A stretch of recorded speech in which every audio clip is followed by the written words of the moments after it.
Welcome back to Cosmic and Body Horror. Join us on a journey through this collection of 6 stories from old, dusty horror pulp magazines. I have added a timestamp for each story in the video description. Before we begin, I invite you to pause for a moment and share in the comments where in the world you're listening from and what time of day it is for you. But a Kind of Ghost by Y. John Wyndham Fritch, published Tales of the Frightened Spring, 1957. Sam Tinways was the first citizen of Yoxburg to appear on the morning after the storm. He climbed over the sea wall at an hour when the day was little more than a large, dirty patch in the eastern sky. Down on the beach, the high wind was still blowing bundles of yellow spume about the shingle that the tide had uncovered. The strand along the wall and the foot of the cliffs was narrow and spray-swept, but feasible.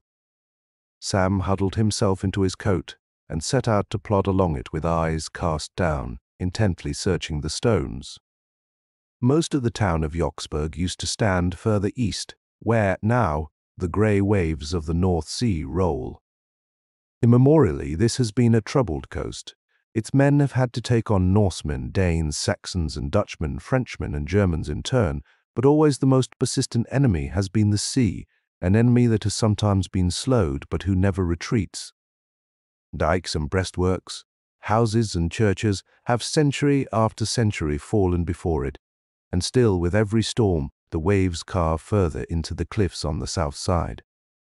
One by one the cottages up there are undercut and fall into the hungry water, while the inhabitants continue their lives of intermittent retreat. People have been living and fighting around Yoxburg for so long that they have left a great many traces of the past. When the cliffs crumble, curious things often come down with them. After a new fall, a diligent searcher in the shingle may find coins of any date, corroded weapons, bronze pieces of mysterious purpose, and sometimes ornaments and jewelry.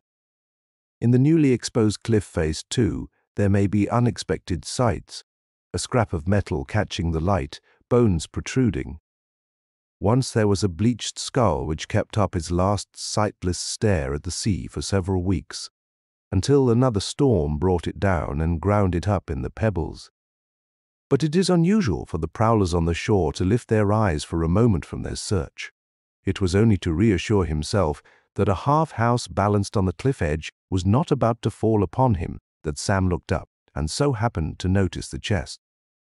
One surprising thing about the chest was that it had not already fallen, for it projected near to 2 feet out from the perpendicular cliff face, and looked to be held none too firmly.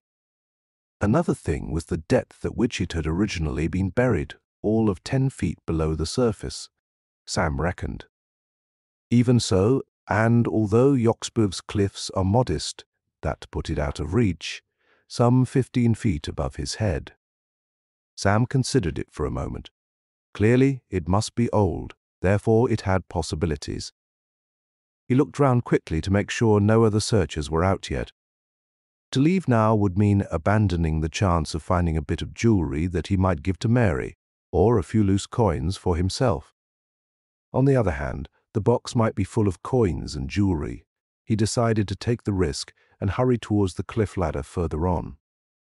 10 minutes later, he was sprawled precariously, head and shoulders over the cliff edge, coaxing a noose of rope round the protruding chest with a long rod. Once he had the noose tight, it needed only a few tugs to work the chest loose. There was a ticklish moment when it came free. A small cascade of dirt rattled onto the pebbles. The chest tilted alarmingly, but it remained fast in the loop. Now that he could see the whole of it, Sam found it larger than he had expected. He looked along the beach. In the distance, 2 blue-jerseyed men were climbing over the sea wall. They would, he knew, start working towards him. It would be unsafe to lower away. On Yoxburg, foreshore finding is keeping, and there were 2 of them. The only thing to do was to try to get it up before they were able to see round the bluff or cliff that hid it from them at present. Sam laid hold and began to heave. He was blowing and sweating by the time he got it safely over the edge. But as he mopped his brow, his very success caused him to regard it with mixed feelings. His ability to pull it up at all argued that there could not be anything very valuable inside, if anything whatever. Nevertheless, it was old all right, very old, without a doubt. But at the moment he noticed little more about it than that it was fastened with numerous metal bands. His present anxiety was to get it safely away before someone came to ask questions. Another glance below showed him the two men quite close now, heads bent down and turning from side to side, immersed in the search. Sam thrust the chest under a convenient bush and set off with an elaborately casual air to borrow a handcart. Mary, in a cream-grey coat and with a flowered scarf over her tawny hair, came in while the Tinways family was at breakfast. She smiled at his parents and spoke to Sam with a slightly managing air. "Butts goes in 5 minutes," she said. Sam gulped the last mouthful and reached for his cap. Being a young man in love is an uneasy state at best. Moreover, some young men are younger than other young men, and it was Sam's misfortune to be one of them. And young women are captious. They are apt to have a repertoire of moods they consider suitable in their swains, and times when they require them. There are, for instance, moments when they fancy enterprise, finding constancy and dog-eyed devotion ineffably tedious. Though when someone like Sam succeeds in screwing down his natural awe of young goddesses and goads himself into a nervous semblance of enterprise, it is inexplicably never one of these moments. After a series of wrongly chosen moments, it becomes increasingly hard to display masterfulness at any moment at all, so that he retreats into unvocal devotion.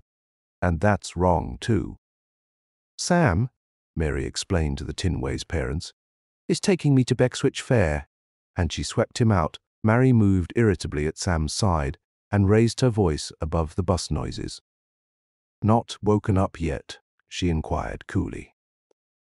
Sam roused himself from speculations on the treasures that the chest, now safely deposited in his own room and disguised under an old sail, might hold for him. "Just doing a bit of thinking," he protested. "Do you have to think when you are out with me?" she asked. There seemed to be several possible angles to that. Sam avoided all of them. "I've been on the beach, thought I might come across a bit of jewelry or something for you," he told her. With a faint access of interest, she inquired, "I find anything?" Sam hesitated.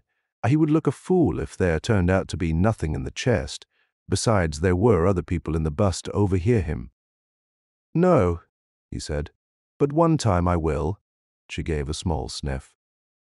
"I don't know as I'd care for the sort of stuff they find there anyway. Old-fashioned," she said. Sam sighed a little to himself at the tone of her voice. He wondered how he could stop it from becoming a day of indifferent replies without turning it into one of petty quarrels. There was perhaps a chance at the movie they went to that afternoon. At one point in it, Sam became aware of a movement beside him. He took her hand. She pulled it away. "What's the matter?" he asked, but she shook her head afterwards. "In the cafe," she asked. "Why is it you never say things to me like he was saying to her, Sam?" "Maybe I think them," said Sam. "How do I know you think them if you don't say them?" "I don't believe you love me, Sam." Something rose in Sam. It struggled beneath the crust of habit and self-consciousness, but the crust held. "You are talking soft now," he told her. "Do you love me, Sam?" she insisted. "Would I be here now if I didn't?" Sam asked. "You might, easy, not me," said Sam. He spoke stoutly, but that did not seem to be enough for her. Her face was turned away. She was hurt with him, and he was hurt with himself. Often, when she wasn't there, he would think of things he would say to her about how she looked and how he felt about her, and then, when he was with her, they didn't get said. Somehow. Well, if he were to say to her what the fellow on the screen had said to his girl, it wouldn't sound right. Most likely she'd think he was trying to be funny at her expense, and things would be worse than ever. Still, he made an effort. Of course I love you, Mary. Really? And truly? Well, here was the moment. The time to pour out all those things he had thought of. I. He began, and then stopped. She was looking at him, lips a little apart. Yes, Sam, she prompted. His mind was a miserable blank. He could not remember one of those things. I just told you so, he said unhappily. Mary's face kind of died a bit, but she let him take her hand. The chest was a sturdy affair, not to be opened without trouble and noise. It was necessary for Sam, returning late that evening, to stretch his patience a little further still. In the morning, after his father had left the house, he collected a hammer and cold chisel, and retired to his own small room. Upon examination, the thing proved stouter even than he had thought. It seemed first to have been covered with a sheathing of metal to protect the wood. Into this the long tongues of its hinges and other metal strappings had been recessed. Finally, overlaying the whole, and apparently added later, was a tightly clinched framework of heavier metal bands. These were riveted without regard for the hinges, giving the inescapable impression that it was not intended to open at all. For the first time since his original discovery of it, Sam was encouraged. There must, he felt, be something of real value within so much protection. He rubbed away some dirt to find the line of the lid closure and picked up his chisel. Cutting through the bands was a longish job. The metal was moderately hard. Bronze, it might be, certainly not iron, or they would have rusted away. It was necessary to sever them in 6 places, and he had barely started on the last when his mother called him down to dinner. She showed no interest in what he had been doing. The hammerings and sawings of menfolk were habitual to them in her experience, and if they seldom produced anything worthwhile, they did at least keep the men out of her way when they weren't working. By mid-afternoon, Sam had the lid ready to lift. He set the chisel carefully in the crack, gave it a rap or two, and bore down upon it. Nothing happened. He examined the crack more carefully. It appeared to have been corked and then sealed with a hard, shiny substance. Sam was a patient young man. He spent an hour chipping and scraping it away. The next time he tried, the lid creaked and gave. It did not jump up, for the bands passed over the hinges and would have to be bent. His excitement grew. He levered until there was room to get the toe of his boot into the gap. Then he put the fingers of both hands inside the lid and heaved. With a creaking and a cracking and a shower of flaky dirt it came up. Sam straightened himself. He took one look into the box. Then he stood staring, blank as a waxwork, in petrified consternation. In all his varied speculations, nothing had suggested to him that the chest might contain a body, and that it was the body of a young woman, somehow made it worse. It lay in there with lily-white limbs curled like an unopened flower. The toes, knees, hands, and face were brushed with a petal pink. Lashes like a filigree of gilt velvet lay on her cheeks. To cover her, she had nothing but the capricious serpentines of 2 thick plaits, like golden hawsers.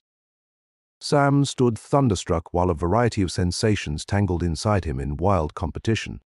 In a few seconds he ran through most of the major emotions before panic came uppermost and set him sweating. All sense of the wonderful or marvelous was swept away by the perception that he had encumbered himself with a body.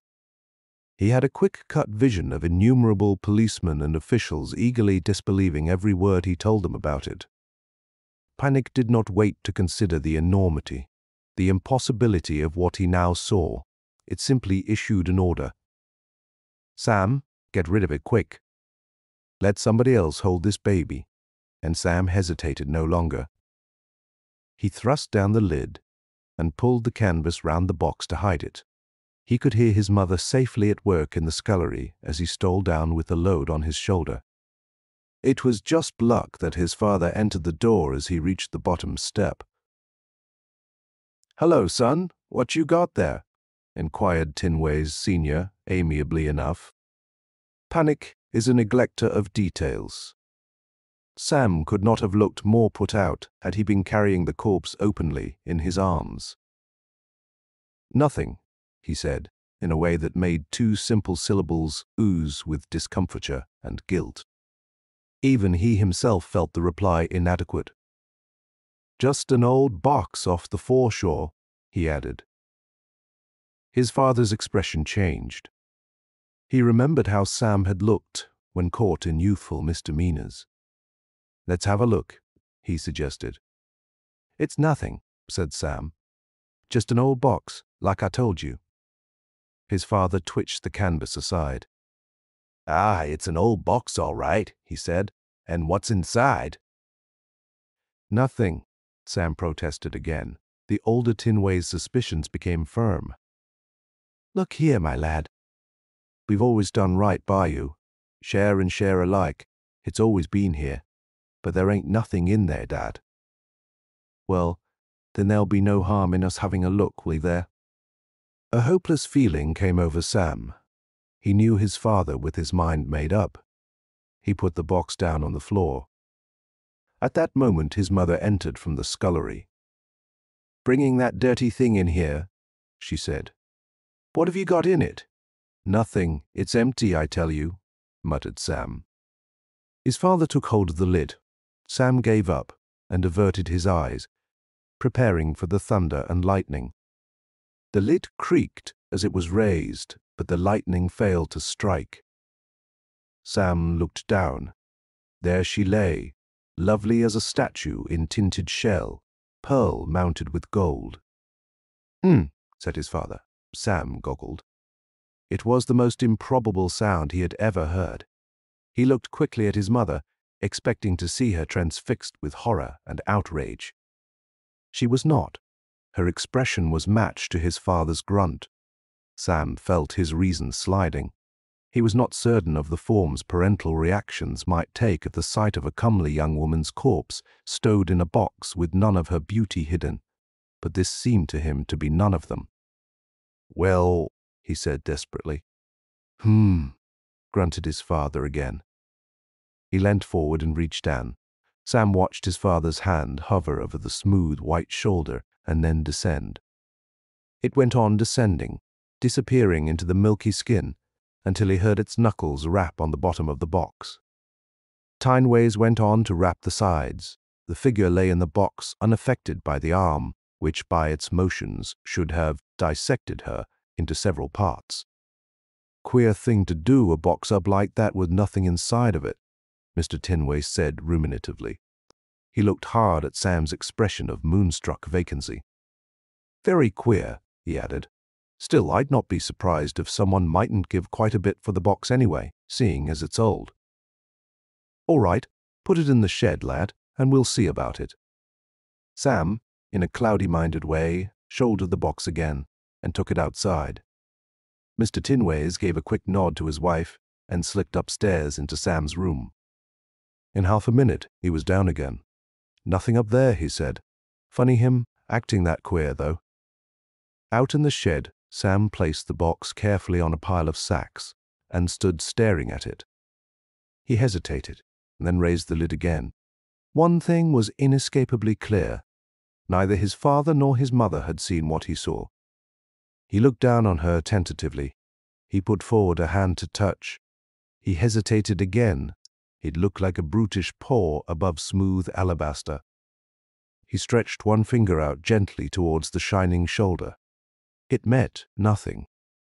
The end of it disappeared into whiteness as though it had been cut off. Sam jumped back as if he had been stung.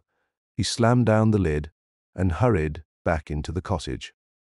It would have been an immense relief to talk to someone about it, but whom and, also, how? You couldn't expect Mary or anyone else to be understanding about a thing like that. Skepticism was the usual thing towards even highly authenticated ghosts. So what could you expect if you were to say, "I've got a ghost, a very private sort of ghost, that nobody can see but me"? Sam knew perfectly well what he himself would think of anyone who came to him with such a yarn. The evening stroll with Mary was more than usually silent. It was clear to her that there was something heavily on his mind. Unsatisfactory as Sam might be in several ways, absent-mindedness was not customarily one of them. As a rule, he was there right enough, even if he was struggling away inside a sort of thicket of diffidence. She would have liked to help him, but he stayed as shy of the hints she cast as if they had concealed hooks. Their attempts at talk petered into silence before the walk ended. Somehow, the parting left her with less of the usual desire to jolt him up a bit, and more of a protective feeling towards him. With his mind full of unpleasant possibilities, Sam found sleep elusive, though he wooed it first on one side and then on the other for a couple of hours or more. It was around perhaps the 50th turn that he caught a glimpse of something white in the beam of moonlight from the window. He blinked and looked again. Then he lay very still. She stood there looking at him. She seemed to shine more whitely than ever in the pale light, but she neither hindered it nor cast a shadow. "You needn't be afraid, Sam," she said, or seemed to say. That was all very well, but a fright like Sam's was not going to be dissolved by one soft sentence. It took time for his tongue to become obedient enough to ask, "Who are you?" And his voice was wobbly. Any ghost is bad enough, but Sam found the pangs of embarrassment added to those of fright. The only naked woman Sam had ever seen before had been a summer visitor sunbathing, and that through a telescope. Somehow this was not at all the same. She had not looked quite so undressed when she lay curled up in the chest. But it was Sam who had all the disadvantage. She stood quite calmly looking at him. Only the ends of the thick plaits moved, swinging slightly. "My name is Hiltrude," she said, matter-of-factly. Sam pulled himself together. He attempted severity. You didn't ought to be here," he told her. "You needn't be afraid, Sam," she repeated. "You are out of that box. You are a ghost," Sam told her. "Ghost," she said. "Ghost, yes. I suppose you could call me that." "Well, I don't believe in ghosts," proclaimed Sam stoutly. "No, Sam," she said, unmoved. "What's more," Sam continued, "any ghost I ever heard of wore decent clothes, or at least a sheet. How strange," she mused. "A spiritual sheet. How very odd." Sam regained enough courage to sit up in bed. "What are you doing here? What do you want?" he demanded. "What do I want?" she repeated and lapsed into thought. With sheer, sweet lines and loosened like fine porcelain, she stood in reverie while the moonlight glistened on the burnish of her plaits. The gold-fringed eyes of distant blue were looking at him still, but seeming now not to see him. She tilted her head upward and made a little suppliant movement with hands that were like pink-petaled flowers on ivory stems. "What is there for me?" she asked. Sam's alarm had declined. Even his embarrassment was less acute, and his curiosity had increased. What he wanted was a straight answer to a straight question. "Look here," he began forthrightly. She did so, and some of the decisiveness ebbed from his tone. "I only want to understand what's going on," he ended on a more plaintive note. "You shall," she told him. "They said I had an evil star, Sam. They said that it was all because of me that storms arose, that rowers fell sick, that oars cracked, that the boats sprang leaks, that the dragon ships broke their backs on sandbanks, that the water went sour, that fogs came up, that villages were prepared for us. All these things and many more they attributed to my star. I suppose they must have been right. Some of them were wise men, but I didn't make all these things happen. Honestly, I didn't, Sam. Indeed, I prayed very hard that they shouldn't, but things like that went on happening, until at last they said they wouldn't take me any further lest they should all be lost. Some of them wanted to send me to Odin with a sword, but others were afraid that my spirit might follow them instead of going to Odin. So they put me into a fine casket, and some of them wept, although they were afraid of me and my star. Then they sealed it up so that my spirit should not escape to trouble them, and after they had buried it deep, they sailed away.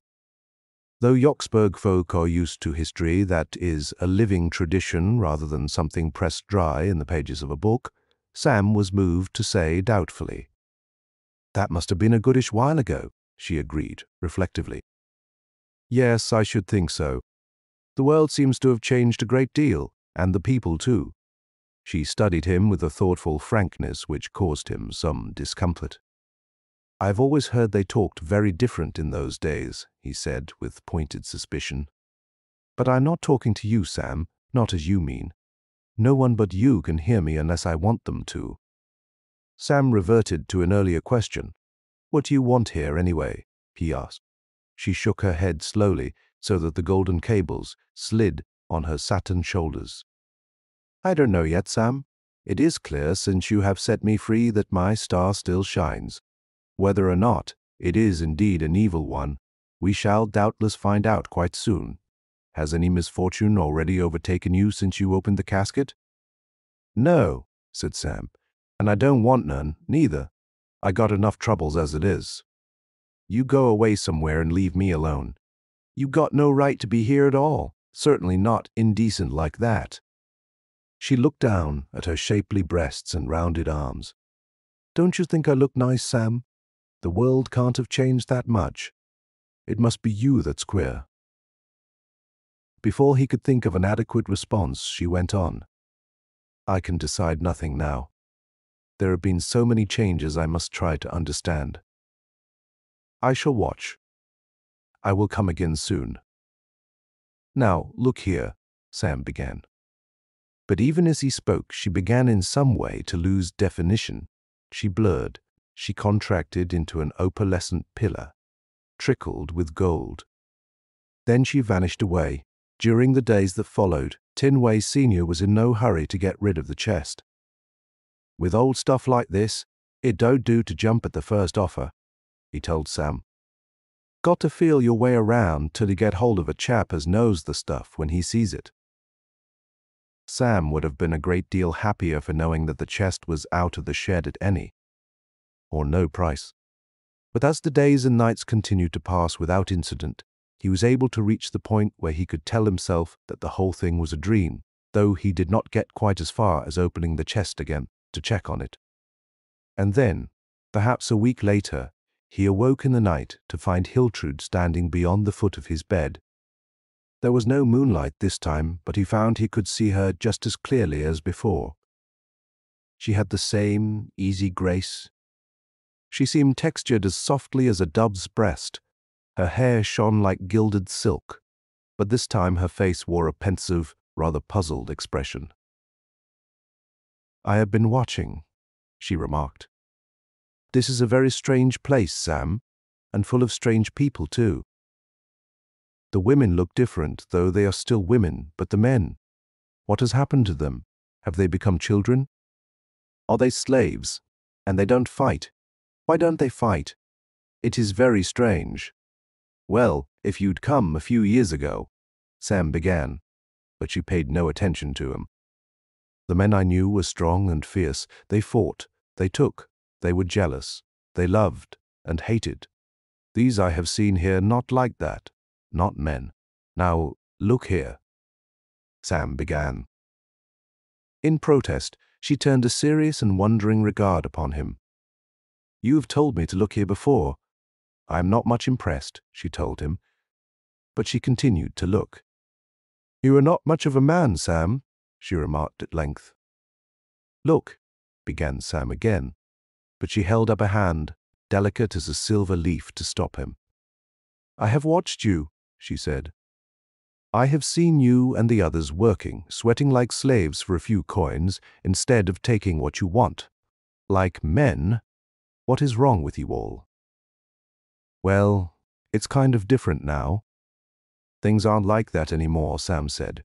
"That," she pointed out, "is what I was telling you.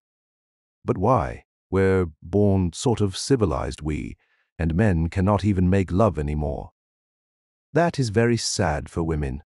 Now, take your Mary, Sam. You leave Mary alone. She's a nice girl, Mary is, and decent too," he added pointedly. "A nice girl. Oh, my poor Sam." Poor Mary. Now look, I mean, what's it to do with you anyway? You just keep off it. But Sam, Mary is a woman who puts a warm heart into your hands for you to make it warmer, and you handle it as if it were a snowball you are afraid of melting. It's dying of exposure, Sam. I don't know what you are talking about, and I tell you it's no business of yours. But she's lonely, Sam. Everyone's lonely. Can't you see she is? No, I can't, Sam growled. You must try, Sam, because you are lonely inside, too. Do you love her, Sam? Yes, I think you do, in your funny way. But only in taking love and giving love, Sam, do we ever get, for a time, the sweet illusion of unloneliness. Can you understand that, Sam? I don't know what you are talking about, he muttered. Then you shall, Sam, she said in a tone which made him eye her uneasily. Hiltrude looked down at herself reflectively. I can't just stay like this all the time. For it is a lonely thing, too, to be no more than a dream in the wind. I want a form that I can use and live in. I must take one over. I did think of taking Mary's. Sam goggled, alarmed though uncomprehending. But then, she went on, I changed my mind, you see. Although a woman is altogether nicer and a more alive thing to be, yet it is more convenient to be a man, even in this strange world of yours. If you think, Sam began, but his expostulation was cut off as she turned her face towards him. Look at me, Sam, she told him. Unwillingly he raised his gaze, past the curve of her chin, across the red blossom of her mouth, beyond the delicacy of her nostrils, until he met the far blue of her eyes. After that he could see nothing else. Huge. They grew vasty as a summer sky, into which he fell, lost, and still more lost. As suddenly as if a switch had clicked, it all stopped. He was back in his room. But he saw it differently, for he was no longer in bed. He was looking down at someone else who was in the bed. At least, it wasn't exactly someone else, it was himself, only he happened to be looking at himself from outside. Very confusing.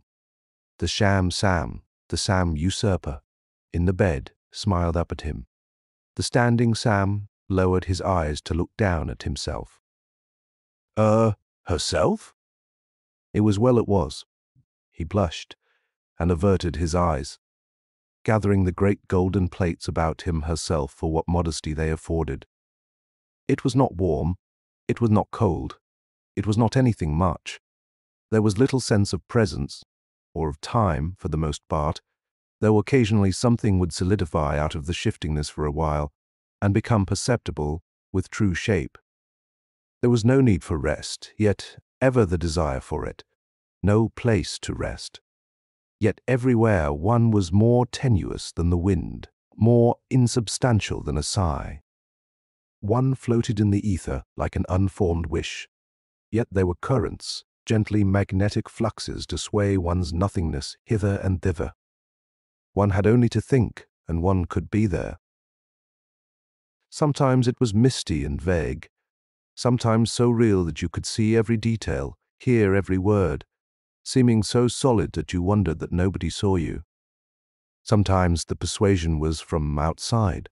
Suddenly one came out of nowhere into somewhere, perhaps called by a thought, or it might be sped by a wanton list. Sometimes there was reason, at others none. But all the time it was lonely, lonely, lonely. Clearest of all and the most troubling were the times when he found himself close to the Sam usurper and to Mary. The first of these was a considerable shock. They were close together on a grass bank by a small spinney. Mary was lying back with her eyes closed, an expression on her face that he had never seen there before. She drowsed in happiness, with the smile of the conquering captive on her lips. The Sam usurper held the back of her head, cupped in his hand. He leant closer to whisper in her ear. One could hear the words he said quite plainly. They were almost familiar, so nearly the things that Sam had rehearsed to himself and never dared to say to her. Her eyes opened slowly like a lazing cat's, but there was no laziness in their sparkle. They looked up into the Sam usurper's. She wound an arm about his neck and pulled his face down against her own. "Oh, Sam," she sighed, "my sweet, sweet Sam, why did you stay so far away from me?" The enwraithed Sam was filled with an anguish. Things that he had never known before became suddenly clear to him. He felt lonelier than ever, and he felt deeply jealous. But which was he jealous of? The Sam usurper or Mary? The man or the woman? It was hard to tell. He had become so mixed up. Some of him was still Sam all right, but some of him was suffused with the most unfamiliar sensibilities which surely must be Hiltrud's.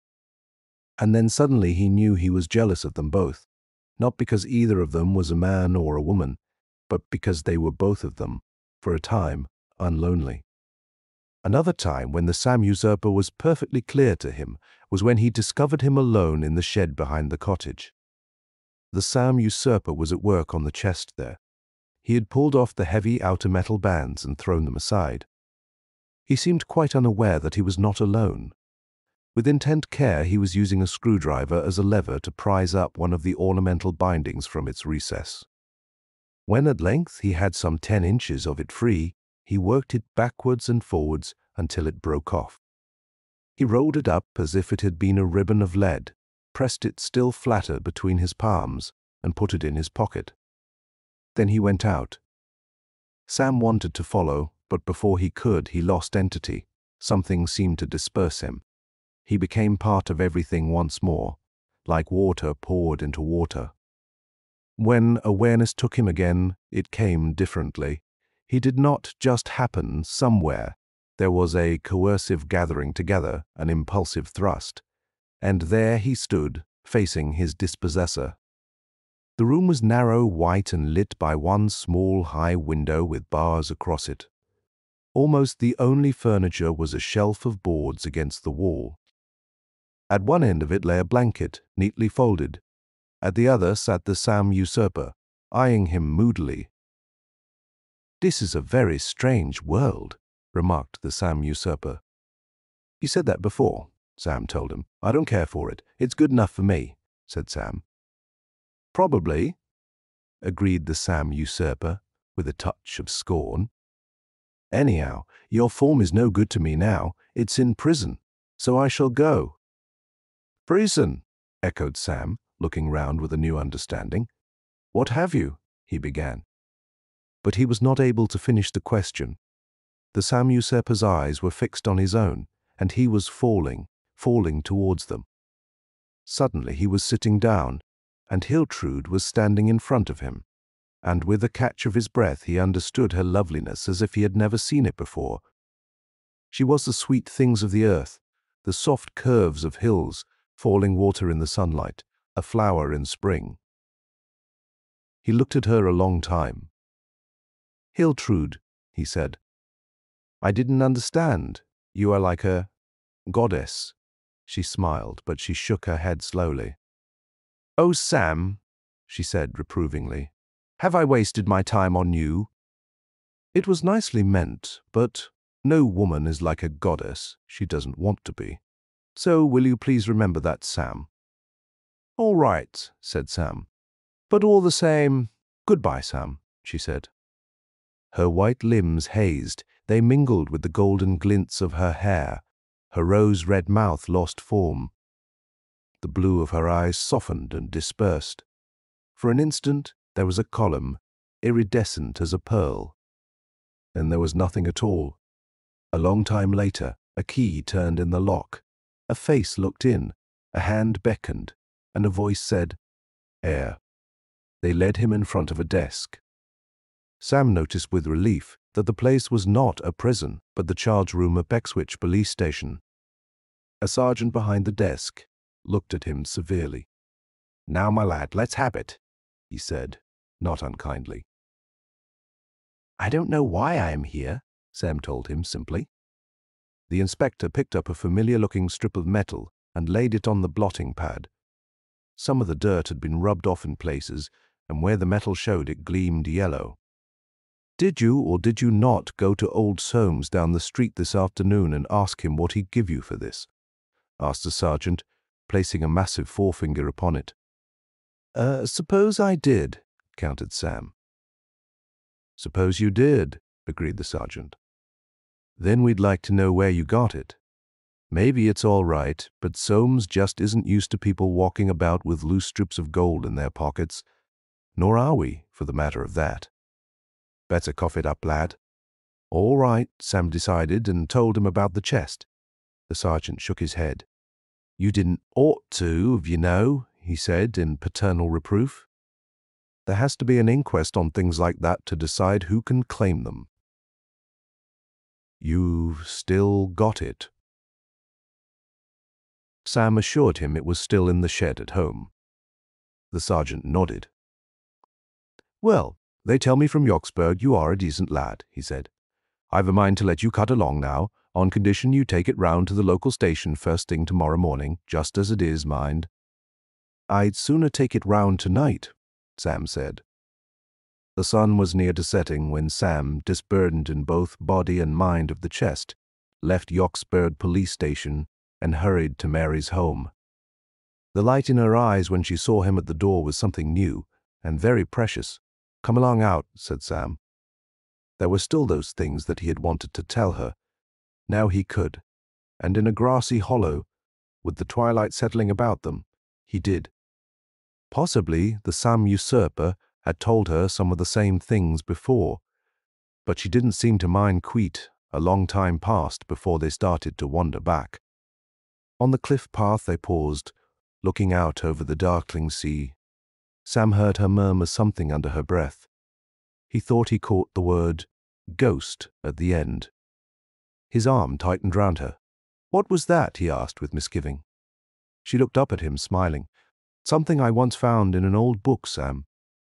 It used to make me cry sometimes because you— oh, well, that's all over. It doesn't matter any more now. But something about a ghost, he prompted. She said shyly, I don't mind telling you now, Sam. And she quoted softly, a naked thinking heart that makes no show is to a woman but a kind of ghost. Sam held her close and kissed her. We're forgetting about that ghost from now on, he said. It seemed like a fine idea. Enrays of But a Kind of Ghost by John Wyndham.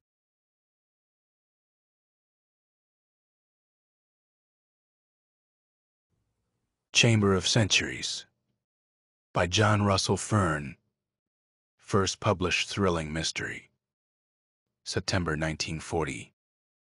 An expanded version of this story appeared in Toronto Star Weekly, January 19, 1946, under the title Within That Room. We came over the brow of the hill at twilight. Back of us was the last dying flush of the summer sunset. Ahead of us, the sprawling, ill-organized little township of Calford. Somehow, the sight of the place came as a shock to me after the happy days of marriage and honeymoon.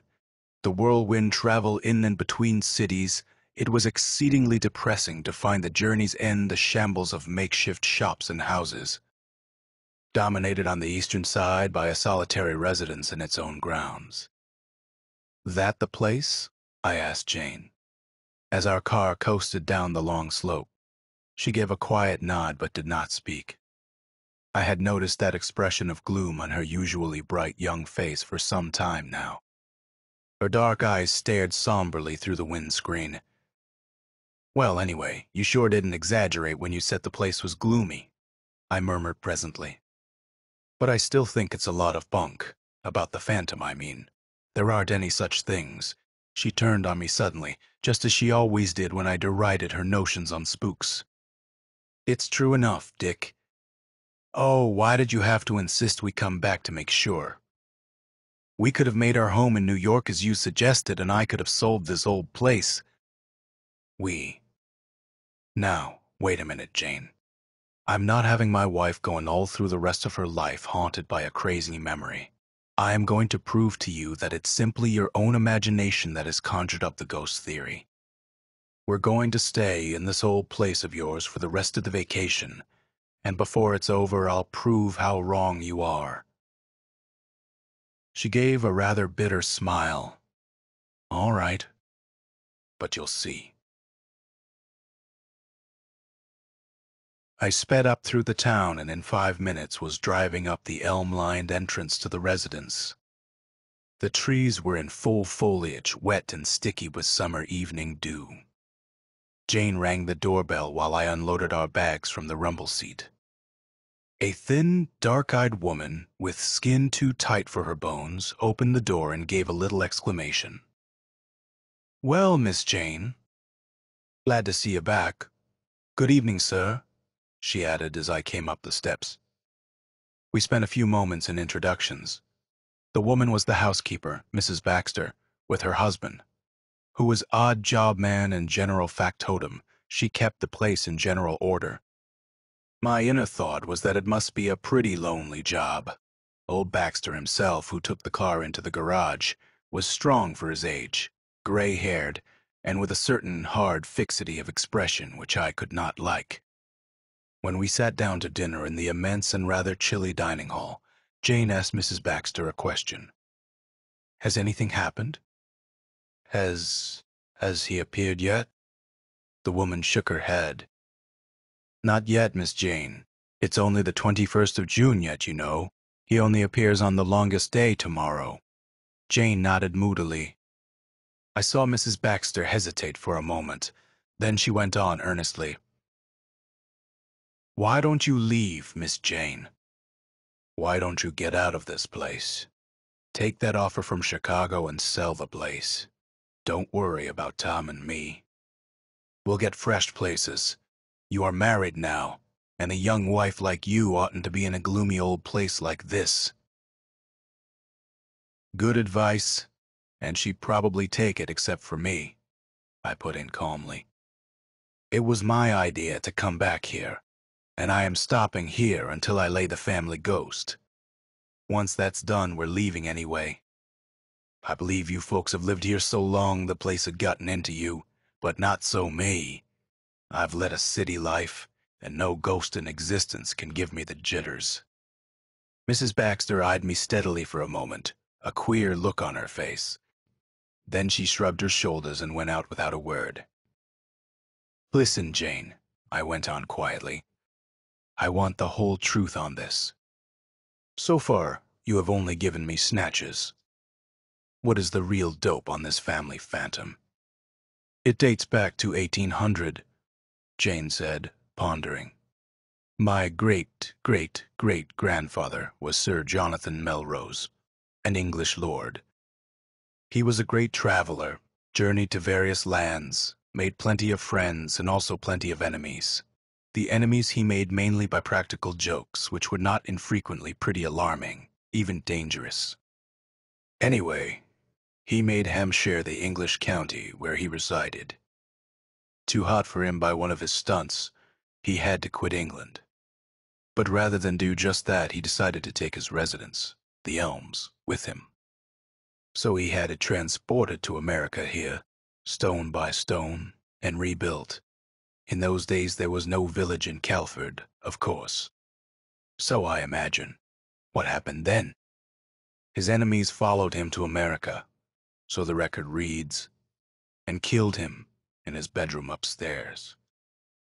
In a letter he wrote just before his death, which he seemed to realize was imminent, he said that his presence would forever haunt the room, and that he would return in person on the night of June 22nd, at 7 in the evening, and every year thereafter until the house should be demolished.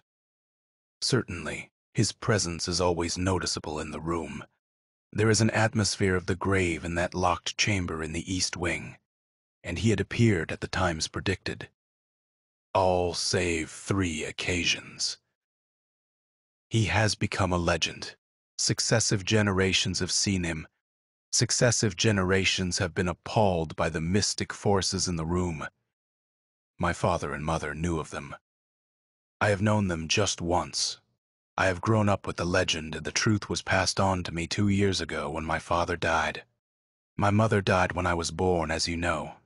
It was after Father's death that the Baxters came in to look after things. I went away for a while. I rambled round to different places. Met you, and, well, you know the rest. This bedroom you speak of has always been locked up. Jane nodded. Except for investigations by professional followers of psychic phenomenon, they've said there is psychic power in that room.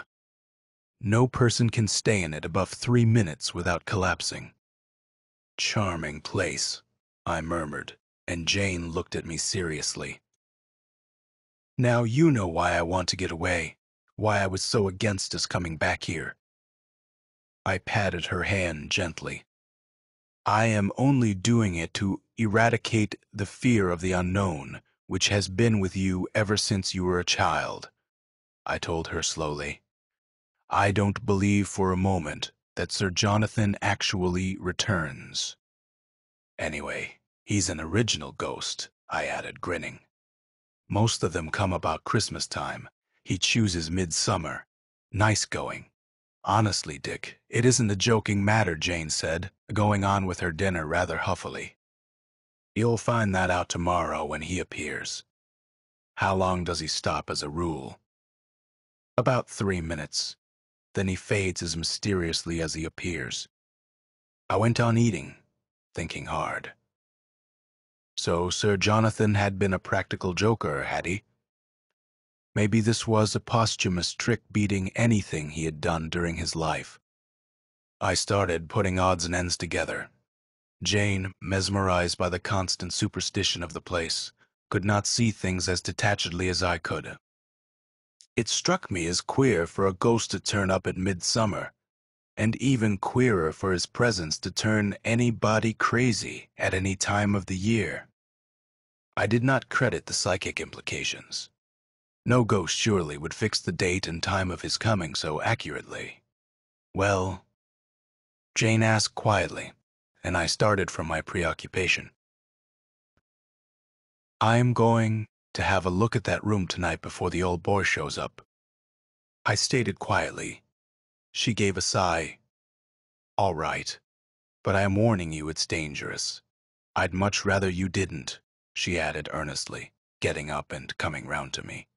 There is no other way to start an investigation. I pulled my fountain pen flashlight from my pocket and tested it. Come, let's be looking. She hesitated for a moment, then seeing I was determined, she led the way from the room and up the broad, ancient stone staircase to the upper floor. We passed down a long and exceedingly drafty corridor to the east wing. Immediately we got to it. I felt my spirit start to sink. There was something peculiar about this section of the old residence. It was more than gloomy. It was positively sepulchral. That's the door, third along, Jane said, straining to keep her voice steady. The key is in the lock, as it has always been. Please be careful, Dick. Please. She clung to my arm tightly as I moved along. I wished my resolution had not so depleted itself in the journey from downstairs. The corridor we were in had a broken window at one end. Beyond it, the elm trees were motionless in the summer evening gloom. Outside, crickets and nightlife were making the devil of a row. Under our feet lay a thick carpet of dust. The dust of centuries since this wing of the house had been completely abandoned. With the beginning of the appearances of Sir Jonathan. At last we stopped outside the third door. The key was coated in rust and left red streaks on my fingers as I turned it. It made a noise like a corn crake. The squeak of the old-fashioned but still usable lock, and the further scrape of hinges as the door swung inward, sounded like thunder in our tense, expectant ears. I heard Jane breathing hard.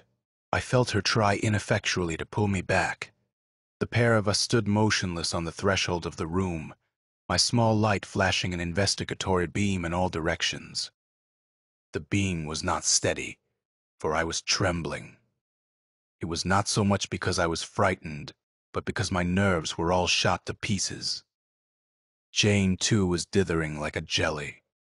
The beam revealed a floor thick with dust, stirred into a fine haze in the air. Place was stuffy, too, long sealed. There were 3 windows of heavy stained glass, thickly dirty. Outside it seemed that rain had washed them into smeary streaks. The rest of the room contained exceptionally old-fashioned furniture, thick with dirt. There was a 4-poster bed, a wardrobe, chairs, several other oddments. I began to move into the center of the room, leaving Jane in the doorway. The moment I got into the middle of the room, something happened. It was just as though all the demons of hell suddenly leaped out at me and seized my vitals. A wave of intense dizziness made my head spin like a top. I dropped my torch and cried out at the same time. Unnameable horrors lurked in the gloom. I felt bestial emotions surge through me. In 2 seconds of time, I was changed into something hunted and demoralized. My sanity was being whipped away from me by unknown forces. Hammering, beating horror flooded my brain. Wheeling round, I saw the oblong that was the doorway and blundered toward it. I literally fell through it with Jane clawing at my arms. She slammed the door of the room and turned the key.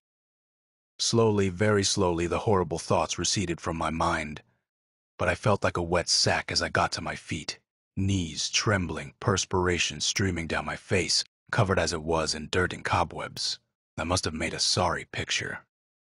Jane turned a sheet white face to me. "Now you see," she whispered. "I see, but I don't understand," I replied unsteadily. "There's something in that room." "Sure, but it's got to have a logical explanation." She stamped her foot hysterically. "Oh, Dick, why don't you realize that the room is genuinely haunted? There are no explanations for such things. One just accepts them." "Yeah. Well, I am not going to." I was feeling confident again now. I took her arm and we went downstairs together. As we went, I did some more thinking, considering everything. I said slowly when we were back in the sitting room, "I'd say we both suffered from some sort of nervous depression, intense depression, conviction of horror, such as assails a chronic neurotic or a potential suicide. In the center of that room, reason was nearly blasted out of me." She looked at me gravely. "It's not for us to dabble, Dick. It's some sort of evil presence, I am sure of it." "Old wives' bunk," I grunted. "Just the same, I admit, it wants thinking over. Nothing more we can do about it at the moment, so let's get to bed and reason it out in the daylight. Come on." We passed Mrs. Baxter on the stairs, and she eyed us steadily. "Everything's prepared," she announced. "Will there be anything more?" "Nothing," Jane said. "Nothing at all, thanks. Good night." I watched the old girl go down the staircase and was pretty sure that she kept her eye on both of us all the time we went along the upper landing. I glanced toward that deserted, windy east wing and shuddered. The memory of that awful room died hard. It was close on 1 in the morning when a slight creaking sound in the corridor outside awoke me. I sat up, listened, though I could not be dead sure it had sounded like softly treading feet. "Jane, Jane, wake up!" I shook her gently. "I heard it," she responded, rising up beside me. "I haven't been asleep. Somebody creeping about." "But why?" "Soon find out," I retorted. "Grab some clothes." As we dressed hastily, I searched around for some kind of weapon. The heavy fireplace poker was all I could discover, and there was my heavy flashlight if need be. Thus armed, I stepped out into the silent corridor with Jane beside me. Like wraiths, we crept down the cavern of stairs. In the hall, there did not appear to be anything unusual. The old grandfather clock was ticking solemnly. I suppose it must have been the Baxters. Jane whispered, "Guess so. Couldn't have been anything else, could it? But where are they?" She thought for a moment. "Perhaps in the cellars," she said quickly. "There are dozens of them sprawled round under this place." "Lead on," I said, holding her arms. We went across the hall to a door under the staircase. It was swinging open. "They're down here right enough," Jane muttered. "Be careful. Mask your light." The spotlight revealed a flight of stone steps. When we had reached their bottom, Jane led the way with some nervousness through caverns of stone, some of them still stacked with cobwebby bottles of wine, others filled with all manner of junk, until we came to one in which reposed a locked door on the further wall. But there was a light under that door. I doused my torch immediately and Jane clutched my arm. Must be the Baxters. But what on earth can they want down here? We moved to the door together and pushed it gently. It was solid teak and firmly locked. For a moment we stood puzzling, listening to strange metallic clanks and thuds from within the cellar. So thick was the door, no sound of voices penetrated. "A mirror," I said softly. "That's what we want. Can you grab one?" "This do?" She took a tiny minimizing mirror from the compact fitted to her dress belt. I lowered it to the crack at the door base and stared into it, but I did not see much to help me. I got a narrow focus vision of what was beyond. I could see 2 pairs of feet, a man and a woman's, together with a collection of metal rods on the floor and an oil lamp. That was all, except that one of the rods was stained with curious, darkly glistening substance. Jane looked after me, then shook her head. "Got me licked," she sighed. "We'll look at the place when they're out of the way," I said finally. "For the time being, let's move. They won't know we've been down here after them, I don't suppose. Come on." Back in the safety of our room, we looked at each other grimly. "Can't make it out," Jane said, frowning. "I'd give plenty to find out if they're connected with that chamber of horrors on the east wing," I muttered. "Can't be." In the cellar, no connection. No, they're up to something quite apart from the horror room. This whole place crawls with mystery. I begin to think it would be a good idea to sell it and be done with it. Was that what Mrs. Baxter meant at dinner time when she referred to that offer from Chicago? Jane nodded. "There's a man willing to buy this place for a building scheme. Says pulling the place down will kill all ghosts anyway. Not that that worries him. He wants to put up a block of flats here." "Here," I echoed. "Out in the wilds? And he's in Chicago. He buys up lots of places all over the country. He offered $2,000 for this." "What?" I yelped aghast. "With Ghost," Jane added seriously. "Maybe the mechanics of business are too deep for me, but it seemed a good price." "Jipping, with murder thrown in," I retorted. "No, we'll do a bit of ghost laying ourselves without the help of Chicago, thanks. The ghost should turn up tomorrow anyway. So, until tomorrow night we'll lie quiet and give the Baxters no reason to suspect anything." "Right," she nodded slowly. "All right, but I still think it would be better to sell." Jane and I spent the next day idling about, doing nothing to attract attention, though I did feel pretty sure the Baxters had some notions up their sleeve. I even had my suspicions that they knew we had followed them the previous night. Maybe we'd left footprints in the cellar dust. Anyway, though quite respectful in their behavior, they were rather chilly. Mrs. Baxter in particular had difficulty in keeping herself amiable, as she served first lunch and then dinner. There had, unfortunately, been no opportunity of getting down secretly to that cellar, and to have sent the Baxters away from the house on some pretext would only have served to arouse their suspicions, and perhaps precipitate something. Altogether, it was a pretty melancholy, depressing day, but at last it drew to a close. At 6:45, I said briefly to Jane, "We'd better be getting upstairs." The long beams of the sinking sun were cast in bars across the east wing corridor when we reached it, revealing it in all its grime and dilapidation. We hesitated outside the door of the horror room. Then I turned the key and flung the door wide, backing away immediately. A faint sensation of horror began to grip me. My knees started to tremble. Jane actually cried out and clutched my arm. "Steel yourself," I panted. "We've got to see this thing through this time." "Hold on."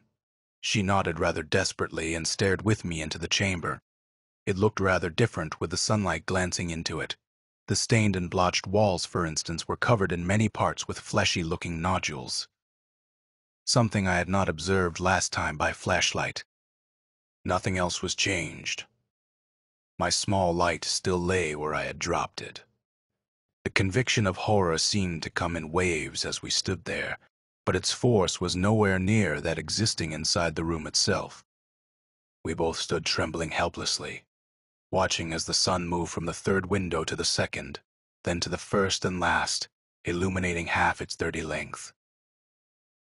Down in the hall, the grandfather clock chimed 7 strokes with disagreeable solemnity. Suddenly, Jane gripped my arm, but I knew already what she meant. Something was forming in the middle of the room, the vague, misty outline of a man's figure. The spectacle was decidedly uncanny in the half-light, especially with the wafting waves of horror beating round. "Dick, I can't stand this," Jane panted, white to the lips. "It's too awful." Just the same, she did not go away. She was too fascinated for that. The figure increased in density with the moments and finally took on the quite discernible impression of a man of middle age, attired in old-fashioned clothes, one hand dramatically out-thrust. I stared at it blankly, hypnotized. Then, at a sudden unexpected sound, we both whirled round. Baxter was right beside us, a gun in his hand, Jane. I yelled, whirling her to me, but I had no time for more. Baxter jumped forward, seized the pair of us, and bundled us into the room, slammed and locked the door on us. Wild terror roared into our brains immediately. Jane screamed with sheer bodily anguish, and I felt my head spinning. Obscene thoughts, vile urges, clattered through my mind, and that damned ghost stood staring at me, pointing. Jane dropped to the floor, unconscious, chattering and muttering to myself. Laughing insanely for no reason, I charged at the ghost. I went right through it and collided violently with the wall. My hand slapped into those rotten fungoid growths and snapped them off.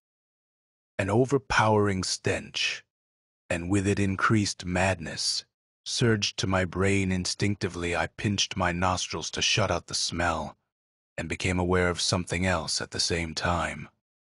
The horror abated a little.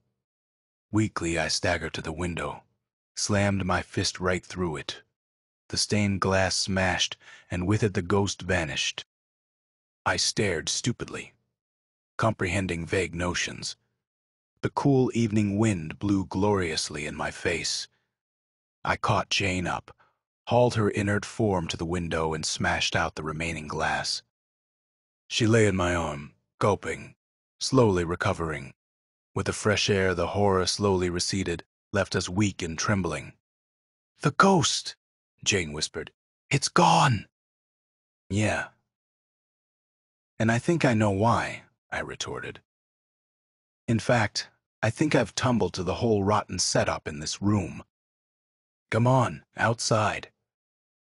I've things to ask that swine, Baxter." We got through the window onto the low-built road running beneath it. It was not particularly difficult to reach our own bedroom. Once more, I picked up my handy poker and crept to the door.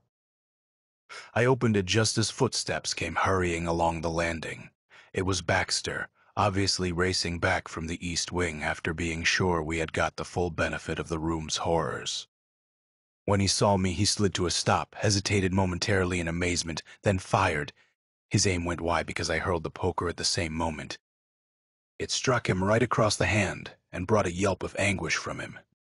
In one leap, I'd snatched his weapon from the floor.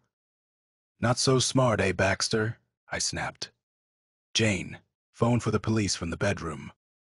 She turned back to comply, And while she was at the instrument, Mrs. Baxter appeared on the top landing, started violently. But I'd seen her. "Come here, you," I shouted. "Beside this precious husband of yours." They backed to the wall and stood waiting, grim-faced. "They're coming," Jane said. "Behind me." "Good." I looked at the Baxters steadily. "You can save yourself a lot more trouble by spilling everything. What's in that cellar?" Baxter smiled bitterly. He knew the game was up. "So it was you two that followed last night?" "I figured as much," he shrugged. "Oil," he said briefly. I whistled. "Now I begin to figure things out. You mean the rods were for a test bore?" "Yeah. Worked properly. There'd be a gusher. We figured to drive the girl out, have the property bought cheap, and go to town.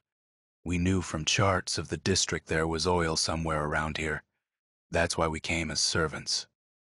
We knew about the ghost legend, too, and decided to play it up for all it was worth to drive Miss Jane out."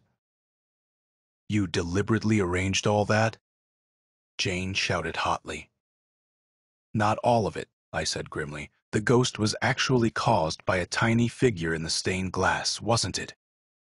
Just as stained windows embody little cherubs, angels, so forth." Baxter nodded sourly. "Guessed as much when I put my fist through it," I breathed. "I know now why Sir Jonathan stipulated the 22nd of June. It is the longest day, and the only day likely for the sun to reach that particular window. The climate is fairly reliable, so the effect would not often miss. You see, Jane, it was a little image in the glass, obviously put there by Sir Jonathan as one of his jokes or whims. The sun acted like a carbon arc, and projected a photo-like picture on the dust always floating in the room. Sir Jonathan may have intended to frighten his enemies, but instead he succeeded in scaring his descendants." Jane shook her head. "But the windows were dirty," she cried. "How could—" "Possibly you saw to it that that image was kept clean, eh, Baxter?" I demanded. "Yes, damn you, all we wanted to do was frighten Miss Jane out. But tonight I was desperate, but the horror of that room," Jane whispered. "Fungoid growth," I said. "They give off some sort of gas which, when inhaled, is a tremendous depressant to the nerves. Queer sort of fungoid. Its name, I believe, is Baranouth, sometimes called the climbing toadstool. It's a South American plant and grows in shady places and damp. It gives off an odor which affects the nerves and brain.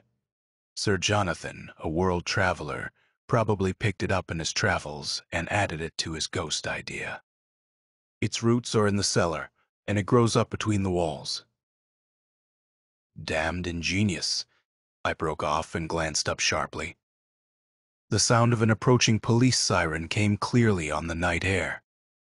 The authorities gave the Baxters 5 years apiece for their crimes. I kept my word to them and soft-pedaled their attempted murder. They were, I felt sure, more fools than rogues, and I did not want to have too much on my conscience. We had the oil checked by experts. That was a year ago. Anytime you wish, you will be welcome at the Melrose Oil concession, and if you ask for Jane or me, you can have the verification of the story I've told. We live in New York now. However, the old house with its jinx was destroyed to make room for the gushers, and with it went the mystical chamber of centuries, which had nearly bereft the girl I love of her reason." End of Chamber of Centuries by John Russell Fearn.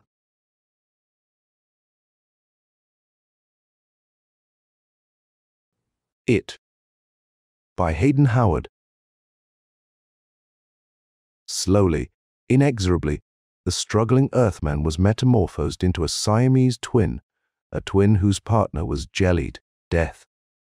Before the captain's feet fled, ghosts of dust crackling with static electricity, they fled before his body charge. Ringing out through pools of heat mirage, they mushroomed up the toppled walls.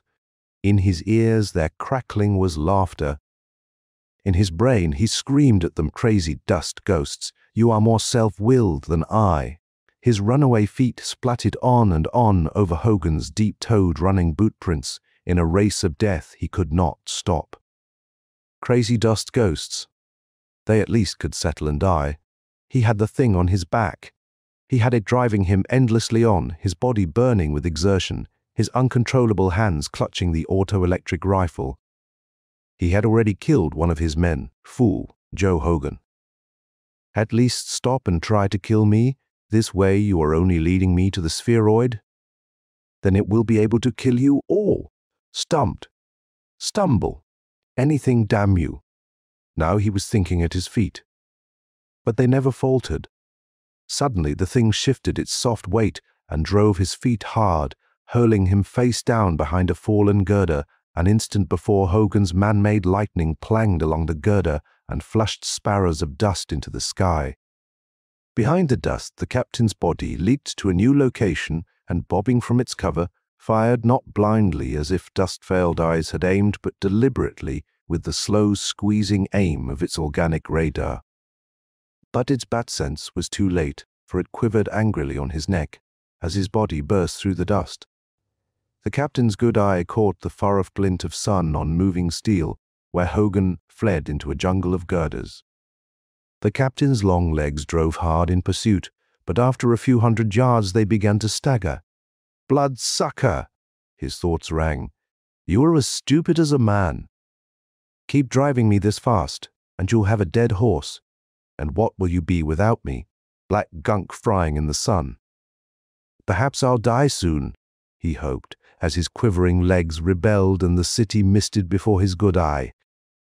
Angrily, it jabbed his thumb into his blinded eye, but it could not spur fresh activity from his legs. No pain could do that now. It let him walk a while.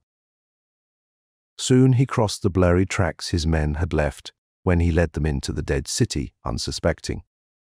Single file they had threaded among the collapsed dome structures and overthrown cylindricals, a segmented worm of men probing within a vast and withered corpse. First the captain, then Grimes, then Ives, Quatahiri, Spencer with his hog-snouted Prisma reflex camera, finally Hogan, the worm's rear end. 6 of them. The captain had left Templar to guard the spheroid in the last city, whereas in the preceding 5 they had found no sign of life except a scum of dried protoplasm 30 feet up on the sides of the buildings. Templar had begun to see them. The captain winced every time he saw Templar's dark blue eyes superimposed on the wreckage ahead, eyes widening with unspeakable horror at something no one else could see. Templar had been too good a soldier to scream, but the captain was an old hand at spotting symptoms. So Templar sat this one out. And the captain had made the long-awaited decision. After this city, they were going home, warns our orders, but a good captain will not interpret them so narrowly as to expend his men for no purpose. There is room for judgment. He had been sent to ascertain if there were life on this seared planet. After reasonable search, he had found none. They were going home. Overhead, the sky was empty, roofless, blinding white. It sucked the sweat before it could form and made their eyeballs stick. It shimmered on the prostrate girders and made them scorching hot. That the girders were silicon instead of steel did not excite them anymore. Nor did they exclaim over the generators of malleable glass with inner windings, clearly visible like demonstration models, or the strange doorways, all of them exactly 3 feet in diameter, all of them exactly 30 feet above the cracked mud streets, as though the intervening space had been filled with water. It was too damn hot as they wormed toward the core of the city.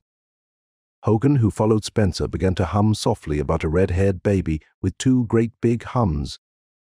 He kicked up the dust and chattered to himself. He blinked at the white sky and tripped. Touching a girder involuntarily, he staggered back, cursing, leaving the skin of his hand and wrist smoking on the silicon. "Damn that Templar!" he shrilled, drinking beer in the cool of the spheroid. "In the cool of the spheroid," cried the echoes. "The spheroid," replied echoes of the echoes. Hogan dropped his rifle with a clatter and sucked his wrist. "Shake it up," shouted the captain from the head of the worm. "Hogan's hurt," Spencer called from the tail. But Hogan lurched forward, hissing.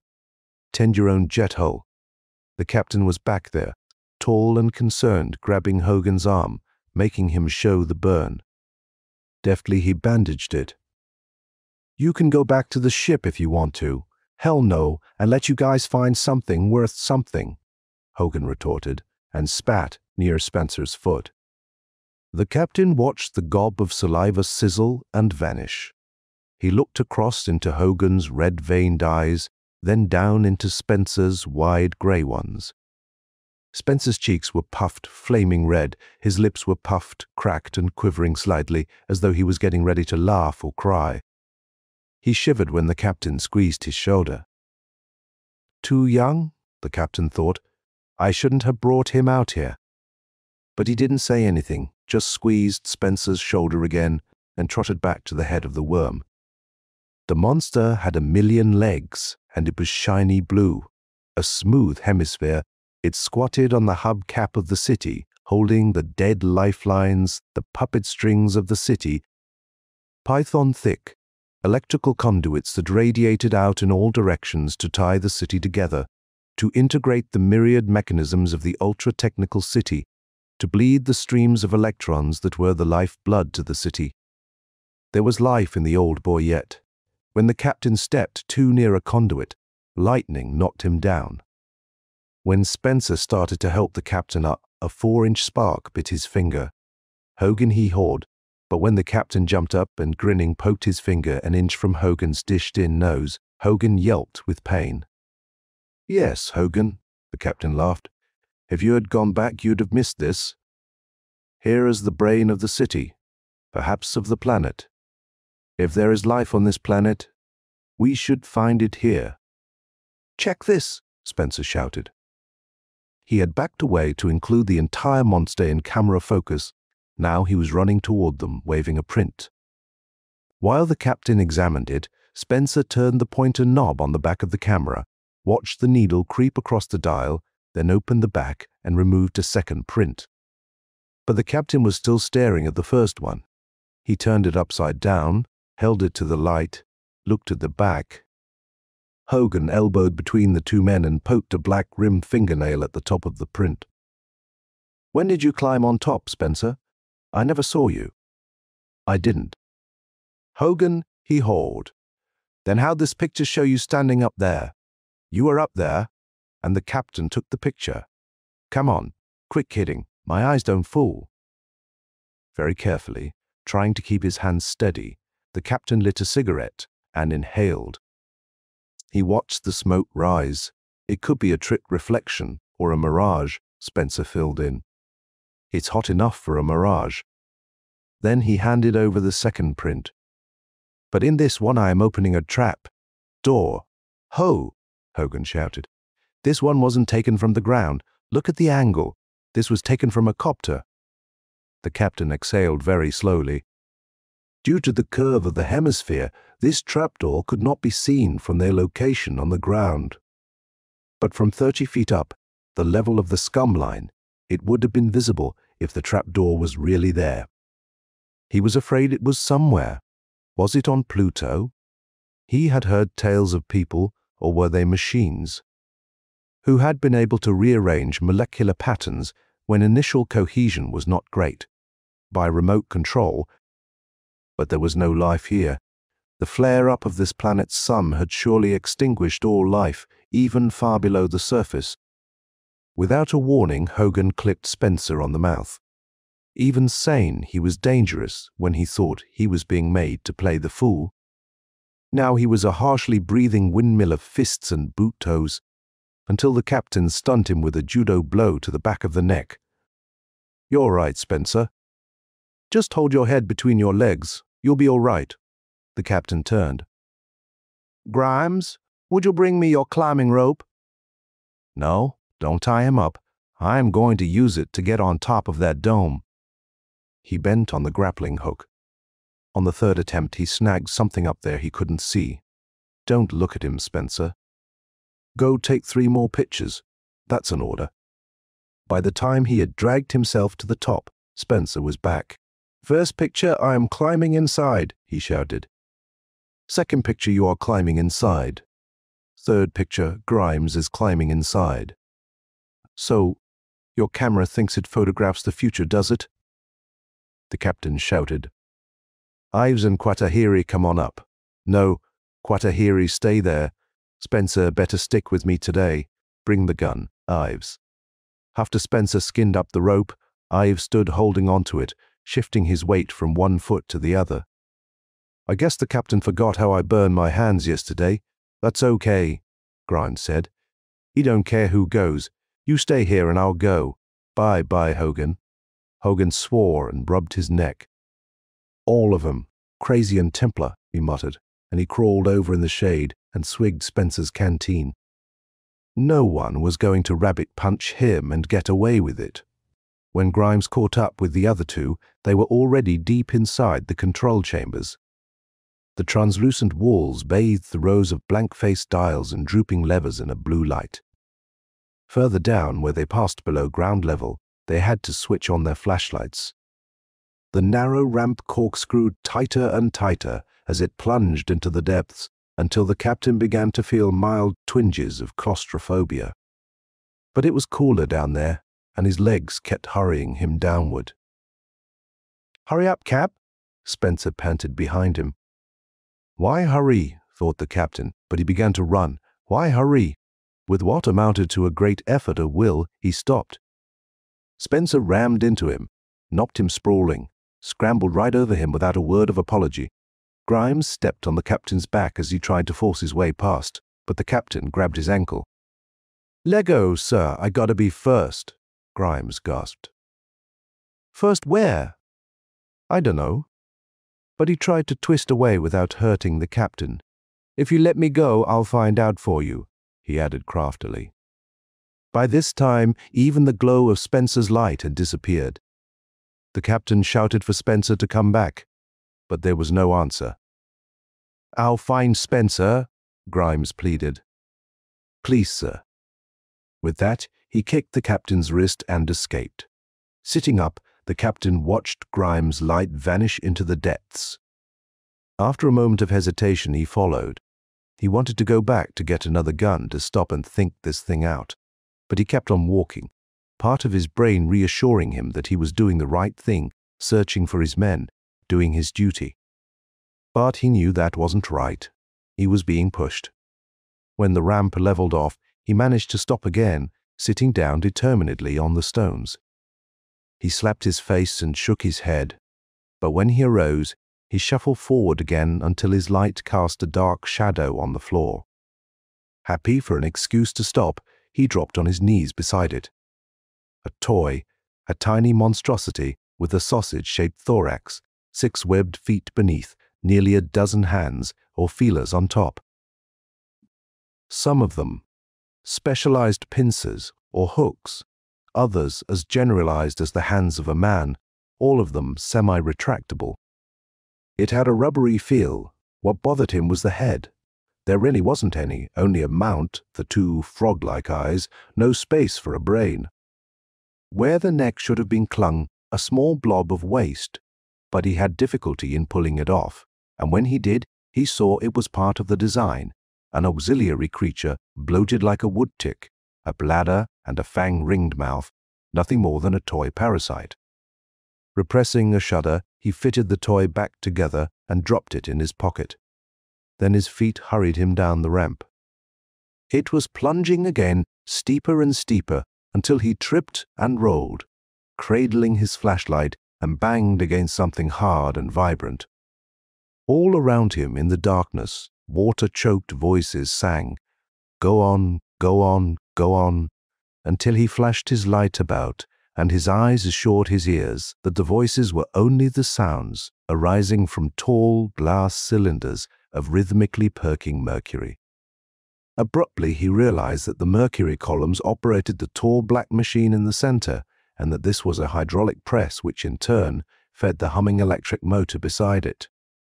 Piezoelectricity on a practical scale.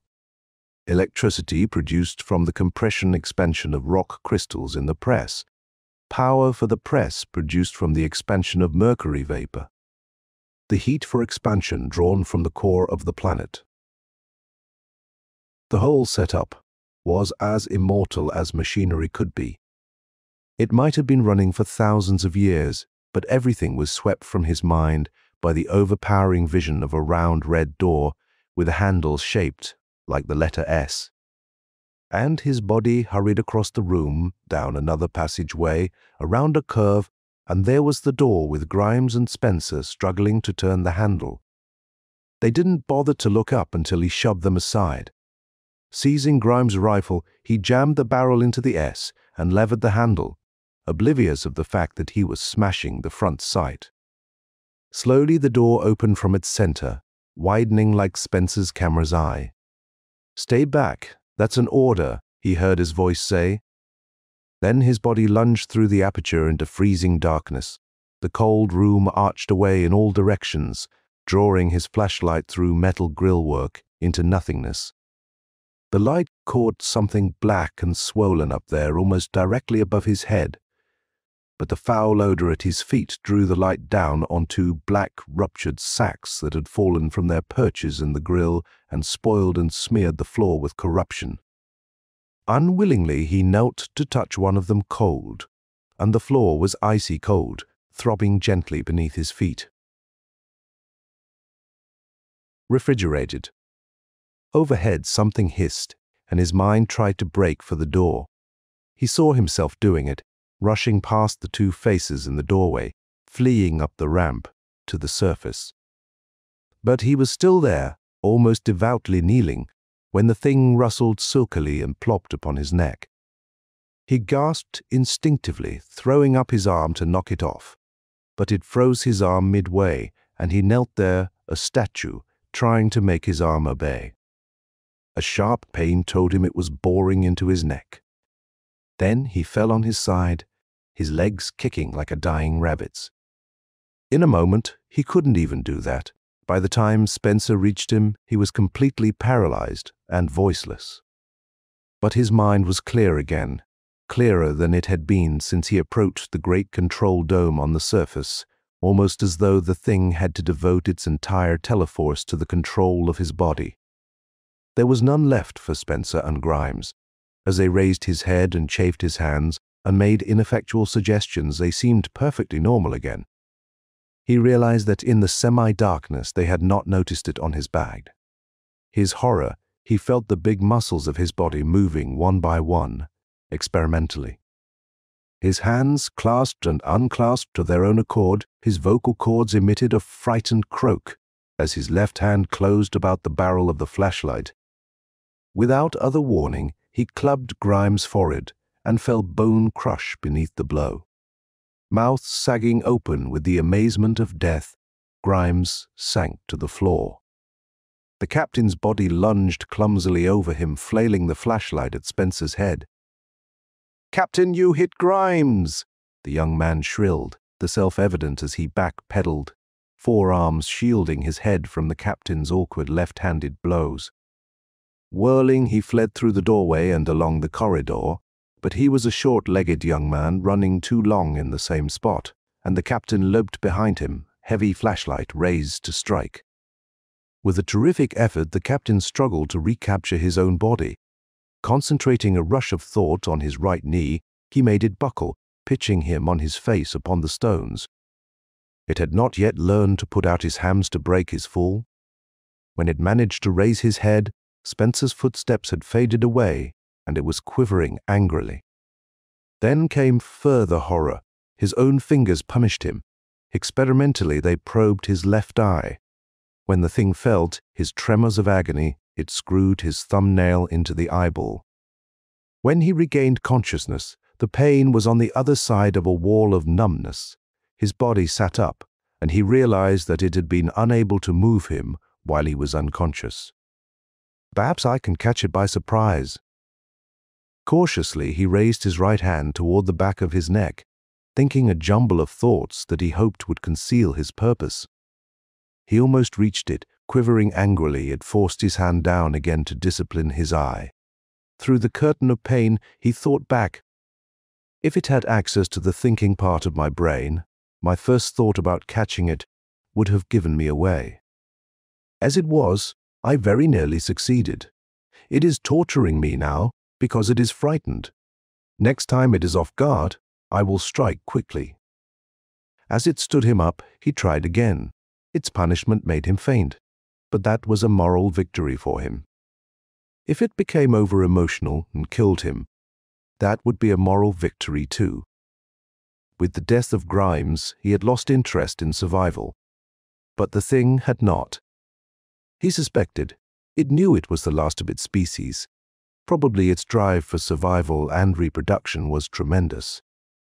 If he were to die, the thing, like the tiny model parasite in his pocket, would be without means of locomotion. A helpless sack in the mouth. That's all it would be if he were dead. It walked his body unerringly through pitch darkness to the refrigerator room, picked up the rifle by the barrel, ran his fingers over the smashed front sight, down the barrel, over the electro coil, and onto the action.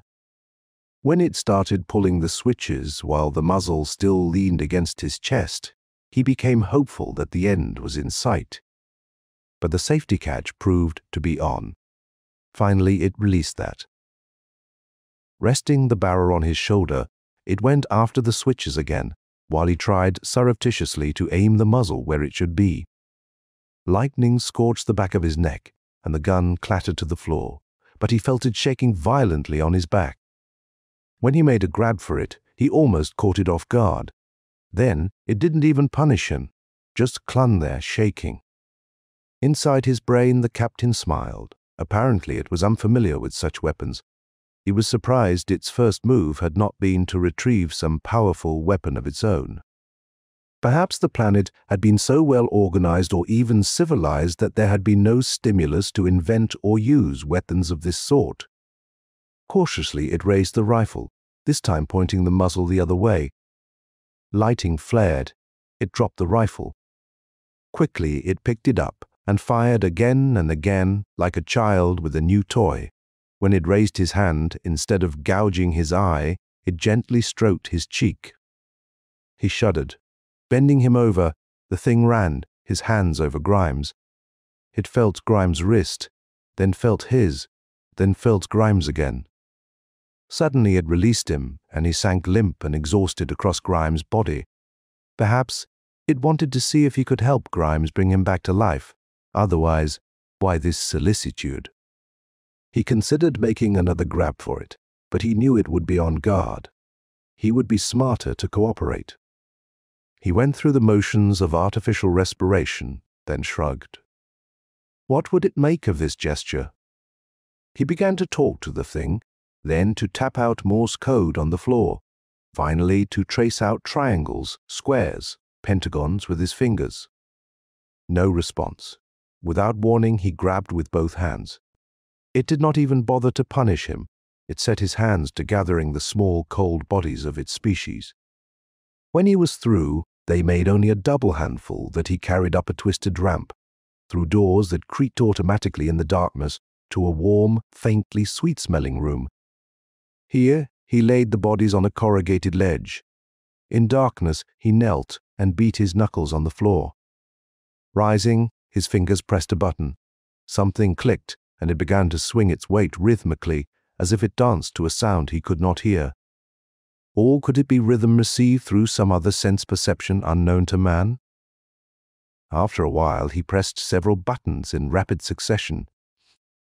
A blinding electric arc leaped from the ceiling, turning the heap of bodies into a crackling funeral pyre. The smoky light revealed row on row of strangely carved figures, model dome structures and cylindrical shapes strung from wires resembling fish toys like the one in his pocket, and many creased forms resembling walnut meats or possibly brains. As the light died away, it jabbed the captain's eye as if to make him feel pain in honor of its dead companions. It jammed with increasing savagery until he fainted and ended the ceremony. When he regained consciousness, it set his hands to scraping the ashes into a smooth bowl. His hands placed this on a shelf, and his feet carried him back down the twisting ramp. As he reached the bottom, he heard the excited voices of Spencer and Quatahiri, their knives, deep a voice as his feet hesitated in the corridor. It clutched his rifle hard. Turning into a side room, it snatched up something that felt like wire netting. Then it made his feet walk softly down the main corridor toward the voices, and he mentally cursed his men for their ill caution. All three fools had crowded into the refrigerator room, but to his relief his body hurried up the ramp, through the power room, then up the second ramp to the control room and the surface. As the glare of the sun struck the thing, it made a long shudder pass through the captain's body. Then it prodded his blind eye as though it somehow blamed him for the desolation out there. But it prodded him with finesse as it drew him back out of the sun, for his efficiency was essential, no matter what its next move. From below drifted Hogan's hoarse voice crooning of a red-haired baby with two great big hums. The thing unbuttoned the captain's shirt and drew it over his head like a cowl. Then it slung the rifle and opened out the wire net. After innumerable vacillations and quiverings, it sent him sliding down the rope, unconscious that the rope was burning through the skin of his hands. "There you are," Hogan shouted. "I knew Spence had pulled a Templar. What do you find?" He wasn't going to make anything of the rabbit punch. The captain's legs gave way as they struck the ground, and he sprawled awkwardly. "Geez, Cap, you really burnt your hands. What's the matter? Are you sick? What happened to your eye?" As he extended his hand, the captain's body leaped away. As it lunged forward again, Ned swung high. His shirt slipped back, making Hogan's expression change from surprise to bug-eyed horror. Netting, a strong man did not prove as practical as the thing may have imagined. Mouthing obscenities, Hogan shook loose, scooped up his rifle, and fled. As he reached the cover of a cylindrical, he whirled, fired, missing an easy, motionless target in his haste, and fled again. The thing unslung the rifle and started in pursuit. Hogan's tracks were easy to follow in the dust, but where whirling wind from the cross streets had swept them away, the thing followed as confidently as ever. It was not hunting by sight. After they exchanged shots and crossed over the trail the party had made on entering the city, it became obvious that Hogan was leading it straight to the spheroid. The captain's brain cursed him silently. The fool, as he topped the last rise. The thing stopped him abruptly. There, gleaming in the sunshine, was the spheroid. Before the entry hatched two tiny figures gesticulated. Hogan was telling Templar all about it. Shivering, the thing pulled the shirt up over his head again. Then it dallied, still shivering, obviously searching for a plan of action. "Didn't expect anything like that, did you?" The captain thought he tried to speak, and did manage to drool a little. Then it started him down the hill, freezing his left hand at waist level long before he could grab. Real terror struck the captain now. The thing was going to try some sort of bluff. It was going to try to take the ship. "Here he comes," shouted Templar. It waved the captain's left arm and broke into a run. Templar ran to meet it, but Hogan ran after Templar and grabbed his shoulder. Templar shook him off. "Stop," Hogan screamed. "I tell you, he's a murdering maniac." But Templar ran to the captain. "Put your arm over my neck, sir." "Gee, you've hurt your eye terribly." But the captain gave no sign of understanding. He pulled back suspiciously when Templar reached for his arm. "Sir, are you all right?" "I think Hogan is almost crazy enough to shoot us. He's gone absolutely mad." Covering them with his rifle, Hogan came closer, his dust-streaked face a-quiver with indecision. "He's nuts, Temp. Look at his face. Why doesn't he speak? Shoot me, you fool!" the captain's brain screamed. Beneath its hood the thing quivered violently, but it held the captain's body under perfect control. Hogan jammed his rifle muzzle against the captain's head. "Speak, damn you, speak! What's on your back?" "You see, Temp, he's so crazy he can't even spee." Violently, the captain's body grappled for possession of the rifle. With a blinding flash, it went off between them. Over and over in the dust they rolled, while Templar danced about and did nothing. As the captain's hands clamped on Hogan's windpipe, he saw Templar had finally picked up the rifle. Surely he must see the thing on his back. "Shoot me, you fool, gasping." Hogan tore loose and swung his fist against the captain's teeth. Lunging, he drove his knee into the captain's stomach. In that moment, Templar made his decision. He slammed down the rifle barrel on Hogan's skull gently. The captain's hands took the rifle away from Templar. They pointed the muzzle at his belly and signaled for him to lie down. When Templar stared uncomprehending, they fired a blast near his cheek. By the time the captain's hands had finished trussing Templar with his own trousers and belt, the blue-eyed young man had noticed the thing on his captain's neck and quietly gone mad. After binding Hogan's unconscious bulk, it dragged both of them into the spheroid. There it frantically opened drawers, thumbed through illustrations in books and manuals, pulled levers and pressed buttons indiscriminately as though it was looking for a clue to guide its further actions. It had dropped its net by the control dome. Now it seemed to be searching for some more effective means of taking men alive. The auto-electric gun manual held its attention, especially the circuit diagrams that showed how the deadly stream of electrons might be widened into a stunning spray. Unfortunately, there was even a line drawing of a man stunning and tying a venupod. It stared for a long time at the accompanying frequency tables. The setting numbers on the receiver of the gun, the corresponding numbers on the table, the logic of mathematics made the thing's inability to read words quite immaterial. When Spencer clambered through the hatch, the diffusion rays stunned him in his tracks. Quickly, it leaped out and stunned Ives and Quatahili. After the captain's hands had bound them with climbing ropes, they lay on the floor of the spheroid, their limp bodies gradually stiffening with horror as the effects of the ray wore off. As their voices began to curse and argue and plead, night descended, but it did not need to turn on the lights. By morning, the men were moaning for water, and the thing seemed to notice the captain's increasing weakness. It freed him to see what he would do to help himself.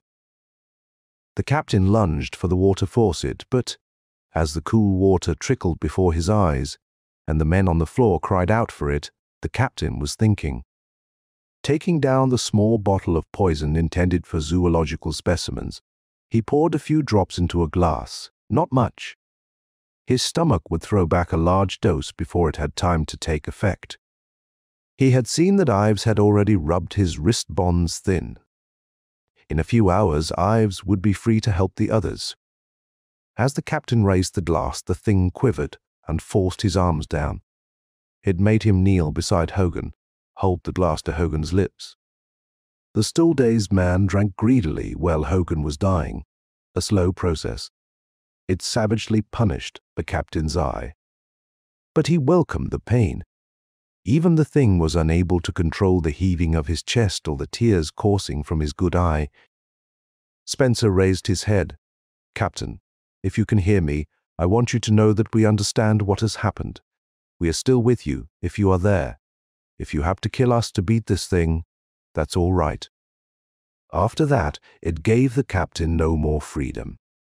With much hesitation and quivering, it filled a clean glass and gave his 4 surviving men water. Then it carefully examined the food in the refrigerator, but Ives was the only one who would eat. After a safety waiting period, it stuffed the captain's mouth with only those kinds of food that Ives had eaten. When the sun began to slant into the open hatchway, the captain felt the thing's body take on a new motion, a slow, regular, rolling motion that increased in speed as it sat his body beside Ives and bent his back until the thing touched Ives' neck. When Ives ceased screaming, the captain's body rose and turned. On Ives' neck clung a tiny replica of the thing. By late afternoon, it had also made Templar and Quatahiri hosts. Only Spencer seemed conscious, his wide grey eyes watching the captain's every move. When it tried again to feed him, he clenched his teeth and turned his head away, but the others chewed and swallowed mechanically. When it went back to the refrigerator, the captain managed to deflect his left hand so that it drew out a can of beer instead of a grapefruit. A vague hope arose in the captain's brain as his hands clumsily punched a hole in the can. The thing filled a glass and knelt before Spencer. "Drink it! Drink it! Drink it!" the captain's brain shouted. Spencer stared at the captain's face for a long time as though he was trying to read something there. Then he opened his lips and gulped the beer when the thing sat, the captain down at the table. He noticed the grenade lying between the screwdriver and the artichoke. So near, but yet so far, if he could only pull the pin. But his hands moved past the grenade to the screwdriver. The screwdriver was the thing's beer can punch. Using the wrench for a hammer, it raised a geyser of beer. Of its own free will, it raised the can to the captain's lips. The beer was bitter, stinging pleasure, cold in the throat, warm in the belly. He put it away fast and reached for another can. After a slight hesitation, it freed his hands to punch the holes, one to take the gush of beer, one to keep it flowing. It fizzed in his mouth and bubbled out of the corners and over his chin. A cold stream crept down his neck to his collarbone. The third can he drank more daintily. With the fourth, he felt the thing relax. Its weight sagged a bit as though it was feeling the effects of the alcohol in his bloodstream, and it let his hands relax upon the table. Gently, he glided his left hand toward the grenade, but the hand froze, then curled back for another can of beer. His right hand was a trifle unsteady as it raised the can to his lips. On the next can, he forgot to punch the second hole and gulped the golden pleasure in erratic jets until he was sucking an empty can. Both he and it were game for another. He could feel the beer bubbling and trying to come back up. He could feel the tautness of his grinning lips, the limpness of the weight upon his neck. Gradually, he edged his left hand toward the grenade, but the thing curled it back for another canoe matting. This can was troublesome, and he forgot about the grenade. His wife smiled at him across the table. Soon they were floating down, through blue warmth, toward earth so green and soft beneath. "Sped time," he mumbled. The sound of his own voice sat him up straight. He remembered where he was, and his smile went away. Then he felt it coming back again, with his teeth hard beneath it. Very cautiously, he slid his right hand up his cheek and back over the short hair on his neck until his fingers touched the thing's shrinking tissue. It slid his hand away and quivered in gentle admonition. "Please," his voice whispered. "It will feel so good." And his hand tried again, like a gentle lover. Across the room, Spencer's eyes glistened wide in the gathering dusk. Templar moaned softly in his sleep. The faucet dripped loudly, and the captain's fingers closed about something smooth and yielding, yet plump with blood, a tick ripe for the bursting. With a great brassy shout, he drove his fingers through it. As his nails gouged through writhing jelly, the agonies of the thing's short, circuiting nervous system became hammer blows upon the base of his skull. Frantically, with numbing fingers, he tore at the connecting nerve links.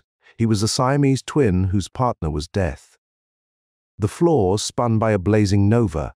Then galaxies of stars burned out his optic nerve, and darkness struck. For an instant, infinity equaled zero. Then his good eye opened and puzzled at the mountain, so close its wrinkled gray surface was a blur. As he raised his cheek from the floor, the mountain became Hogan's trouser leg. The captain felt his throat constrict. Painfully word pictures forced themselves upon him. Hogan Grimes, they whirled in a tightening circle of hysteria. Captain Spencer's quiet voice broke the chain of self-recrimination. "Can you hear me, Captain?" The captain leaped erect and brushed a nasty mess of skin and jelly from his shoulder. "Think about it later. Let the court of inquiry think about it," he told himself. "You are their captain, man. Act like one." Swiftly he untied Spencer. Then, kneeling beside each of the 3 unconscious men, he carefully extracted the thing's progeny from their necks, twisting and bullying the tiny parasites until they drew in their nerve extensions and came loose in his hands. In the icebox between the celery and the beer cans, they resembled 3 overripe avocados as their frantic pulsations died away and the cold made wrinkles in their skins. "When are you going to kill them?" "The transgalactic biology teams will want them alive. We will keep them in suspended animation the way the thing survived so long until we reach." The captain's voice faltered as he readied Templar's hypo. Ives was already groaning and trying to sit up, but he wanted Templar to awaken more gently. "Earth, Earth," Spencer repeated solemnly. "Earth, Earth, Earth." Suddenly he smiled, and the captain's smile joined him. They were going home. End of it, by Hayden Howard.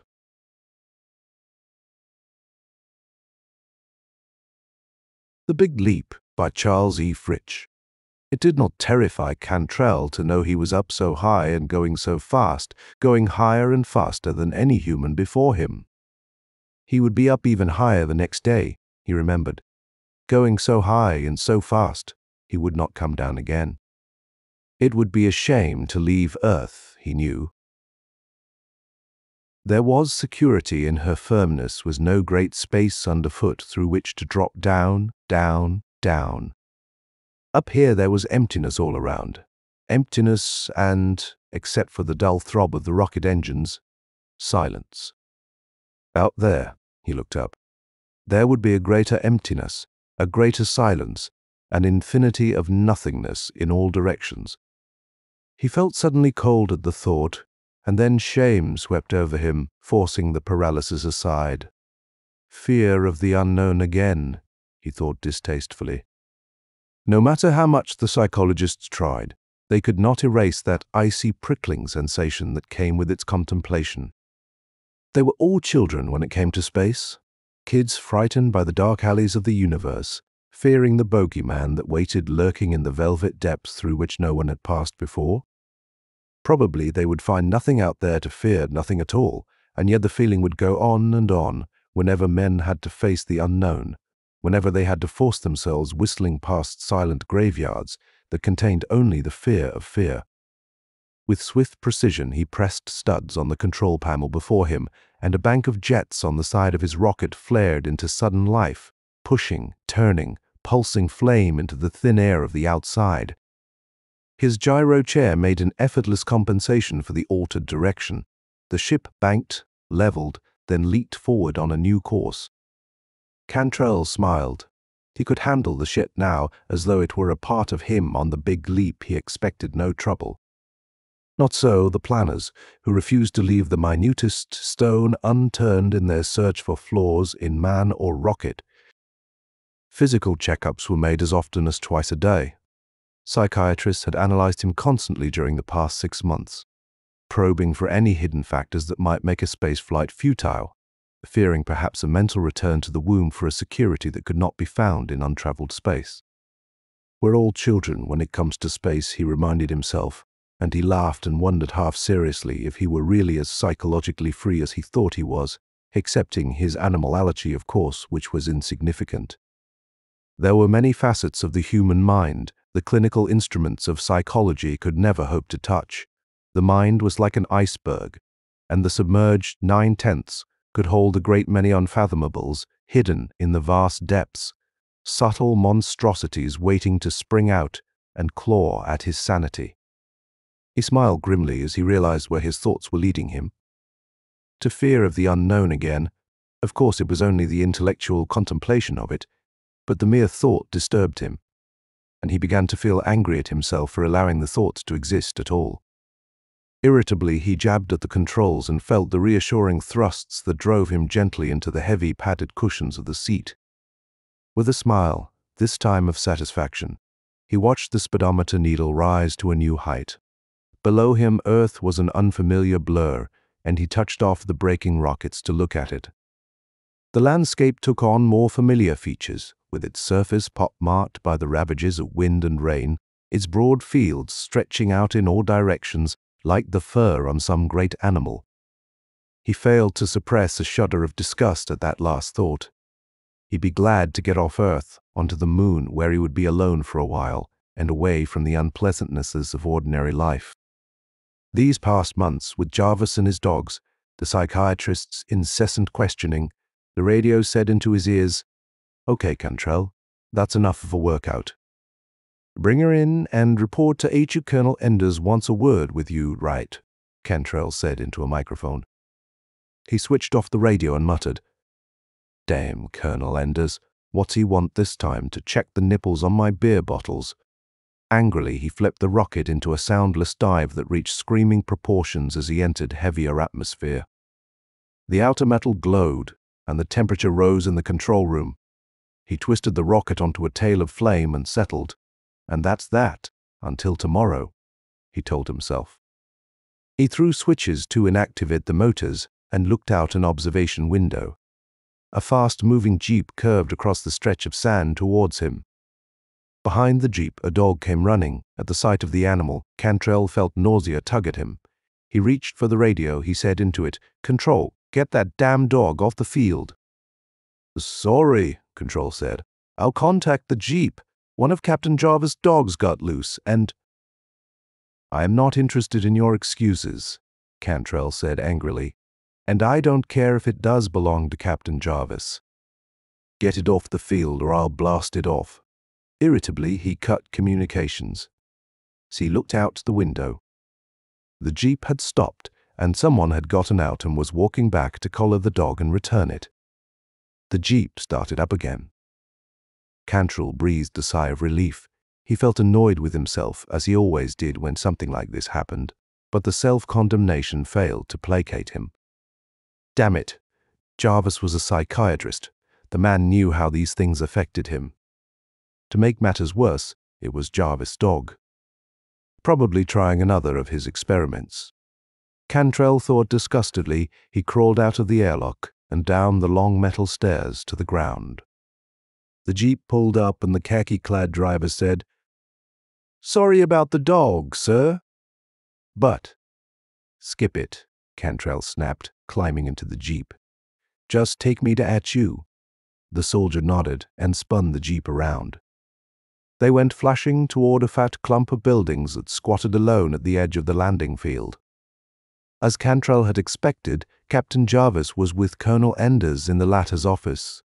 What was the idea of sending out that mongrel? Cantrell flared. "You know I'm allergic to animals." "It was an accident. Besides, you are not allergic to anything," the psychiatrist said calmly, ignoring the insult to his pet. "You are rationalizing a pathological fear. Now see here," Captain Jarvis held up a placating hand, "or hatred, if you wish, of animals." Okay, I don't like animals," Cantrell said. "We've been over that a dozen times. So what? I suppose you still think it has some bearing on my going to the moon and back?" The psychiatrist shrugged. "Who knows? It might have," Colonel Enders said. "I am beginning to agree with Cantrell, Captain. We're not going to find anyone perfect, it seems, so we may as well take those with the best qualifications. Cantrell certainly isn't going to encounter animals in space, and there is no life on the moon. Our foremost scientists assure us of that." "But can you be sure?" the psychiatrist wondered. "Can they be sure? Can anybody be sure? Scientists don't have all the right answers about our Earth, much less the other planets. We know as much about Earth as a flea knows about the dog or the cat he's on." Cantrell grimaced at the analogy. "That's why we're going up to find a few answers anyway. Tomorrow, I'll be on my way, because I've got the qualifications for it, animals or no animals. And if the moon has creatures on it that resemble dogs or cats or even fleas, I'll be mighty surprised." "How about you, Colonel? Don't drag me into your arguments, Cantrell. The colonel sighed. I am a military man, not a scientist. Both the Earth and the Moon may be green cheese, for all I know. The main thing I am interested in is that you get up there and back safely. I will, Cantrell promised. I hope you do, Captain Jarvis said earnestly. I am not trying to heap obstacles in your path, Cantrell. It's just that we know so little about anything that even an ology like yours might be a hazard. Suppose, up there, for example, it suddenly took on cockeyed proportions and went to lesser animals. Suppose a fly accidentally got aboard the rocket. You might even open a hatch to get away from it and forget to put on your spacesuit. Thank the fates I am not a military man, Jarvis, and can speak freely, Cantrell said dryly.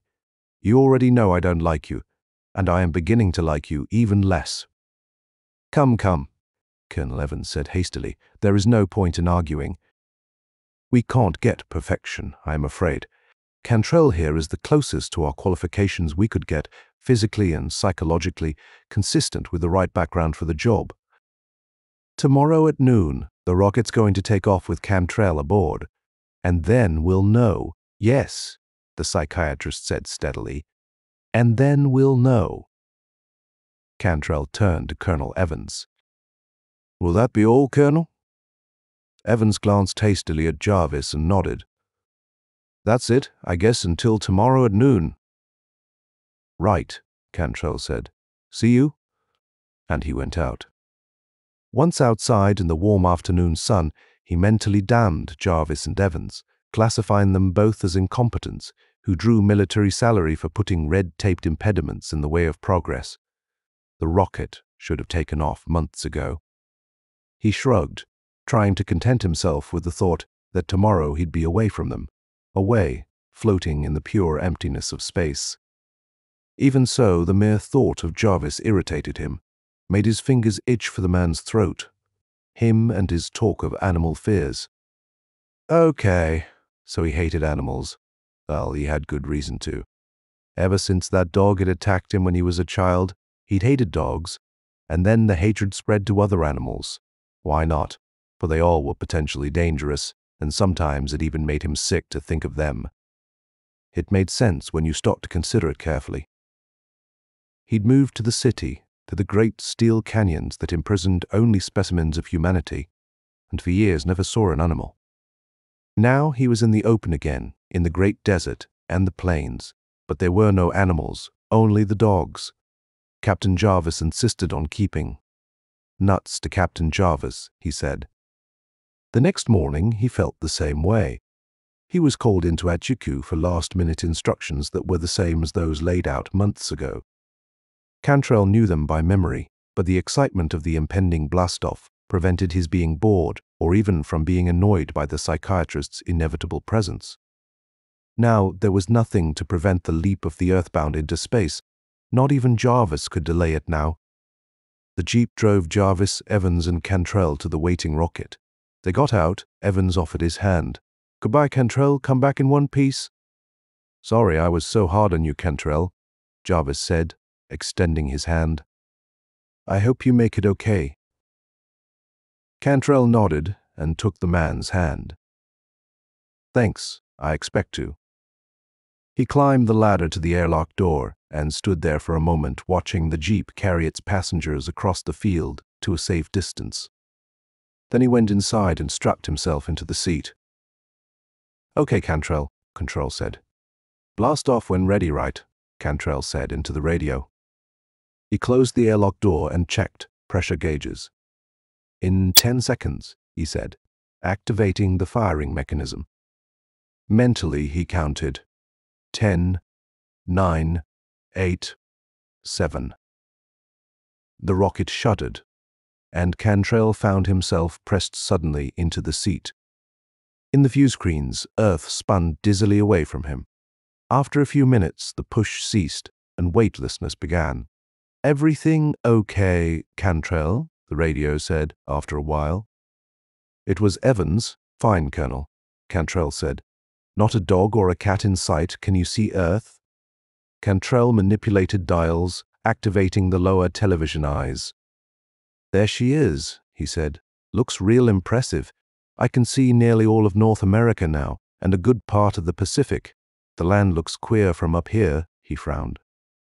"Something like," he broke off, staring. Like what?" Jarvis' voice demanded suddenly. "It looks like what, Cantrell?" Cantrell shook his head bewilderedly. "Nothing," he said uncertainly. He felt a sudden irritation that Jarvis couldn't let him alone even with so much of space intervening. "It looks like I am going to make it to the moon, that's all." "You were going to say something else, Cantrell. What?" "Let him alone, Jarvis," Evans whispered. "He's got enough to worry about." "That's right," Cantrell said irritably. "And I am going to worry about it in silence." He reached for the radio switch, but "Cantrell," Evans said. Then the radio went dead. Cantrell grinned and watched Earth getting smaller below. The grin faded as he thought of his almost spoken comparison of a few minutes before of the land resembling the shriveled skin of an animal. Jarvis would have made much of that, of course, with his psychiatric ramblings. Yet, the comparison was disturbing just the same. Why did he torture himself? He regarded Earth skeptically, hoping to subdue the irrational thoughts. Certainly the shape was not that of an animal. At least not an Earth animal, but then it wouldn't have to be.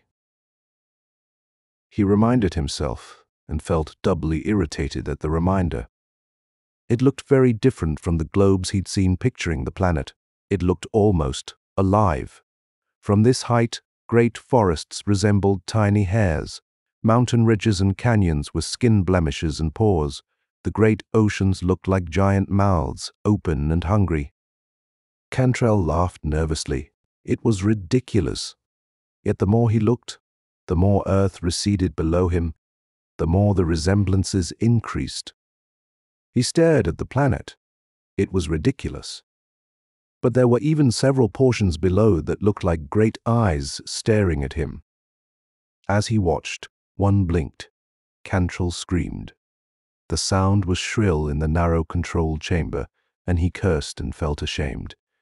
"I'm going crazy," he told himself. His voice was hoarse. Jarvis was right. But the thought failed to help. The sudden feeling of terror was still with him, and he found himself trembling. It was only a cloud, he told himself. Only a cloud passing over a section of land that from this distance looked like an eye. He tried to laugh away the fear, but the sound stuck in his throat. He felt his heart beating faster than it should. "No," he said desperately, looking away. "No, I am okay. My mind is clear, and I am all right. It's just being up here that gives a guy the jitters fear of the unknown. Things look different when you are not close to them. Got to calm down. Take it easy." His hands trembled. "Scientists don't have all the right answers even about our Earth here," Jarvis had said. "We know as much about Earth as a flea knows about the dog or the cat he's on." The words echoed in Cantrell's memory, and he forced himself to look down at Earth. It was a planet. That was all. An inanimate mass, and nothing more. As much as a flea knows. But was it possible that a flea might not realize the animal he was on was an animal? He had a headache, and he shook his head in an effort to clear it. His vision blurred, refocused with astounding clarity. Lines flowed together with sudden meaning. Before his gaze, rivers became veins. Eyes stared at him curiously. Ocean mouths yawned. The truth burst upon him then with a sudden flash that drove his blood coursing through his body with a realization that jerked him as though he had been struck with a whip. He laughed insanely at the thought, and the laughter exploded in the narrow cabin and flowed over him in torrents, echoing. He was the only one in the world who could see things as they really were. He was as certain of that as he was of his own existence. He knew now, and his was the only knowledge. Earth was a space animal. The humans parasites, like fleas on a cat or a dog. And the Earthlings didn't know. They didn't even suspect. The radio buzzed. He pressed a button. "Cantrell," Evans's harassed voice came. "This is an order. Maintain contact at all times until the moment you set foot back on Earth. Understand?" Cantrell laughed, with his strange secret knowledge. "I am not coming back," he said happily. He was the only one who could escape this animal. The only one, and he felt elated at this, felt a sense of power he'd not known. I am not going to be a parasite crawling on the back of an animal. The thought sickened him and he gagged. "Cantrell," it was Jarvis. "Cantrell, listen to me." "No," Cantrell said. "You listen to me." And he told them about Earth being a space animal. His mind rebelled at the thought, but he forced himself on, for he wanted Jarvis to suffer down there. He wanted them all to suffer with the knowledge of what they were. Where was their pompous self-importance now, their flea's dream of conquering the universe? "He's crazy," Evans whispered. "Cantrell, listen to me," Jarvis said. But Cantrell was staring in horrified fascination at Earth dwindling below, at the space animal watching him. "No," he cried. "No, it's too late!" And he shut off the radio and ripped the wires from their moorings. Ahead of him lay the moon. He switched screens to look at it. It was chalky and pockmarked, like the skin of a diseased animal. Great iridescent veins glowed through its body. From a crater bed a great baleful eye regarded him. Cantrell screamed again and frantically pressed studs on the control panel. The rocket shot flame from its side tubes and turned in a short arc, swinging the moon from sight. The forward view screen showed the stars now, and beyond them an infinite blackness. "I'll be safe out there," Cantrell told himself. The rocket leaped forward. "You were right," Evans said bitterly, putting down the radio phone with a gesture of helplessness. "Now, what do we do?" Jarvis shrugged. "Start over," he said. "What else is there to do? Find someone else to pilot another rocket. Someone without Cantrell's hallucinations," Jarvis amended. "And pray that they were hallucinations," Jarvis amended further. Evans looked at him sharply. "What do you mean?" Jarvis said calmly, "My favorite theme, Colonel, simply that we don't know much about this blob of matter we're on. One factor disturbs me. While Cantrell was afraid of animals, he never imagined he saw them. Outside of his one idiosyncrasy, he was a very sound person." "What are you getting at?" Evans demanded irritably. "That it's unfortunate Cantrell had this animal fear. It's much too easy to blame that for what he saw as a psychiatrist. I suppose I should say that's the reason for it. I might be right. But it has also occurred to me I might be rationalizing." He leaned forward, intensely serious. "Suppose, just suppose for a minute, that maybe we were the ones who were wrong. That maybe we're really parasites on an alien organism. That maybe we're under a kind of mass auto-hypnosis to protect our pride. And that maybe space restores us sanity for a while anyway, until another form of insanity takes over." "Anyone who supposed that would be crazy," Evans blurted. "Perhaps," Jarvis admitted. "But who's to tell, I wonder? Does the flea know the true nature of the dog, or does he think he's living on some kind of world built just for him?" Evans sputtered, searching for words. Finally he managed. "See here, Captain, this is nonsense, and I order you to stop such talk immediately." Jarvis sighed. "I hope so, Colonel. I really hope it is nonsense. Man is a proud animal. It's interesting to consider how such knowledge would affect him." He shrugged helplessly and turned to leave the room. "At any rate, the only way to find out is to send up another man in another rocket and hope he doesn't report the same thing. If he does, we'll just blame it on one of his psychological quirks and try again. But for all we know about this universe, Earth might be a space animal, a type of life so close to us and yet so alien, we don't even recognize it or don't want to." Colonel Evans wet his lips. "Do you? Do you really believe that, Captain?" Jarvis considered the question. No, he said slowly.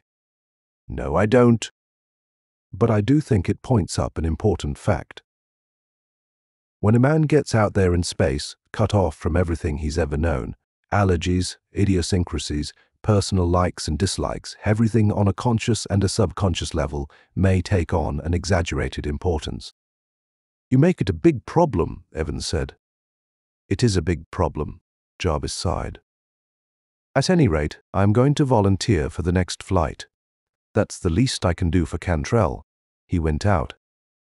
The colonel stared after him, puzzled and slightly indignant. He shook his head. The man was crazy. Earth, an animal. The idea was preposterous. But the thought hammered at him, repeating, Jarvis was right, of course, when he said it was undoubtedly psychological.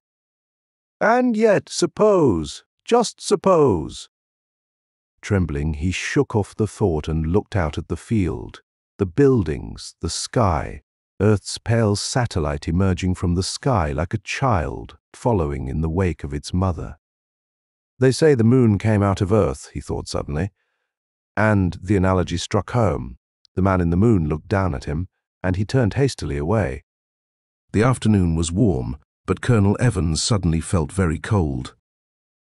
End of The Big Leap, by Charles E. Fritch.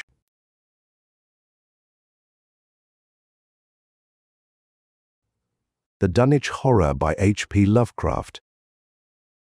When a traveller in north-central Massachusetts takes the wrong fork at the junction of the Aylesbury Pike, just beyond Dean's Corners, he comes upon a lonely and curious country.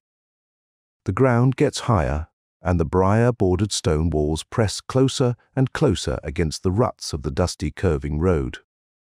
The trees of the frequent forest belts seem too large, and the wild weeds, brambles, and grasses attain a luxuriance not often found in settled regions. At the same time, the planted fields appear singularly few and barren, while the sparsely scattered houses wear a surprising uniform aspect of age, squalor, and dilapidation. Without knowing why, one hesitates to ask directions from the gnarled, solitary figures, spied now and then on crumbling doorsteps, or in the sloping, rock-strewn meadows. Those figures are so silent and furtive that one feels somehow confronted by forbidden things with which it would be better to have nothing to do. When a rise in the road brings the mountains in view above the deep woods, the feeling of strange uneasiness is increased. The summits are too rounded and symmetrical to give a sense of comfort and naturalness, and sometimes the sky silhouettes with especial clearness the queer circles of tall stone pillars with which most of them are crowned. Gorges and ravines of problematical depth intersect the way, and the crude wooden bridges always seem of dubious safety. When the road dips again, there are stretches of marshland that one instinctively dislikes, and indeed almost fears. At evening, when unseen whippoorwills chatter and the fireflies come out in abnormal profusion to dance to the raucous, creepily insistent rhythms of stridently piping bullfrogs, the thin, shining line of the Miskatonic's upper reaches has an oddly serpent-like suggestion as it winds close to the feet of the domed hills among which it rises. As the hills draw nearer, one heeds their wooded sides more than their stone-crowned tops. Those sides loom up so darkly and precipitously that one wishes they would keep their distance, but there is no road by which to escape them. Across a covered bridge, one sees a small village huddled between the stream and the vertical slope of Round Mountain, and wonders at the cluster of rotting gambrel roofs, bespeaking an earlier architectural period than that of the neighboring region. It is not reassuring to see, on a closer glance, that most of the houses are deserted and falling to ruin, and that the broken steepled church now harbors the one slovenly mercantile establishment of the hamlet. One dreads to trust the tenebrous tunnel of the bridge, yet there is no way to avoid it. Once across, it is hard to prevent the impression of a faint, malign odor about the village street, as of the must, mold, and decay of centuries. It is always a relief to get clear of the place and to follow the narrow road around the base of the hills and across the level country beyond till it rejoins the Aylesbury Pike. Afterward, one sometimes learns that one has been through Dunwich outsiders, visit Dunwich as seldom as possible, and since a certain season of horror, all the signboards pointing toward it have been taken down. The scenery, judged by any ordinary aesthetic canon, is more than commonly beautiful. Yet there is no influx of artists or summer tourists. 2 centuries ago, when talk of witch blood, Satan worship, and strange forest presences was not laughed at, it was the custom to give reasons for avoiding the locality. In our sensible age, since the Dunwich horror of 1928 was hushed up by those who had the town's and the world's welfare at heart, people shun it without knowing exactly why. Perhaps one reason, though it cannot apply to uninformed strangers, is that the natives are now repellently decadent, having gone far along that path of retrogression so common in many New England backwaters. They have come to form a race by themselves, with the well-defined mental and physical stigmata of degeneracy and inbreeding. The average of their intelligence is woefully low, whilst their annals reek of overt viciousness and of half-hidden murders, incests, and deeds of almost unnameable violence and perversity.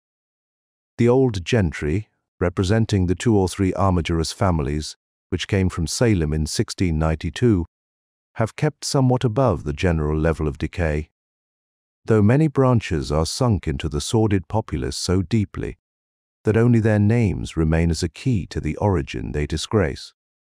Some of the Whateleys and bishops still send their eldest sons to Harvard and Miskatonic, though those sons seldom return to the mouldering gambrel roofs under which they and their ancestors were born.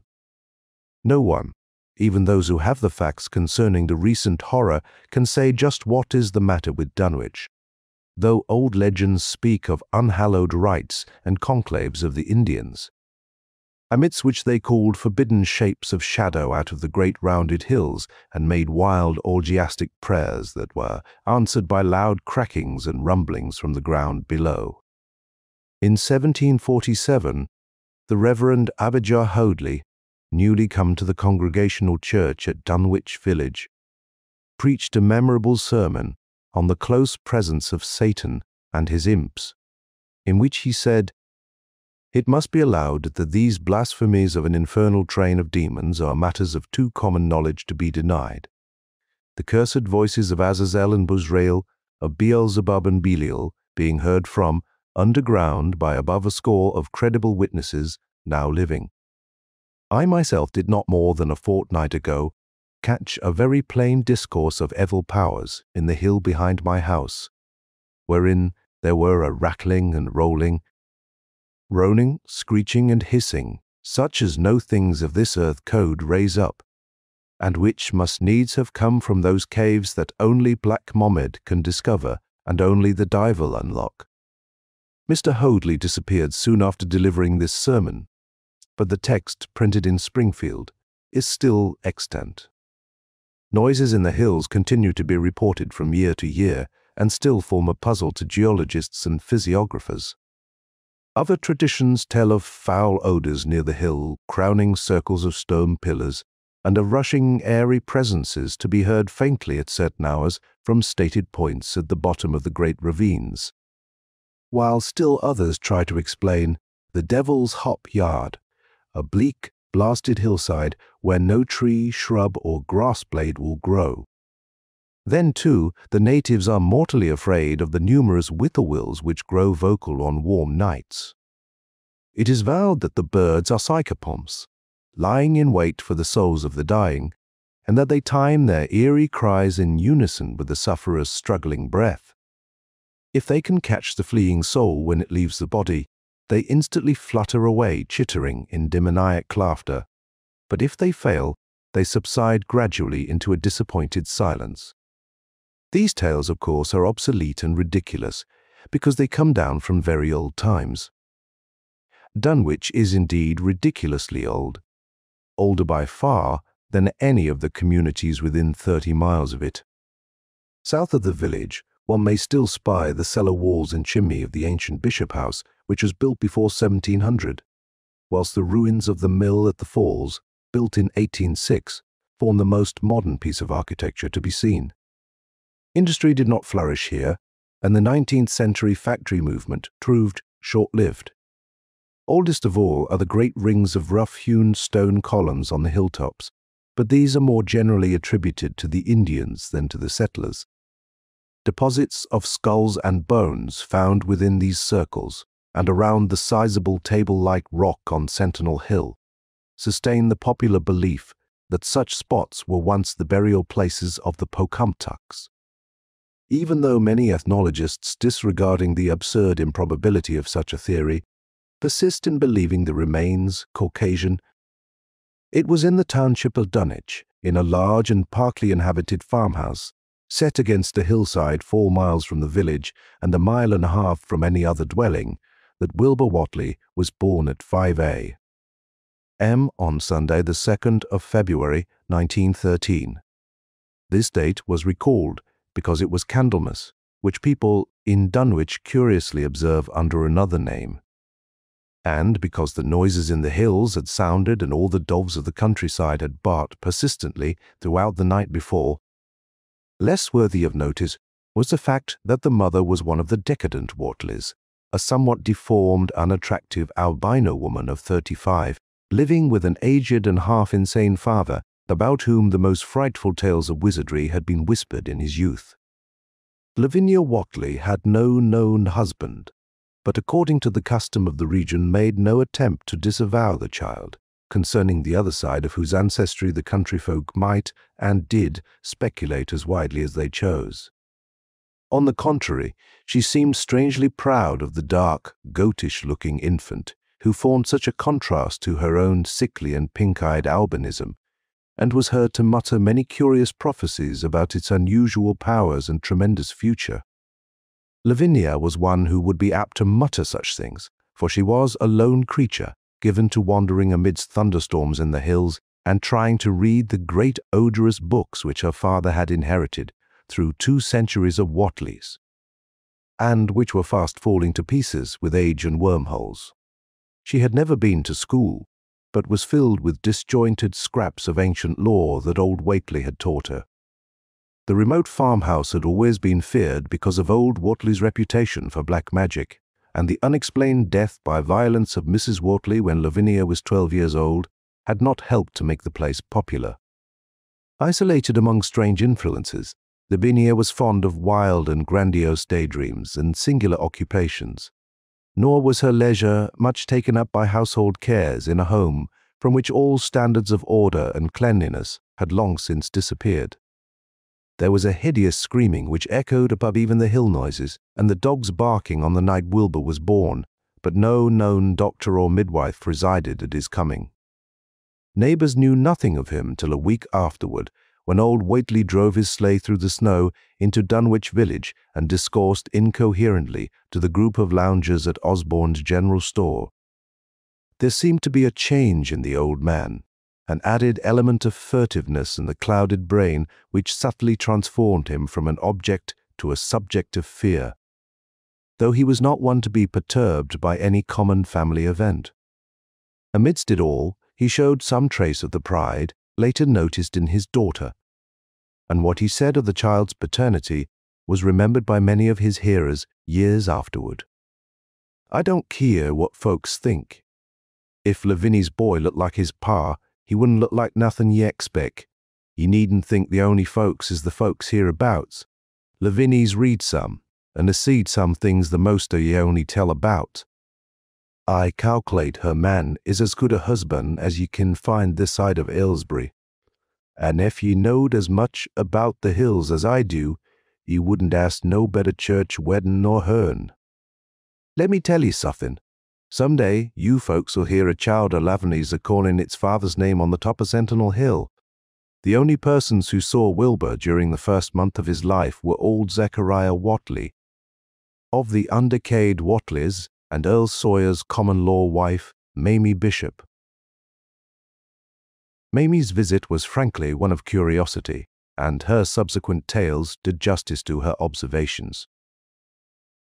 But Zechariah came to lead a pair of Alderney cows which old Whatley had bought of his son Curtis. This marked the beginning of a course of cattle buying on the part of small Wilbur's family, which ended only in 1928, when the Dunwich horror came and went. Yet at no time did the ramshackle Whatley barn seem overcrowded with livestock. There came a period when people were curious enough to steal up and count the herd that grazed precariously on the steep hillside above the old farmhouse, and they could never find more than 10 or 12 anemic, bloodless-looking specimens. Evidently some blight or distemper, perhaps sprung from the unwholesome pasturage or the diseased fungi and timbers of the filthy barn, caused a heavy mortality amongst the Whately animals. Odd wounds or sores, having something of the aspect of incisions, seemed to afflict the visible cattle, and once or twice during the earlier months, certain callers fancied they could discern similar sores about the throats of the grey, unshaven old man and his slatternly, crinkly-haired albino daughter. In the spring after Wilbur's birth, Lavinia resumed her customary rambles in the hills, bearing in her misproportioned arms the swarthy child. Public interest in the Whatleys subsided after most of the country folk had seen the baby, and no one bothered to comment on the swift development which that newcomer seemed every day to exhibit. Wilbur's growth was indeed phenomenal, for within 3 months of his birth he had attained a size and muscular power not usually found in infants under a full year of age. His motions, and even his vocal sounds, showed a restraint and deliberateness highly peculiar in an infant, and no one was really unprepared when, at 7 months, he began to walk, unassisted, with falterings which another month was sufficient to remove. It was somewhat after this time on Halloween that a great blaze was seen at midnight on the top of Sentinel Hill, where the old table-like stone stands amidst its tumulus of ancient bones. Considerable talk was started when Silas Bishop, of the undecayed bishops mentioned, having seen the boy running sturdily up that hill ahead of his mother about an hour before the blaze was remarked. Silas was rounding up a stray heifer, but he nearly forgot his mission when he fleetingly spied the 2 figures in the dim light of his lantern. They darted almost noiselessly through the underbrush, and the astonished watcher seemed to think they were entirely unclothed. Afterward, he could not be sure about the boy, who may have had some kind of a fringed belt and a pair of dark blue trunks or trousers on. Wilbur was never subsequently seen alive and conscious without complete and tightly buttoned attire, the disarrangement or threatened disarrangement of which always seemed to fill him with anger and alarm. His contrast with his squalid mother and grandfather in this respect was thought very notable until the horror of 1928 suggested the most valid of reasons. The next January gossips were mildly interested in the fact that Lavinia's black brat had commenced to talk, and at the age of only 11 months. His speech was somewhat remarkable both because of its difference from the ordinary accents of the region and because it displayed a freedom from infantile lisping of which many children of 3 or 4 might well be proud. The boy was not talkative, yet when he spoke, he seemed to reflect some elusive element wholly unpossessed by Dunwich and its denizens. The strangeness did not reside in what he said, or even in the simple idioms he used, but seemed vaguely linked with his intonation or with the internal organs that produced the spoken sounds. His facial aspect, too, was remarkable for its maturity, for though he shared his mother's and grandfather's chinlessness, his firm and precociously shaped nose united with the expression on his large, dark, almost Latin eyes to give him an air of quasi-adulthood and well-nigh preternatural intelligence. He was, however, exceedingly ugly despite his appearance of brilliancy, there being something almost goatish or animalistic about his thick lips, large-pored yellowish skin, coarse crinkly hair, and oddly elongated ears. He was soon disliked even more decidedly than his mother and grandsire, and all conjectures about him were spiced with references to the bygone magic of old Whatley, and how the hills once shook when he shrieked the dreadful name of Yog Sothoth. In the midst of a circle of stones, with a great book open in his arms before him. Dogs abhorred the boy, and he was always obliged to take various defensive measures against their barking menace. Meanwhile, old Whately continued to buy cattle without measurably increasing the size of his herd. He also cut timber and began to repair the unused parts of his house. A spacious peaked-roofed affair, whose rear end was buried entirely in the rocky hillside, and whose 3 least ruined ground-floor rooms had always been sufficient for himself and his daughter. There must have been prodigious reserves of strength in the old man to enable him to accomplish so much hard labor, and though he still babbled dementedly at times, his carpentry seemed to show the effects of sound calculation.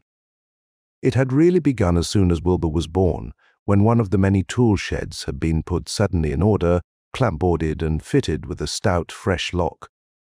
Now, in restoring the abandoned upper story of the house, he was a no less thorough craftsman. His mania showed itself only in his tight boarding up of all the windows in the reclaimed section, though many declared that it was a crazy thing to bother with the reclamation at all. Less inexplicable was his fitting up of another downstairs room for his new grandson, a room which several callers saw, though no one was ever admitted to the closely boarded upper story. This chamber he lined with tall, firm shelving, along which he began gradually to arrange in apparently careful order all the rotting ancient books and parts of books which, during his own day, had been heaped promiscuously in odd corners of the various rooms. "I made some use of 'em," he would say as he tried to mend a torn black letter page with paste prepared on the rusty kitchen stove, "but the boys fittin' to make better use of 'em. He'd ought to have 'em as well sot as he kin, for they're going to be all of his larnin'." When Wilbur was a year and 7 months old in September of 1914, his size and accomplishments were almost alarming. He had grown as large as a child of 4 and was a fluent and incredibly intelligent talker. He ran freely about the fields and hills and accompanied his mother on all her wanderings. At home he would pore diligently over the queer pictures and charts in his grandfather's books, while old Whately would instruct and catechize him through long, hushed afternoons. By this time the restoration of the house was finished, and those who watched it wondered why one of the upper windows had been made into a solid plank door. It was a window in the rear of the east gable end, close against the hill, and no one could imagine why a cleated wooden runway was built up to it from the ground. About the period of this work's completion, people noticed that the old tool house, tightly locked and windowlessly clapboarded since Wilbur's birth, had been abandoned again. The door swung listlessly open, and when Earl Sawyer once stepped within after a cattle-selling call on old Whately, he was quite discomposed by the singular odor he encountered. Such a stench, he averred, as he had never before smelt in all his life, except near the Indian circles on the hills, and which could not come from anything sane or of this earth.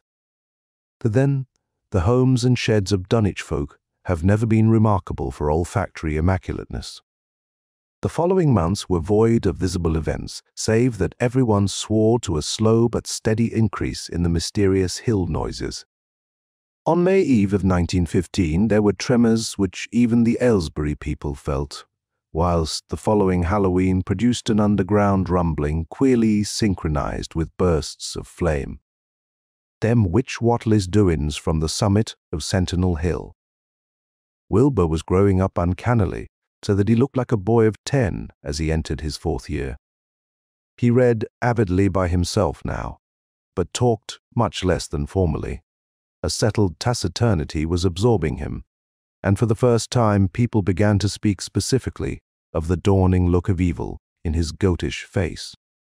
He would sometimes mutter an unfamiliar jargon and chant in bizarre rhythms which chilled the listener with a sense of unexplainable terror. The aversion displayed toward him by dogs had now become a matter of wide remark, and he was obliged to carry a pistol in order to traverse the countryside in safety. His occasional use of the weapon did not enhance his popularity amongst the owners of canine guardians. The few callers at the house would often find Lavinia alone on the ground floor, while odd cries and footsteps resounded in the boarded-up second story. She would never tell what her father and the boy were doing up there, though once she turned pale and displayed an abnormal degree of fear when a jocose fish peddler tried the locked door leading to the stairway. That peddler told the store loungers at Dunwich village that he thought he heard a horse stamping on that floor above.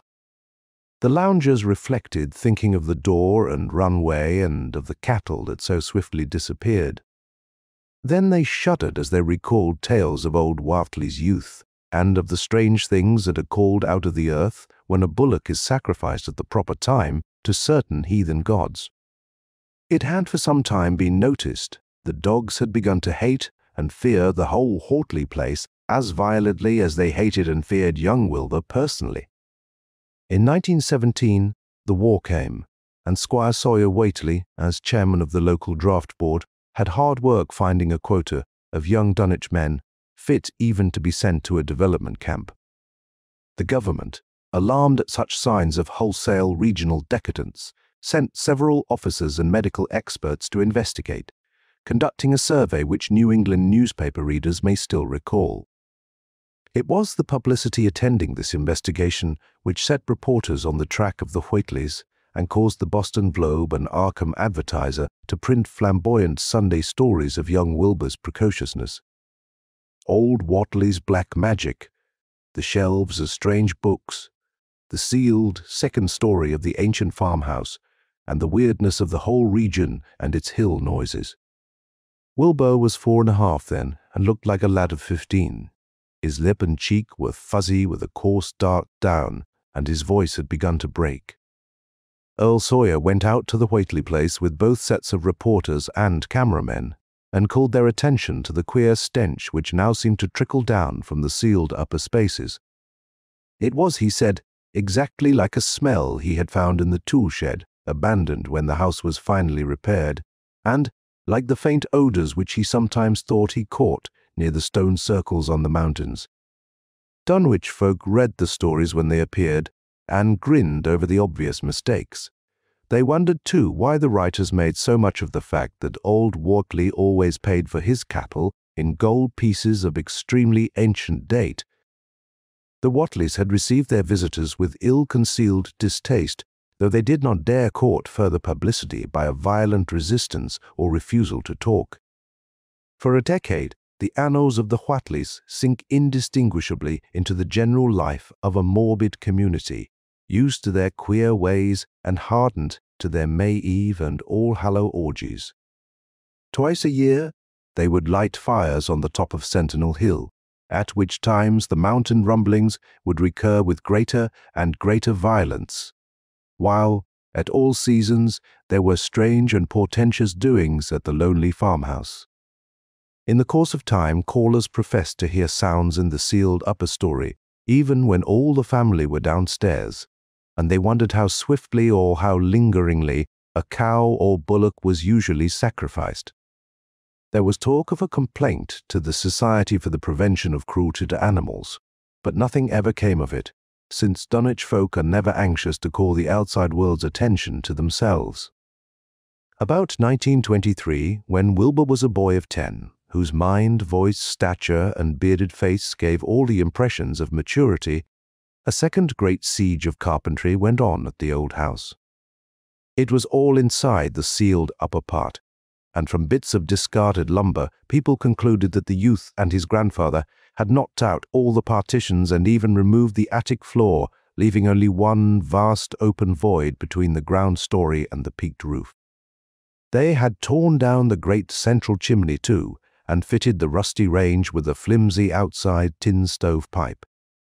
In the spring after this event, old Whatley noticed the growing number of whippoorwills that would come out of Cold Spring Glen to chirp under his window at night.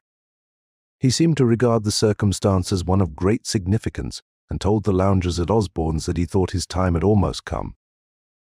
"They whistle jest in tune with my breathing now," he said, "and I guess they're getting ready to catch my soul. They know it's a-going out, and done calculate to miss it. You'll know, boys, arter I am gone, whether they get me or not. Ef they do, they'll keep up a-singin' and laughin' till break o' day. Ef they don't, they'll kinder quiet down like I expect them, and the souls they hunts for have some pretty tough tussles sometimes. On Lammas night, 1924.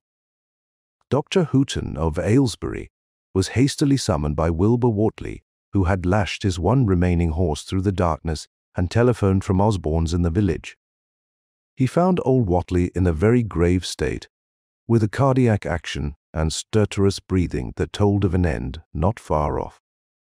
The shapeless albino daughter and oddly bearded grandson stood by the bedside, whilst from the vacant abyss overhead there came a disquieting suggestion of rhythmical surging or lapping as of the waves on some level beach. The doctor, though, was chiefly disturbed by the chattering nightbirds outside, the seemingly limitless legion of whippoorwills that cried their endless message in repetitions timed diabolically to the wheezing gasps of the dying man. It was uncanny and unnatural, too much, thought Dr. Houghton, like the whole of the region he had entered so reluctantly in response to the urgent call. Toward 1 o'clock, old Whateley gained consciousness and interrupted his wheezing to choke out a few words to his grandson. "More space, Willie, more space. Soon. You grows, and that grows faster, it'll be ready to sarve you soon. Boy, open up the gates to Yog Sothoth with the long chant that you'll find on page 751 of the complete edition, and then put a match to the prison. Fire from earth can't burn it, no how." He was obviously quite mad. After a pause, during which the flock of whippoorwills outside adjusted their cries to the altered tempo, while some indications of the strange hill noises came from afar off, he added another sentence or two. "Feed it regular, Willie, and mind the quantity. But don't let it grow too fast for the place, for if it busts quarters or gets out, afore you opens to Yog Sothoth, it's all over and no use. Only them from beyond kin make it multiply and work. Only them the old uns as wants to come back." But speech gave place to gasps again, and Lavinia screamed at the way the whippoorwills followed the change. It was the same for more than an hour. When the final throaty rattle came, Dr. Houghton drew shrunken lids over the glazing grey eyes as the tumult of birds faded imperceptibly to silence. Lavinia sobbed, but Wilbur only chuckled, whilst the hill noises rumbled faintly. "They didn't get him," he muttered in his heavy bass voice. Wilbur was by this time a scholar of really tremendous erudition in his one-sided way, and was quietly known by correspondence to many librarians in distant places where rare and forbidden books of old days are kept. He was more and more hated and dreaded around Dunwich because of certain youthful disappearances which suspicion laid vaguely at his door, but was always able to silence inquiry through fear or through use of that fund of old-time gold which still, as in his grandfather's time, went forth regularly and increasingly for cattle buying. He was now tremendously mature of aspect, and his height having reached the normal adult limit, seemed inclined to wax beyond that figure. In 1925, when a scholarly correspondent from Miskatonic University called upon him one day and departed pale and puzzled, he was fully 6 3/4 feet tall. Through all the years, Wilbur had treated his half-deformed albino mother with a growing contempt, finally forbidding her to go to the hills with him on May Eve and Hallowmas, and in 1926 the poor creature complained to Mamie Bishop of being afraid of him. "There's more about him as I knows than I can tell 'ee, Mamie," she said. "And then nowadays there's more nor what I know myself. I vow for God, I don't know what he wants, nor what he's a-trying to do." That Halloween, the hill noises sounded louder than ever, and fire burned on Sentinel Hill as usual, but people paid more attention to the rhythmical screaming of vast flocks of unnaturally belated whippoorwills which seemed to be assembled near the unlighted Whateley farmhouse. After midnight their shrill notes burst into a kind of pandemoniac cachinnation which filled all the countryside, and not until dawn did they finally quiet down. Then they vanished, hurrying southward, where they were fully a month overdue. What this meant, no one could quite be certain till later. None of the country folk seemed to have died, but poor Lavinia Whateley, the twisted albino, was never seen again. In the summer of 1927, Wilbur repaired 2 sheds in the farmyard and began moving his books and effects out to them. Soon afterward, Earl Sawyer told the loungers at Osborne's that more carpentry was going on in the Wortley farmhouse. Wilbur was closing all the doors and windows on the ground floor, and seemed to be taking out partitions as he and his grandfather had done upstairs 4 years before. He was living in one of the sheds, and Sawyer thought he seemed unusually worried and tremulous. People generally suspected him of knowing something about his mother's disappearance, and very few ever approached his neighborhood now. His height had increased to more than 7 feet and showed no signs of ceasing its development. The following winter brought an event no less strange than Wilbur's first trip outside the Dunwich region. Correspondence with the Widener Library at Harvard, the Bibliothèque Nationale in Paris, the British Museum, the University of Buenos Aires, and the library of Miskatonic University at Arkham had failed to get him the loan of a book he desperately wanted, so at length he set out in person, shabby, dirty, bearded, and uncouth of dialect, to consult the copy at Miskatonic, which was the nearest to him geographically. Almost 8 feet tall, and carrying a cheap new valise from Osborne's general store, this dark and goatish gargoyle appeared one day in Arkham in quest of the dreaded volume kept under lock and key at the college library. The hideous Necronomicon of the mad Arab Al-Hazred, in Olos Wormius, Latin version, as printed in Spain in the 17th century. He had never seen a city before, but had no thought save to find his way to the university grounds, where, indeed, he passed heedlessly by the great white-fanged watchdog that barked with unnatural fury and enmity and tugged frantically at its stout chain.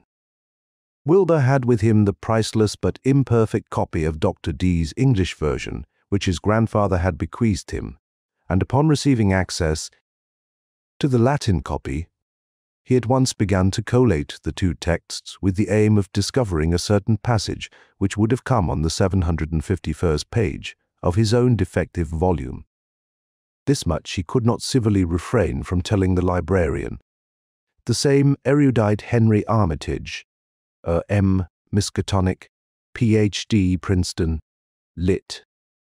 D. Johns Hopkins, who had once called at the farm and who now politely plied him with questions. He was looking, he had to admit, for a kind of formula or incantation containing the frightful name Yog-Sothoth. And it puzzled him to find discrepancies, duplications, and ambiguities which made the matter of determination far from easy. As he copied the formula he finally chose, Dr. Armitage looked involuntarily over his shoulder at the open pages, the left-hand one of which, in the Latin version, contained such monstrous threats to the peace and sanity of the world. Nor is it to be thought round the text, as Armitage mentally translated it, that man is either the oldest or the last of earth's masters, or that the common bulk of life and substance walks alone. The old ones were, the old ones are, and the old ones shall be, not in the spaces we know, but between them. They walk serene and primal, undimensioned and to us unseen. Yog-Sothoth knows the gate. Yog-Sothoth is the gate. Yog-Sothoth is the key and guardian of the gate. Past, present, future, all are one in Yog-Sothoth. He knows where the old ones broke through of old, and where they shall break through again. He knows where they have trod earth's fields, and where they still tread them, and why no one can behold them as they tread. By their smell can men sometimes know them near, but of their semblance can no man know, saving only in the features of those they have begotten on mankind, and of those are there many sorts differing in likeness from man's truest eidolon to that shape, without sight or substance, which is day. They walk unseen and foul in lonely places, where the words have been spoken and the rites howled through at their seasons. The wind gibbers with their voices, and the earth mutters with their consciousness. They bend the forest and crush the city, yet may not forest or city behold the hand that smites. Cadath in the cold waste hath known them, and what man knows Cadath? The ice desert of the south and the sunken isles of ocean hold stones whereon their seal is engraven, but who hath seen the deep frozen city or the sealed tower long garlanded with seaweed and cursed shapeless influence on or off this three-dimensioned earth, was Wilbur Whatley's father. Born on Candlemas 9 months after May Eve of 1912, when the talk about the queer earth noises reached clear to Arkham, what walked on the mountains that May night, what Rudma's horror fastened itself on the world in half-human flesh and blood. During the ensuing weeks, Dr. Armitage set about to collect all possible data on Wilbur Whatley and the formless presences around Dunwich. He got in communication with Dr. Houghton of Aylesbury, who had attended old Whatley in his last illness, and found much to ponder over in the grandfather's last words as quoted by the physician. A visit to Dunwich village failed to bring out much that was new, but a close survey of the Necronomicon, in those parts which Wilbur had sought so avidly, seemed to supply new and terrible clues to the nature, methods, and desires of the strange evil so vaguely threatening this planet.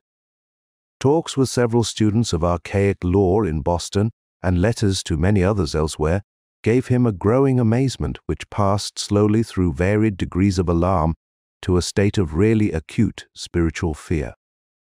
As the summer drew on, he felt dimly that something ought to be done about the lurking terrors of the upper Miskatonic Valley, and about the monstrous being known to the human world as Wilbur Whatley. The Dunwich horror itself came between Lammas and the equinox in 1928, and Dr. Armitage was among those who witnessed its monstrous prologue. He had heard meanwhile of Whatley's grotesque trip to Cambridge, and of his frantic efforts to borrow or copy from the Necronomicon at the Widener Library. Those efforts had been in vain, since Armitage had issued warnings of the keenest intensity to all librarians having charge of the dreaded volume. Wilbur had been shockingly nervous at Cambridge, anxious for the book, yet almost equally anxious to get home again, as if he feared the results of being away long. Early in August, the half-expected outcome developed, and in the small hours of the 3rd, Dr. Armitage was awakened suddenly by the wild, fierce cries of the savage watchdog on the college campus. Deep and terrible, the snarling, half-mad growls and barks continued, always in mounting volume, but with hideously significant pauses. Then there rang out a scream from a wholly different throat, such a scream as roused half the sleepers of Arkham and haunted their dreams ever afterward, such a scream as could come from no being born of earth, or wholly of earth. Armitage hastened into some clothing and rushed across the street and lawn to the college buildings, saw that others were ahead of him, and heard the echoes of a burglar alarm still shrilling from the library.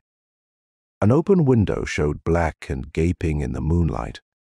What had come had indeed completed its entrance, for the barking and the screaming, now fast fading into a mixed, low growling and moaning, proceeded unmistakably from within.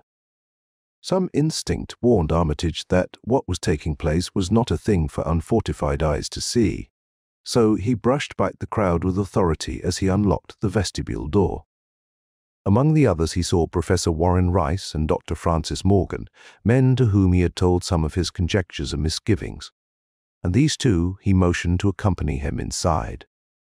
The inward sounds, except for a watchful droning whine from the dog, had by this time quite subsided, but Armitage now perceived with a sudden start that a loud chorus of whippoorwills among the shrubbery had commenced a damnably rhythmical piping, as if in unison with the last breath of a dying man. The building was full of a frightful stench which Dr. Armitage knew too well, and the three men rushed across the hall to the small genealogical reading room whence the low whining came. For a second nobody dared to turn on the light. Then Armitage summoned up his courage and snapped the switch. One of the three, it is not certain which, shrieked aloud at what sprawled before them among disordered tables and overturned chairs. Professor Rice declares that he wholly lost consciousness for an instant, though he did not stumble or fall. The thing that lay half-bent on its side in a fetid pool of greenish-yellow ichor and tarry stickiness was almost 9 feet tall, and the dog had torn off all the clothing and some of the skin. It was not quite dead, but twitched silently and spasmodically, while its chest heaved in monstrous unison with the mad piping of the expectant whippoorwills outside. Bits of shoe leather and fragments of apparel were scattered about the room, and just inside the window an empty canvas sack lay where it had evidently been thrown. Near the central desk a revolver had fallen, a dented but undischarged cartridge later explaining why it had not been fired. The thing itself, however, crowded out all other images at the time. It would be trite, not wholly accurate, to say that no human pen could describe it. But one may properly say that it could not be vividly visualized by anyone whose ideas of aspect and contour are too closely bound up with the common life forms of this planet and of the 3 known dimensions. It was partly human beyond a doubt, with very man-like hands and head, and the goatish, chinless face had the stamp of the Whatleys upon it. But the torso and lower parts of the body were teratologically fabulous, so that only generous clothing could ever have enabled it to walk on earth unchallenged or uneradicated. Above the waist it was semi-anthropomorphic, though its chest, where the dog's rending paws still rested watchfully, had the leathery, reticulated hide of a crocodile or alligator. The back was piebald with yellow and black, and dimly suggested the squamous covering of a score of long greenish-grey tentacles with red sucking mouths protruded limply. Their arrangement was odd, and seemed to follow the symmetries of some cosmic geometry unknown to Earth or the solar system. On each of the hips, deep set in a kind of pinkish, ciliated orbit, was what seemed to be a rudimentary eye, whilst in lieu of a tail there depended a kind of trunk or feeler with purple annular markings, and with many evidences of being an undeveloped mouth or throat. The limbs, save for their black fur, roughly resembled the hind legs of prehistoric Earth's giant saurians, and terminated in ridgy veined pads that were neither hooves nor claws. When the thing breathed, its tail and tentacles rhythmically changed color, as if from some circulatory cause, normal to the non-human side of its ancestry. In the tentacles this was observable as a deepening of the greenish tinge, whilst in the tail it was manifest as a yellowish appearance which alternated with a sickly greyish-white in the spaces between the purple rings. Of genuine blood there was none, only the fetid greenish-yellow ichor which trickled along the painted floor beyond the radius of the stickiness, and left a curious discoloration behind it. As the presence of the 3 men seemed to rouse the dying thing, it began to mumble without turning or raising its head. Dr. Armitage made no written record of its mouthings, but asserts confidently that nothing in English was uttered. At first the syllables defied all correlation with any speech of Earth, but toward the last there came some disjointed fragments, evidently taken from the Necronomicon, that monstrous blasphemy in quest of which the thing had perished. Those fragments, as Armitage recalls them, ran something like Nagai, Nagaha, Bug Shogog, Ya, Yug Sothoth, Yog Sothoth. They trailed off into nothingness as the whippoorwills shrieked in rhythmical crescendos of unholy anticipation. Then came a halt in the gasping, and the dog raised his head in a long, lugubrious howl. A change came over the yellow, goatish face of the prostrate thing, and the great black eyes fell in appallingly. Outside the window, the shrilling of the whippoorwills had suddenly ceased, and above the murmurs of the gathering crowd there came the sound of a panic-struck whirring and fluttering. Against the moon, vast clouds of feathery watchers rose and raced from sight, frantic at that which they had sought for prey. All at once the dog started up abruptly, gave a frightened bark, and leaped nervously out the window by which it had entered. A cry rose from the crowd, and Dr. Armitage shouted to the men outside that no one must be admitted till the police or medical examiner came. He was thankful that the windows were just too high to permit of peering in, and drew the dark curtains carefully down over each one. By this time, 2 policemen had arrived, and Dr. Morgan, meeting them in the vestibule, was urging them, for their own sakes, to postpone entrance to the stench-filled reading room till the examiner came and the prostrate thing could be covered up.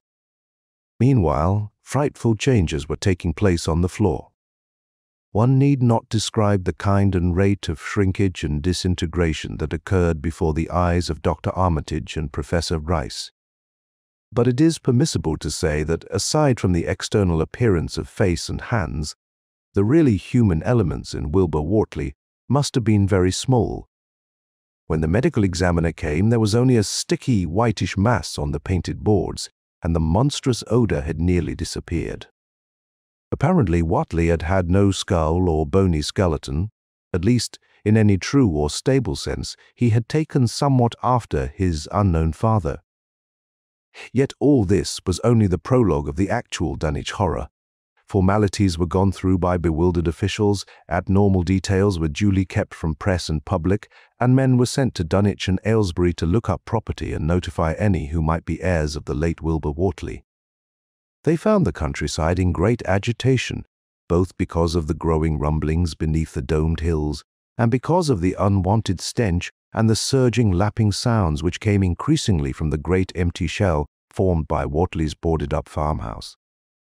Earl Sawyer, who tended the horse and cattle during Wilbur's absence, had developed a woefully acute case of nerves.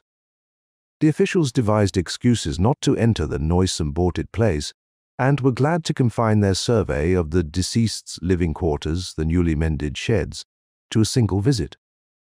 They filed a ponderous report at the courthouse in Aylesbury, and litigations concerning heirship are said to be still in progress amongst the innumerable Whateleys, decayed and undecayed, of the upper Miskatonic Valley.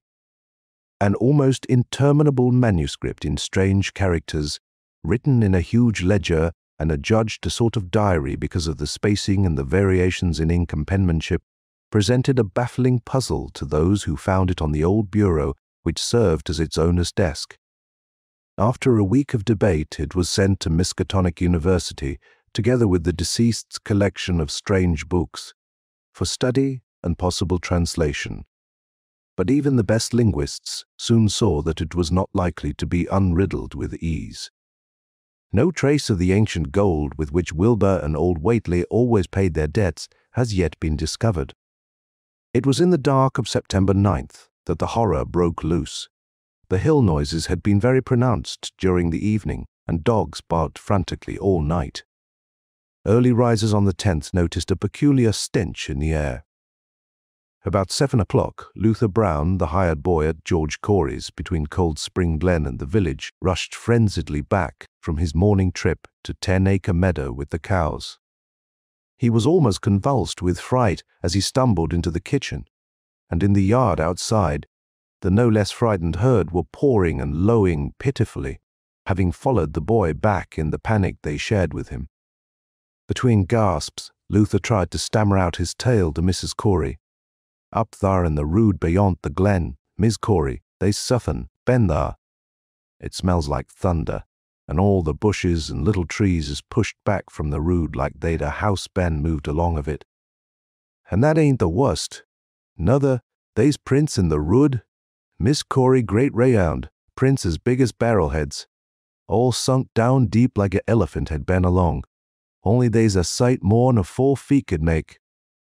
I looked at 1 or 2 afore I run, and I see every one was covered with lines spreadin' out from one place, like as if big palm leaf fans twicked, or 3 times as big as any they is, had have been pounded down into the rood.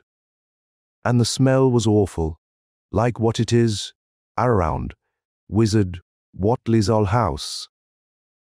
Here he faltered and seemed to shiver afresh with the fright that had sent him flying home.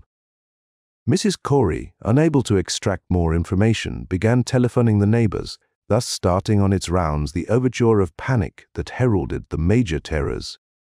When she got Sally Sawyer housekeeper at Seth Bishop's, the nearest place to Whateley's, it became her turn to listen instead of transmit, for Sally's boy Chauncey, who slept poorly, had been up on the hill toward Watley's, and had dashed back in terror after one look at the place and at the pasturage where Mr. Bishop's cows had been left out all night. "Yes, Miss Corey," came Sally's tremulous voice over the party wire. "Chancy, he just come back a posting, and couldn't have talk for being scared. He says old Waitley's house is all blowed up, with the timbers scattered round like they'd been dynamite inside. Only the bottom floor ain't through, but is all covered with a kind of tar-like stuff that smells awful and drips down often the ages onto the ground, while the side timbers is blowed away. And there's awful kind of marks in the yard. 2 great round marks bigger round than a hogshead and all sticky with stuff like, is on the blowed up house. Chancy, he says, they leads off into the meadows, where a great swath wider than a barn is matted down, and all the stun walls tumbled every which way wherever it goes. And he says he, Miss Corey, as how he sought to look for Seth's cows, frighted as he was, and found 'em in the upper pasture, nigh the Devil's Hop yard in an awful shape. Half on 'im's clean gone, and nigh half of them that's left is supped most dry o' blood, with sores on 'em, like they's been on Waitley's cattle ever St. Lavinia's black brat was born. Seth he's gone out now to look at 'em, though I'll vow he wa'n't cared to git very nigh Wizard Watley's." Chancy didn't look careful to see where the big matted down swath led arter it, left the pasturage, but he says he thinks it pointed towards the Glen Rood to the village. "I tell ye, Miss Corey, they's suthin abroad as hadn't oughter be abroad, and I for one think that Black Wilbur Watley has come to the bad reend he desarred is at the bottom of the breeding of it. He warn't all human hisself. I allus says to everybody, and I think Hyena Watley must have raised sussin in that there nailed-up house as ain't even so human as he was. They's allus been unseen things around Dunwich, living things as ain't human and ain't good for human folks." The Garoon was talkin' last night, and towards mornin' Chancy he heard the whippoorwills, so loud in Cold Spring Glen he couldn't sleep none. Then he thought he heard another faint-like sound over towards Wizard Watley's, a kind of rippin' or tearin' of wood like some big box or crate was being opened fur off. What with this and that, he didn't get to sleep at all till sun-up. And no sooner was he up this morning, but he's got to go over to Waitley's and see what's the matter. "He see enough, I tell ye, Miss Corey. This don't mean no good, and I think as all the men folks ought to get up a party and do suthin'. I know suthin' awful's about, and feel my time is nigh, though only God knows just what it is. Did your Luther take account o' where them big tracks led to?" "No, well, Miss Corey, if they was on the Glen Rud this side of the Glen, and ain't got to your house yet, I calculate they must go into the Glen itself." "They would do that?" "I allus says Cold Spring Glen ain't no healthy nor decent place. The whippoorwills and fireflies there never did act like they was creators o' God. And they's, them as says, ye can hear strange things a-rushin' and a-talkin' in the air, day and there if ye stand in the right place, atween the rock falls and Bear's Den." By that noon, fully 3/4 of the men and boys of Dunwich were trooping over the roads and meadows between the new-made Watley ruins and Cold Spring Glen, examining in horror the vast monstrous prints, the maimed bishop cattle, the strange noisome wreck of the farmhouse, and the bruised matted vegetation of the fields and roadsides. Whatever had burst loose upon the world had assuredly gone down into the great sinister ravine, for all the trees on the banks were bent and broken, and a great avenue had been gouged in the precipice hanging underbrush. It was as though a house, launched by an avalanche, had slid down through the tangled growths of the almost vertical slope.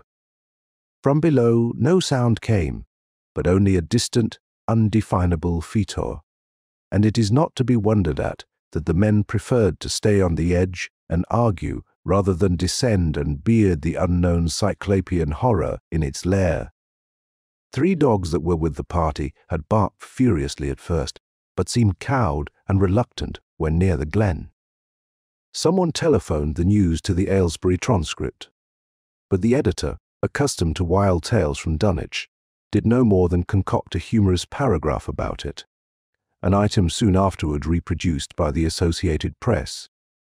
That night, everyone went home, and every house and barn was barricaded as stoutly as possible. Needless to say, no cattle were allowed to remain in open pasturage. About 2 in the morning, a frightful stench and the savage barking of the dogs awakened the household at Elmer Fry's, on the eastern edge of Cold Spring Glen, and all agreed that they could hear a sort of muffled swishing or lapping sound from somewhere outside. Mrs. Fry proposed telephoning the neighbors, and Elmer was about to agree when the noise of splintering wood burst in upon their deliberations. It came, apparently, from the barn, and was quickly followed by a hideous screaming and stamping amongst the cattle. The dogs slavered and crouched close to the feet of the fear-numbed family. Fry lit a lantern through force of habit, but knew it would be death to go out into that black farmyard. The children and the women folk whimpered, kept from screaming by some obscure vestigial instinct of defense which told them their lives depended on silence. At last the noise of the cattle subsided to a pitiful moaning, and a great snapping, crashing, and crackling ensued. The Frys, huddled together in the sitting-room, did not dare to move until the last echoes died away far down in Cold Spring Glen. Then, amidst the dismal moans from the stable and the demoniac piping of late whippoorwills in the glen, Selina Fry tottered to the telephone and spread what news she could of the second phase of the horror.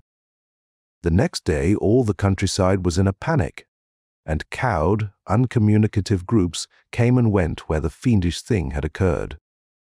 2 titan swaths of destruction stretched from the glen to the Fry farmyard. Monstrous prints covered the bare patches of ground, and one side of the old red barn had completely caved in. Of the cattle, only about a quarter could be found and identified. Some of these were in curious fragments, and all that survived had to be shot. Earl Sawyer suggested that help be asked from Aylesbury or Arkham, but others maintained it would be of no use. Old Zebulon Wortley, of a branch that hovered about halfway between soundness and decadence, made darkly wild suggestions about rites that ought to be practiced on the hilltops. He came of a line where tradition ran strong, and his memories of chantings in the great stone circles were not altogether connected with Wilbur and his grandfather. Darkness fell upon a stricken countryside, too passive to organize for real defense. In a few cases, closely related families would band together and watch in the gloom under one roof. But in general, there was only a repetition of the barricading of the night before and a futile, ineffective gesture of loading muskets and setting pitchforks handily about. Nothing, however, occurred except some hill noises, and when the day came, there were many who hoped that the new horror had gone as swiftly as it had come. There were even bold souls who proposed an offensive expedition down in the glen, though they did not venture to set an actual example to the still reluctant majority. When night came again, the barricading was repeated, though there was less huddling together of families. In the morning, both the Fry and the Seth Bishop households reported excitement among the dogs and vague sounds and stenches from afar, while early explorers noted with horror a fresh set of the monstrous tracks in the road skirting Sentinel Hill. As before, the sides of the road showed a bruising, indicative of the blasphemously stupendous bulk of the horror, whilst the conformation of the tracks seemed to argue a passage in 2 directions, as if the moving mountain had come from Cold Spring Glen and returned to it along the same path. At the base of the hill, a 30-foot swath of crushed shrubbery and saplings led steeply upward, and the seekers gasped when they saw that even the most perpendicular places did not deflect the inexorable trail. Whatever the horror was, it could scale a sheer stony cliff of almost complete verticality, and as the investigators climbed around to the hill's summit by safer routes, they saw that the trail ended, or rather reversed, there. It was here that the Whateleys used to build their hellish fires and chant their hellish rituals by the table like stone on May Eve and Hallowmas. Now that very stone formed the centre of a vast space thrashed around by the mountainous horror, whilst upon its slightly concave surface was a thick, fetid deposit of the same tarry stickiness observed on the floor of the ruined Whateley farmhouse. When the horror escaped, men looked at one another and muttered. Then they looked down the hill. Apparently, the horror had descended by a route much the same as that of its ascent. To speculate was futile. Reason, logic, and normal ideas of motivation stood confounded. Only old Zebulon, who was not with the group, could have done justice to the situation or suggested a plausible explanation. Thursday night began much like the others, but it ended less happily. The whippoorwills in the glen had screamed with such unusual persistence that many could not sleep, and about 3 a.m. all the party telephones rang tremulously. Those who took down their receivers heard a fright-mad voice shriek out, "Help! Oh, my God!" and some thought a crashing sound followed the breaking off of the exclamation. There was nothing more. No one dared do anything, and no one knew till morning whence the call came. Then those who had heard it called everyone on the line, and found that only the Frys did not reply. The truth appeared an hour later, when a hastily assembled group of armed men trudged out to the Fry place at the head of the glen. It was horrible, yet hardly a surprise. There were more swaths and monstrous prints, but there was no longer any house. It had caved in like an eggshell, and amongst the ruins nothing living or dead could be discovered, only a stench and a tarry stickiness. The Elmer Frys had been erased from Dunwich.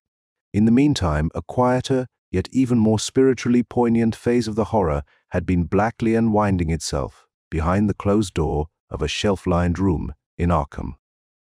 The curious manuscript record or diary of Wilbur Whateley, delivered to Miskatonic University for translation, had caused much worry and bafflement among the experts in languages both ancient and modern. Its very alphabet, notwithstanding a general resemblance to the heavily shaded Arabic used in Mesopotamia, being absolutely unknown to any available authority. The final conclusion of the linguists was that the text represented an artificial alphabet, giving the effect of a cipher, though none of the usual methods of cryptographic solution seemed to furnish any clue, even when applied on the basis of every tongue the writer might conceivably have used. The ancient books taken from Whateley's quarters, while absorbingly interesting and in several cases promising to open up new and terrible lines of research among philosophers and men of science, were of no assistance whatever in this matter. One of them, a heavy tome with an iron clasp, was in another unknown alphabet, this one of a very different cast, and resembling Sanskrit more than anything else.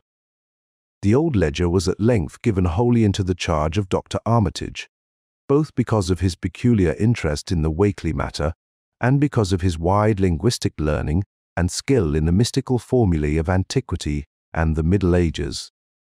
Armitage had an idea that the alphabet might be something esoterically used by certain forbidden cults which have come down from old times and which have inherited many forms and traditions from the wizards of the Saracenic world. That question, however, he did not deem vital, since it would be unnecessary to know the origin of the symbols if, as he suspected, they were used as a cipher in a modern language.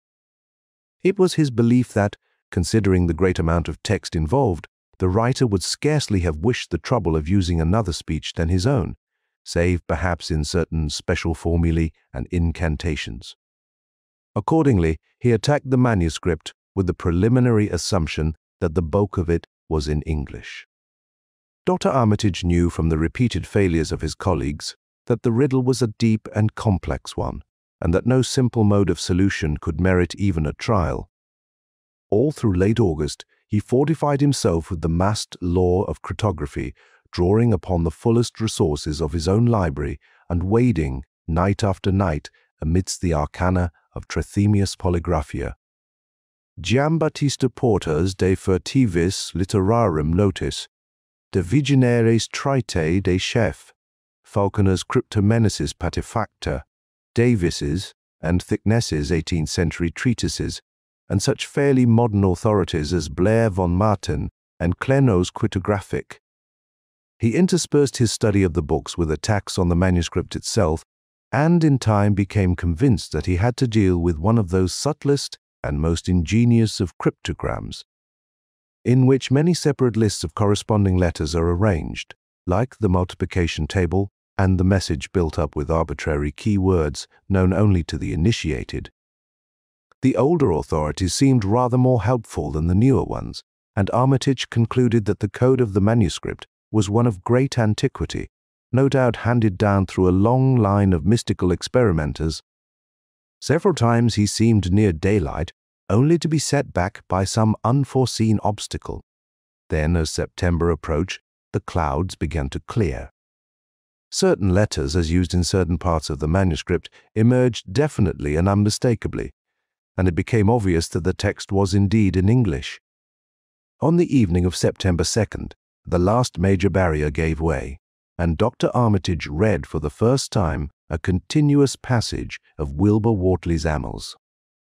It was in truth a diary, as all had thought, and it was couched in a style clearly showing the mixed occult erudition and general illiteracy of the strange being who wrote it.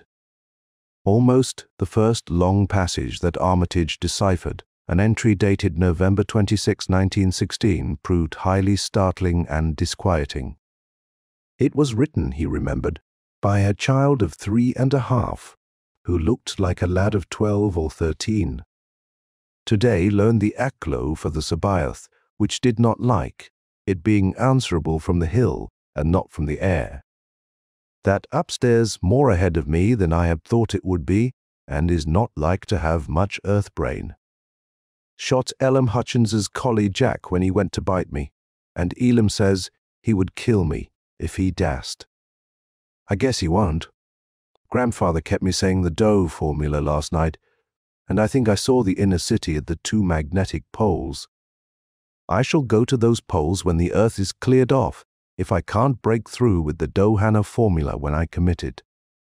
They from the air told me at Sabbath that it will be years before I can clear off the earth, and I guess Grandfather will be dead then, so I shall have to learn all the angles of the planes and all the formulas between the ear and the NAA-eng.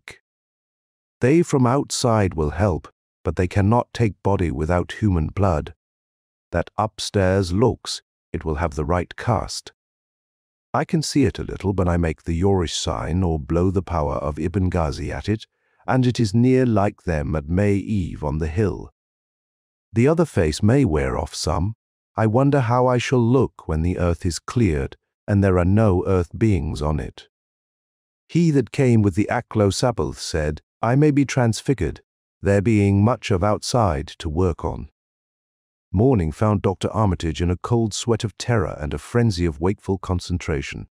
He had not left the manuscript all night, but sat at his table under the electric light, turning page after page with shaking hands as fast as he could decipher the cryptic text.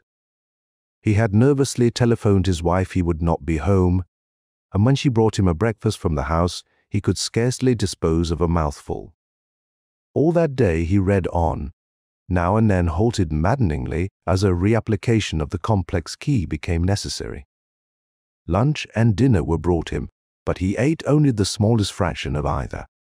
Toward the middle of the next night he drowsed off in his chair, but soon woke out of a tangle of nightmares almost as hideous as the truths and menaces to man's existence that he had uncovered. On the morning of September 4th, Professor Rice and Dr. Morgan insisted on seeing him for a while, and departed, trembling and ashen grey. That evening he went to bed, but slept only fitfully. Wednesday. The next day he was back at the manuscript, and began to take copious notes, both from the current sections and from those he had already deciphered. In the small hours of that night he slept a little in an easy chair in his office, but was at the manuscript again before dawn. Some time before noon his physician, Dr. Hartwell, called to see him and insisted that he cease work. He refused, intimating that it was of the most vital importance for him to complete the reading of the diary and promising an explanation in due course of time. That evening, just as twilight fell, he finished his terrible perusal and sank back exhausted. His wife, bringing his dinner, found him in a half-comatose state, but he was conscious enough to warn her off with a sharp cry when he saw her eyes wander toward the notes he had taken. Weakly rising, he gathered up the scribbled papers and sealed them all in a great envelope, which he immediately placed in his inside coat pocket. He had sufficient strength to get home, but was so clearly in need of medical aid that Dr. Hartwell was summoned at once. As the doctor put him to bed, he could only mutter over and over again, "But what, in God's name, can we do?" Dr. Armitage slept, but was partly delirious the next day. He made no explanations to Hartwell, but in his calmer moments spoke of the imperative need of a long conference with Rice and Morgan.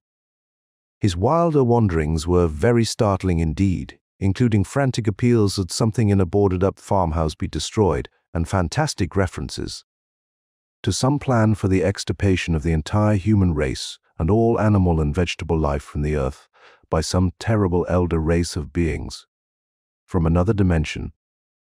He would shout that the world was in danger, since the elder things wished to strip it and drag it away from the solar system and cosmos of matter into some other plane or phase of entity from which it had once fallen vigintillions of eons ago. At other times he would call for the dreaded Necronomicon and the Demonolateria of Remigius, in which he seemed hopeful of finding some formula to check the peril he conjured up.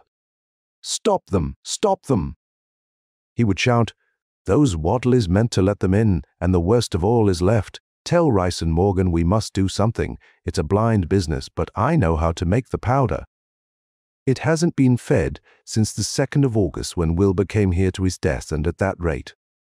But Armitage had a sound physique, despite his 73 years, and slept off his disorder that night without developing any real fever. He woke late Friday, clear of head, though sober, with a gnawing fear and tremendous sense of responsibility. Saturday afternoon he felt able to go over to the library and summon Rice and Morgan for a conference. And the rest of that day and evening the three men tortured their brains in the wildest speculation and the most desperate debate. Strange and terrible books were drawn voluminously from the stacked shelves and from secure places of storage, and diagrams and formulae were copied with feverish haste and in bewildering abundance. Of skepticism there was none. All three had seen the body of Wilbur Whatley as it lay on the floor in a room of that very building, and after that not one of them could feel even slightly inclined to treat the diary as a madman's raving. Opinions were divided as to notifying the Massachusetts State Police, and the negative finally won. There were things involved which simply could not be believed by those who had not seen the sample, as indeed was made clear during certain subsequent investigations. Late at night, the conference disbanded without having developed a definite plan, but all day Sunday Armitage was busy comparing formulae and mixing chemicals obtained from the college laboratory. The more he reflected on the hellish diary, the more he was inclined to doubt the efficacy of any material agent in stamping out the entity which Wilbur Whatley had left behind him. The earth-threatening entity, which, unknown to him, was to burst forth in a few hours and become the memorable Dunwich horror. Monday was a repetition of Sunday with Dr. Armitage, for the task in hand required an infinity of research and experiment.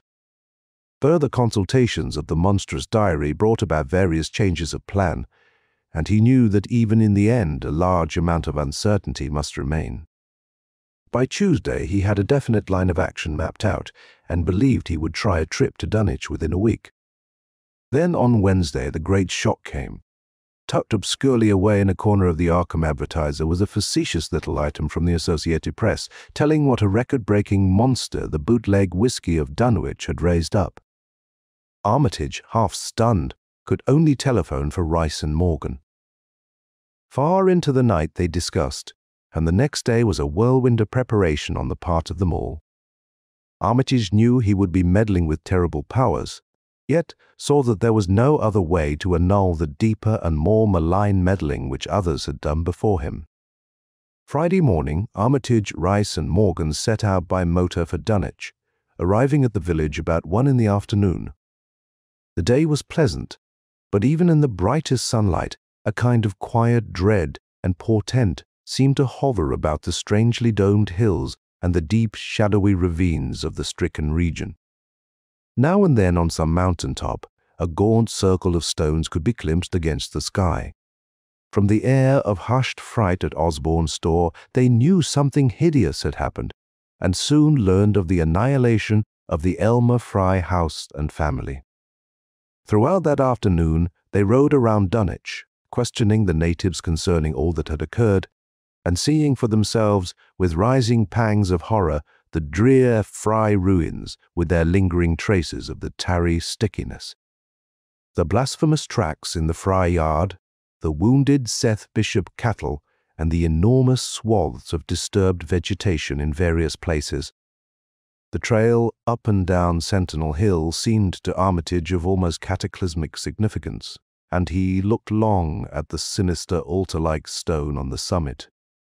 At length the visitors, apprised of a party of state police, which had come from Aylesbury that morning in response to the first telephone reports of the Fry tragedy, decided to seek out the officers and compare notes as far as practicable. This, however, they found more easily planned than performed, since no sign of the party could be found in any direction. There had been 5 of them in a car, but now the car stood empty near the ruins in the Fry yard. The natives, all of whom had talked with the policeman, seemed at first as perplexed as Armitage and his companions. Then old Sam Hutchins thought of something and turned pale, nudging Fred Farr and pointing to the dank, deep hollow that yawned close by. "Gord," he gasped, "I telled 'em not to go down into the glen, and I never thought nobody'd do it with them tracks and that smell and the whippoorwills, a-screechin' down thar in the dark o' noonday." A cold shudder ran through natives and visitors alike, and every ear seemed strained in a kind of instinctive, unconscious listening. Armitage, now that he had actually come upon the horror and its monstrous work, trembled with the responsibility he felt to be his. Night would soon fall, and it was then that the mountainous blasphemy lumbered upon its eldritch course. Negotium perambulans, in tenebris.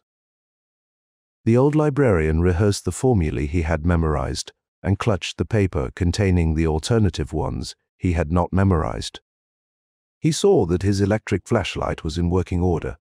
Rice, beside him, took from a valise a metal sprayer of the sort used in combating insects, whilst Morgan uncased the big game rifle on which he relied, despite his colleagues' warnings that no material weapon would be of help.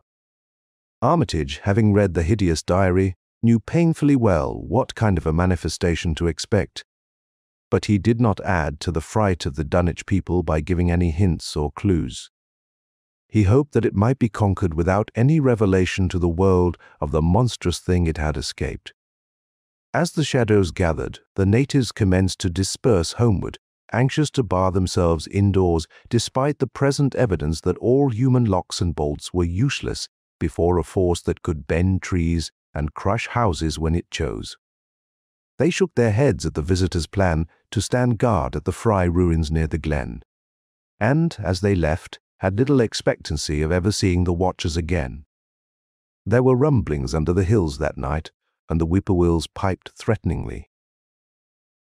Once in a while a wind sweeping up out of Cold Spring Glen would bring a touch of ineffable fetor to the heavy night air. Such a fetor as all 3 of the watchers had smelled once before when they stood above a dying thing that had passed for 15 years and a half as a human being. But the looked-for terror did not appear.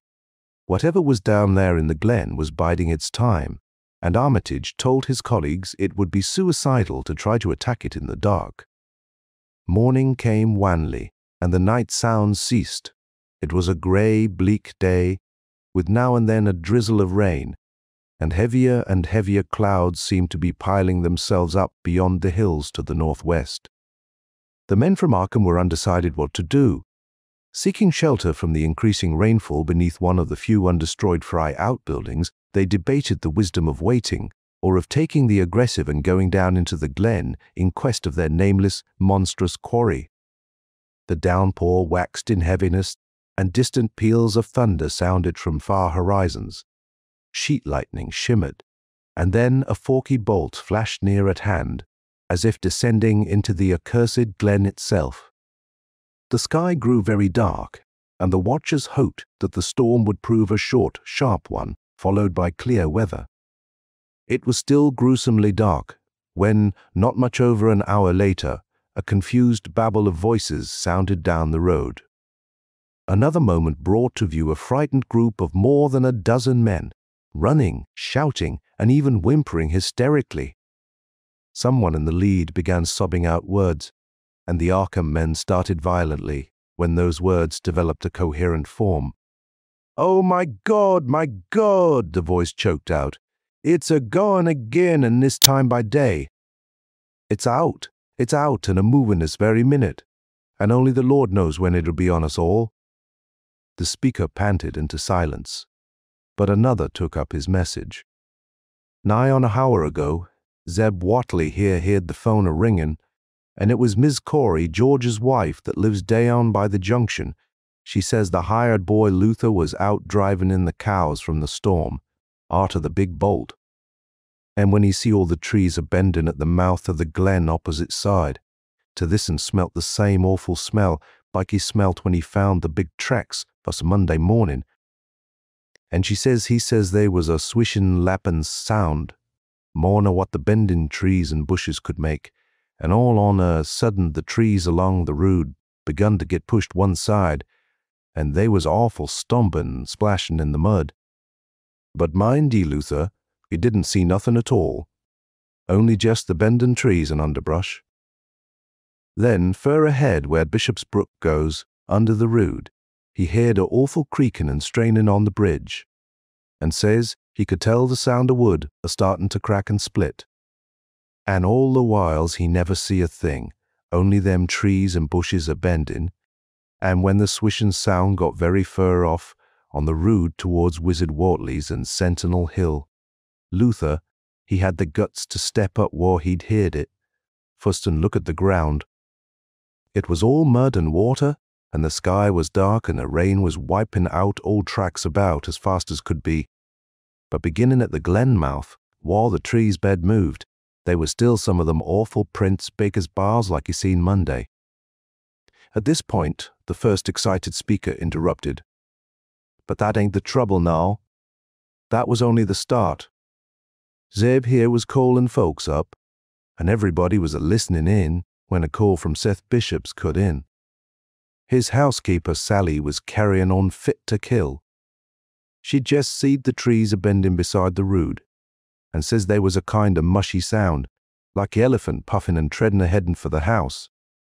Then she up-an spoke suddent of a fearful smell, and says her boy Chansey was a-screamin' as how it was just like what he smelt up to the Whatley Rewinds Monday morning.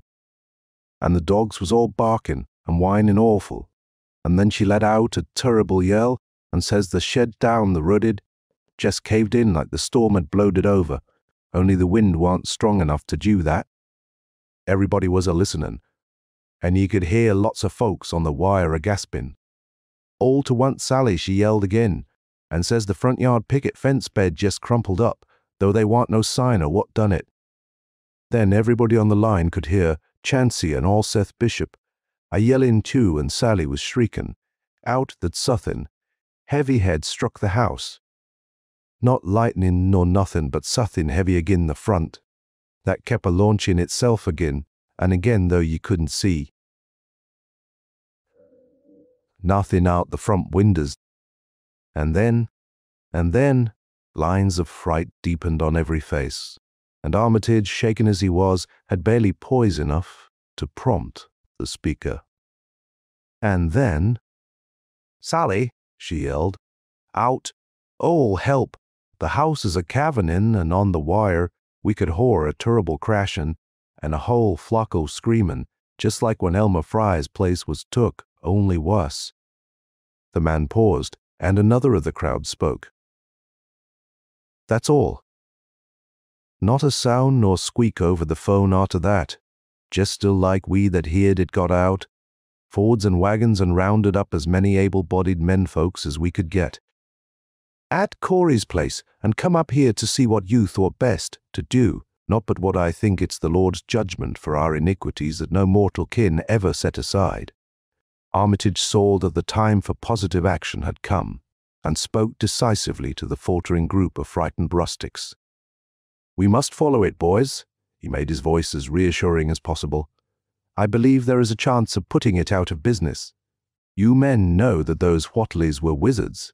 Well, this thing is a thing of wizardry, and must be put down by the same means. I seen Wilbur Whately's diary and read some of the strange old books he used to read, and I think I know the right kind of a spell to recite to make the thing fade away. Of course, one can't be sure, but we can always take a chance. It's invisible. I knew it would be. But there is a powder in this long-distance sprayer that might make it show up for a second. Later on, we'll try it. It's a frightful thing to have alive, but it isn't as bad as what Wilbur would have let in if he'd lived longer. You'll never know what the world has escaped. Now we've only this one thing to fight, and it can't multiply. It can, though, do a lot of harm, so we mustn't hesitate to rid the community of it. We must follow it, and the way to begin is to go to the place that has just been wrecked. Let somebody lead the way. I don't know your roads very well, but I've an idea there might be a shorter cut across lots. How about it?" The men shuffled about a moment, and then Earl Sawyer spoke softly, pointing with a grimy finger through the steadily lessening rain. "I guess ye can get to Seth Bishop's quickest by cutting across the lower meadow here, wading the brook at the low place and climbing through Carrier's mowing and the timber lot beyant that comes out on the upper road mighty nigh Seth's a leetle t'other side." Armitage, with Rice and Morgan, started to walk in the direction indicated, and most of the natives followed slowly. The sky was growing lighter, and there were signs that the storm had worn itself away. When Armitage inadvertently took a wrong direction, Joe Osborne warned him and walked ahead to show the right one. Courage and confidence were mounting, though the twilight of the almost perpendicular wooded hill which lay toward the end of their shortcut, and among whose fantastic ancient trees they had to scramble as if up a ladder, put these qualities to a severe test. At length they emerged on a muddy road to find the sun coming out. They were a little beyond the Seth Bishop place, but bent trees and hideously unmistakable tracks showed what had passed by. Only a few moments were consumed in surveying the ruins just around the bend. It was the Fry incident all over again, and nothing dead or living was found in either of the collapsed shells which had been the Bishop house and barn. No one cared to remain there amidst the stench and the tarry stickiness, but all turned instinctively to the line of horrible prints leading on toward the wrecked Whatley farmhouse and the altar-crowned slopes of Sentinel Hill. As the men passed the site of Wilbur Whatley's abode, they shuddered visibly and seemed again to mix hesitancy with their zeal. It was no joke tracking down something as big as a house that one could not see, but that had all the vicious malevolence of a demon. Opposite the base of Sentinel Hill, the tracks left the road, and there was a fresh bending and matting visible along the broad swath, marking the monster's former route to and from the summit. Armitage produced a pocket telescope of considerable power and scanned the steep green side of the hill. Then he handed the instrument to Morgan, whose sight was keener. After a moment of gazing, Morgan cried out sharply, passing the glass to Earl Sawyer and indicating a certain spot on the slope with his finger. Sawyer, as clumsy as most non-users of optical devices are, fumbled a while, but eventually focused the lenses with Armitage's aid. When he did so, his cry was less restrained than Morgan's had been. "God Almighty, the grass and bushes is a-moving. It's a-going up slow-like, creeping up to the top this minute, heaven only knows what for." Then the germ of panic seemed to spread among the seekers. It was one thing to chase the nameless entity, but quite another to find it. Spells might be all right, but suppose they weren't? Voices began questioning Armitage about what he knew of the thing, and no reply seemed quite to satisfy. Everyone seemed to feel himself in close proximity to phases of nature and of being utterly forbidden and wholly outside the sane experience of mankind. In the end, the three men from Arkham, old white-bearded Dr. Armitage, stocky Iron Grey, Professor Rice, and lean youngish Dr. Morgan, ascended the mountain alone. After much patient instruction regarding its focusing and use, they left the telescope with the frightened group that remained in the road, and as they climbed, they were watched closely by those among whom the glass was passed around. It was hard going, and Armitage had to be helped more than once. High above the toiling group, the great swath trembled as its hellish maker repassed with snail-like deliberateness. Then it was obvious that the pursuers were gaining. Curtis Whately, of the undecayed branch, was holding the telescope when the Arkham party detoured radically from the swath. He told the crowd that the men were evidently trying to get to a subordinate peak which overlooked the swath at a point considerably ahead of where the shrubbery was now bending. This indeed proved to be true, and the party was seen to gain the minor elevation only a short time after the invisible blasphemy had passed it. Then Wesley Corey, who had taken the glass, cried out that Armitage was adjusting the sprayer which Rice held, and that something must be about to happen. The crowd stirred uneasily, recalling that this sprayer was expected to give the unseen horror a moment of visibility. 2 or 3 men shut their eyes, but Curtis Whately snatched back the telescope and strained his vision to the utmost. He saw that Rice, from the party's point of vantage above and behind the entity, had an excellent chance of spreading the potent powder with marvelous effect.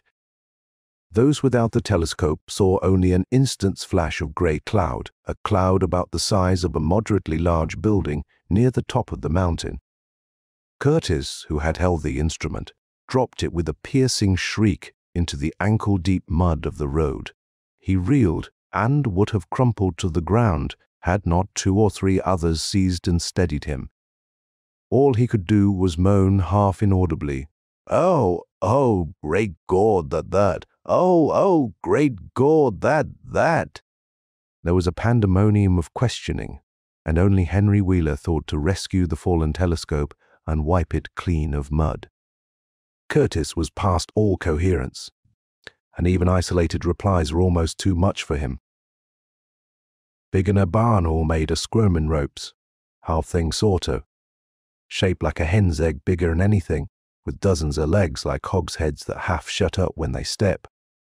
Nothing solid about it, all like jelly and made of separate, wriggling ropes pushed close together, great bulging eyes all over it, 10 or 20 mouths or trunks a-sticking out, all along the sides, big as stovepipes and all a-tossin', and opening and shutting. All grey with kind of blue or purple rings, and God in heaven that half-face on top." This final memory, whatever it was, proved too much for poor Curtis, and he collapsed completely before he could say more. Fred Farr and Will Hutchins carried him to the roadside and laid him on the damp grass. Henry Wheeler, trembling, turned the rescued telescope on the mountain to see what he might. Through the lenses were discernible 3 tiny figures, apparently running toward the summit as fast as the steep incline allowed. Only these, nothing more. Then everyone noticed a strangely unseasonable noise in the deep valley behind, and even in the underbrush of Sentinel Hill itself. It was the piping of unnumbered whippoorwills, and in their shrill chorus there seemed to lurk a note of tense and evil expectancy. Earl Sawyer now took the telescope and reported the 3 figures as standing on the topmost ridge, virtually level with the altar stone, but at a considerable distance from it.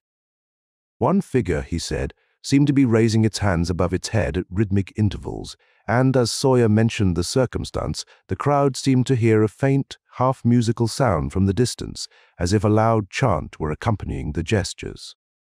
The weird silhouette on that remote peak must have been a spectacle of infinite grotesqueness and impressiveness. but no observer was in a mood for aesthetic appreciation. "I guess he's saying the spell," whispered Wheeler as he snatched back the telescope. The whippoorwills were piping wildly and in a singularly curious, irregular rhythm, quite unlike that of the visible ritual. Suddenly the sunshine seemed to lessen without the intervention of any discernible cloud. It was a very peculiar phenomenon and was plainly marked by all. A rumbling sound seemed brewing beneath the hills, mixed strangely with a concordant rumbling which clearly came from the sky. Lightning flashed aloft, and the wondering crowd looked in vain for the portents of storm. The chanting of the men from Arkham now became unmistakable, and Wheeler saw through the glass that they were all raising their arms in the rhythmic incantation. From some farmhouse far away came the frantic barking of dogs. The change in the quality of the daylight increased, and the crowd gazed about the horizon in wonder. A purplish darkness, born of nothing more than a spectral deepening of the sky's blue, pressed down upon the rumbling hills. Then the lightning flashed again, somewhat brighter than before, and the crowd fancied that it had showed a certain mistiness around the altar stone on the distant height. No one, however, had been using the telescope at that instant. The whippoorwills continued their irregular pulsation, and the men of Dunwich braced themselves tensely against some imponderable menace with which the atmosphere seemed surcharged. Without warning came those deep, cracked, raucous vocal sounds which will never leave the memory of the stricken group who heard them. Not from any human throat were they born, for the organs of man can yield no such acoustic perversions. Rather would one have said they came from the pit itself, had not their source been so unmistakably the altar stone on the peak. It is almost erroneous to call them sounds at all, since so much of their ghastly infrabass timbre spoke to dim seats of consciousness and terror far subtler than the ear. Yet one must do so, since their form was indisputably, though vaguely, that of half-articulate words. They were loud, loud as the rumblings and the thunder above which they echoed, yet did they come from no visible being. And because imagination might suggest a conjectural source in the world of non-visible beings, the huddled crowd at the mountain's base huddled still closer and winced as if in expectation of a blow. Ignae, Ignae, Thiflikamga. Yog Sothoth, rang the hideous croaking out of space. We tank, Hiai, Negregdal. The speaking impulse seemed to falter here, as if some frightful psychic struggle were going on. Henry Wheeler strained his eye at the telescope, but saw only the three grotesquely silhouetted human figures on the peak, all moving, their arms furiously in strange gestures as their incantation drew near its culmination. From what black wells of acherontic fear or feeling, from what unplumbed gulfs of extra-cosmic consciousness or obscure long-latent heredity were those half-articulate thunder-croakings drawn? Presently they began to gather renewed force and coherence as they grew in stark, utter, ultimate frenzy. Ya, yaha, yam, dim ya, ning, he, ning, he, help, heth, feth, have, farth, ta, farther, yogthoth. But that was all. The pallid group in the road, still reeling at the indisputably English syllables that had poured thickly and thunderously down from the frantic vacancy beside that shocking altar stone, were never to hear such syllables again. Instead, they jumped violently at the terrific report which seemed to rend the hills, the deafening cataclysmic peal whose source, be it inner earth or sky, no hearer was ever able to place. A single lightning bolt shot from the purple zenith to the altar stone, and a great tidal wave of viewless force and indescribable stench swept down from the hill to all the countryside. Trees, grass, and underbrush were whipped into a fury, and the frightened crowd at the mountain's base, weakened by the lethal fetor that seemed about to asphyxiate them, were almost hurled off their feet. Dogs howled from the distance, green grass and foliage wilted to a curious, sickly yellow-grey, and over field and forest were scattered the bodies of dead whippoorwills. The stench left quickly, but the vegetation never came right again. To this day there is something queer and unholy about the growths on and around that fearsome hill. Curtis Whatley was only just regaining consciousness when the Arkham men came slowly down the mountain in the beams of a sunlight once more brilliant and untainted. They were grave and quiet, and seemed shaken by memories and reflections even more terrible than those which had reduced the group of natives to a state of cowed quivering in reply to a jumble of questions. They only shook their heads and reaffirmed one vital fact. "The thing has gone forever," Armitage said. "It has been split up into what it was originally made of and can never exist again. It was an impossibility in a normal world. Only the least fraction was really matter in any sense we know. It was like its father, and most of it has gone back to him in some vague realm or dimension outside our material universe, some vague abyss out of which only the most accursed rites of human blasphemy could ever have called him for a moment on the hills."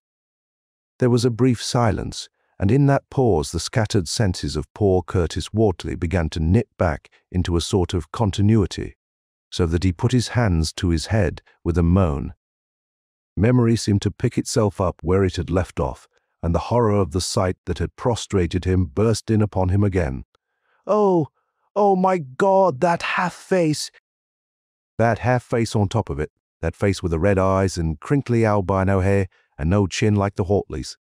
It was a octopus, centipede, spider kind of thing, but there was a half-shaped man's face on top of it, and it looked like Wizard Whatley's, only it was yards and yards across."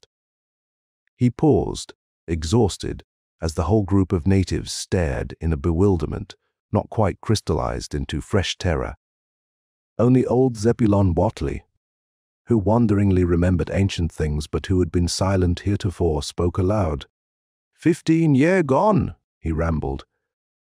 "I heard old Whatley say as how someday we'd hear a child O'Lavaney's a-callin' its father's name on the top of Sentinel Hill."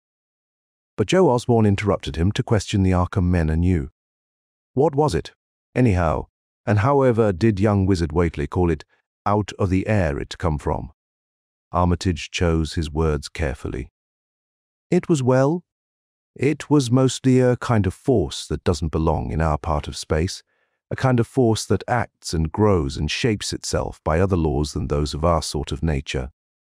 We had no business calling in such things from outside, and only very wicked people and very wicked cults ever try to.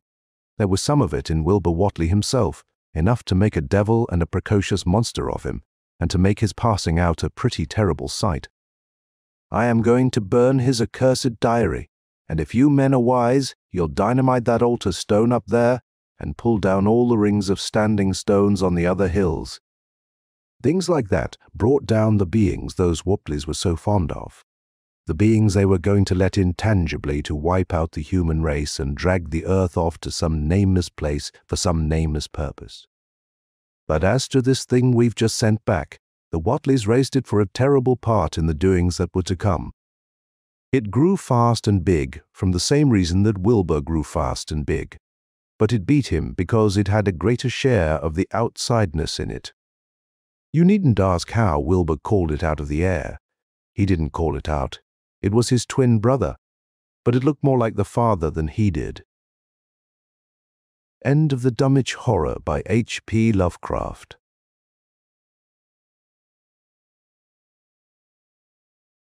The Hyena by Robert E. Howard. Weird Tales, March 1928. From the time when I first saw Senecosa the fetish man, I distrusted him, and from vague distrust the idea eventually grew into hatred. I was but newly come to the East Coast, new to African ways, somewhat inclined to follow my impulses, and possessed of a large amount of curiosity. Because I came from Virginia, race instinct and prejudice were strong in me, and doubtless the feeling of inferiority which Senecosa constantly inspired in me had a great deal to do with my antipathy for him. He was surprisingly tall and leanly built. 6 inches above 6 feet he stood, and so muscular was his spare frame that he weighed a good 200 pounds. His weight seemed incredible when one looked at his lanky build, but he was all muscle, a lean black giant. His features were not pure black, they more resembled Berber than Bantu, with the high, bulging forehead, thin nose, and thin, straight lips. But his hair was as kinky as a bushman's, and his color was blacker even than the Maasai. In fact, his glossy hide had a different hue from those of the native tribesmen, and I believe that he was of a different tribe. It was seldom that we of the ranch saw him. Then, without warning, he would be among us, or we would see him striding through the shoulder-high grass of the veldt. Sometimes alone, sometimes followed at a respectful distance by several of the wilder Maasai, who bunched up at a distance from the buildings, grasping their spears nervously and eyeing everyone suspiciously. He would make his greetings with a courtly grace. His manner was deferentially courteous, but somehow it rubbed me the wrong way, so to speak. I always had a vague feeling that the black was mocking us. He would stand before us a naked bronze giant, make trade for a few simple articles, such as a copper kettle, beads, or a trade musket, repeat the words of some chief, and take his departure. I did not like him, and being young and impetuous, I spoke my opinion to Ludwig Strovos, a very distant relative, 10th cousin or such like, on whose trading post ranch I was staying. But Ludwig chuckled in his blonde beard and said that the fetish man was all right. A power he is among the natives. True, they all fear him, but a friend he is to the whites. Ja. Ludwig was long a resident on the East Coast. He knew natives, and he knew the fat Australian cattle he raised, but he had little imagination. The ranch buildings were in the midst of a stockade, on a kind of slope, overlooking countless miles on miles of the finest grazing land in Africa. The stockade was large, well suited for defense. Most of the 1,000 cattle could be driven inside in case of an uprising of the Maasai. Ludwig was inordinately proud of his cattle. 1,000 now, he would tell me, his round face beaming. 1,000 now. But later, 10,000, and another 10,000. This a good beginning, but only a beginning. Ja, I must confess that I got little thrill out of the cattle. Natives herded and corralled them. All Ludwig and I had to do was to ride about and give orders. That was the work he liked best, and I left it mostly to him. My chief sport was in riding away across the veldt, alone or attended by a gun-bearer, with a rifle, not that I ever bagged much game. In the first place, I was an execrable marksman. I could hardly have hit an elephant at close range. In the second place, it seemed to me a shame to shoot so many things.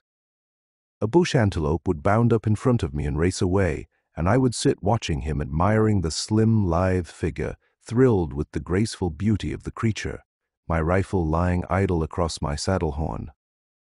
The native boy who served as my gun-bearer began to suspect that I was deliberately refraining from shooting, and he began in a covert way to throw sneering hints about my womanishness. I was young and valued even the opinion of a native, which is very foolish. His remarks stung my pride, and one day I hauled him off his horse and pounded him until he yelled for mercy. Thereafter my doings were not questioned, but still I felt inferior when in the presence of the fetish man. I could not get the other natives to talk about him. All I could get out of them was a scared rolling of eyeballs, gesticulation indicative of fear, and vague information that the fetish man dwelt among the tribes some distance in the interior. General opinion seemed to be that Senecosa was a good man to let alone. One incident made the mystery about the fetish man take on. It seemed a rather sinister form. In the mysterious way that news travels in Africa, and which white men so seldom hear of, we learned that Senecosa and a minor chief had had a falling out of some kind. It was vague and seemed to have no especial basis of fact, but shortly afterward that chief was found half devoured by hyenas. That, in itself, was not unusual. But the fright with which the natives heard the news the chief was nothing to them. In fact, he was something of a villain, but his killing seemed to inspire them with a fright that was little short of homicidal. When the black reaches a certain stage of fear, he is as dangerous as a cornered panther. The next time Senecosa called, they rose and fled en masse and did not return until he had taken his departure. Between the fear of the blacks, the tearing to pieces of the chief by the hyenas, and the fetish man, I seemed to sense vaguely a connection of some kind. But I could not grasp the intangible thought, not long thereafter. That thought was intensified by another incident. I had ridden far out on the veldt, accompanied by my servant. As we paused to rest our horses close to a kopje, I saw, upon the top, a hyena eyeing us. Rather surprised, for the beasts are not in the habit of thus boldly approaching man in the daytime, I raised my rifle and was taking a steady aim, for I always hated the things when my servant caught my arm. "No shoot, Bwana, no shoot," he exclaimed hastily, jabbering a great deal in his own language, with which I was not familiar. "What's up?" I asked impatiently. He kept on jabbering and pulling my arm until I gathered that the hyena was a fetish beast of some kind. "Oh, all right," I conceded, lowering my rifle just as the hyena turned and sauntered out of sight. Something about the lank, repulsive beast and his shambling yet gracefully lithe walk struck my sense of humor with a ludicrous comparison. Laughing, I pointed toward the beast and said, "That fellow looks like a hyena imitation of Senecosa, the fetish man." My simple statement seemed to throw the native into a more abject fear than ever. He turned his pony and dashed off in the general direction of the ranch, looking back at me with a scared face. I followed, annoyed, and as I rode, I pondered. Hyenas, a fetish man, a chief torn to pieces, a countryside of natives in fear. What was the connection? I puzzled and puzzled, but I was new to Africa. I was young and impatient, and presently, with a shrug of annoyance, I discarded the whole problem. The next time Senecosa came to the ranch, he managed to stop directly in front of me. For a fleeting instant his glittering eyes looked into mine. And in spite of myself, I shuddered and stepped back involuntarily, feeling much as a man feels who looks unaware into the eyes of a serpent. There was nothing tangible, nothing on which I could base a quarrel. But there was a distinct threat. Before my Nordic pugnacity could reassert itself, he was gone. I said nothing, but I knew that Senecosa hated me for some reason and that he plotted my killing. Why, I did not know. As for me, my distrust grew into bewildered rage, which in turn became hate. And then Ellen Farrell came to the ranch. Why she should choose a trading ranch in East Africa for a place to rest from the society life of New York, I do not know. Africa is no place for a woman. That is what Ludwig, also a cousin of hers, told her, but he was overjoyed to see her. As for me, girls never interested me much. Usually I felt like a fool in their presence and was glad to be out. But there were few whites in the vicinity, and I, tired of the company of Ludwig Ellen, was standing on the wide veranda when I first saw her, a slim, pretty young thing with rosy cheeks and hair like gold and large grey eyes. She was surprisingly winsome in her costume of riding breeches, puttees, jacket, and light helmet. I felt extremely awkward, dusty, and stupid as I sat on my wiry African pony and stared at her. She saw a stocky youth of medium height, with sandy hair, eyes in which a kind of grey predominated, an ordinary, unhandsome youth clad in dusty riding clothes and a cartridge belt, on one side of which was slung an ancient Colt of big caliber, and on the other a long, wicked hunting knife. I dismounted, and she came forward, hand outstretched. "I am Ellen," she said, "and I know you are Steve. Cousin Ludwig has been telling me about you." I shook hands, surprised at the thrill the mere touch of her hand gave me. She was enthusiastic about the ranch. She was enthusiastic about everything. Seldom have I seen anyone who had more vigor and vim, more enjoyment of everything done. She fairly scintillated with mirth and gaiety. Ludwig gave her the best horse on the place, and we rode much about the ranch and over the veldt. The blacks interested her much. They were afraid of her, not being used to white women. She would have been off her horse and playing with the pickaninnies if I had let her. She couldn't understand why she should treat the black people as dust beneath her feet. We had long arguments about it. I could not convince her, so I told her bluntly that she didn't know anything about it, and she must do as I told her.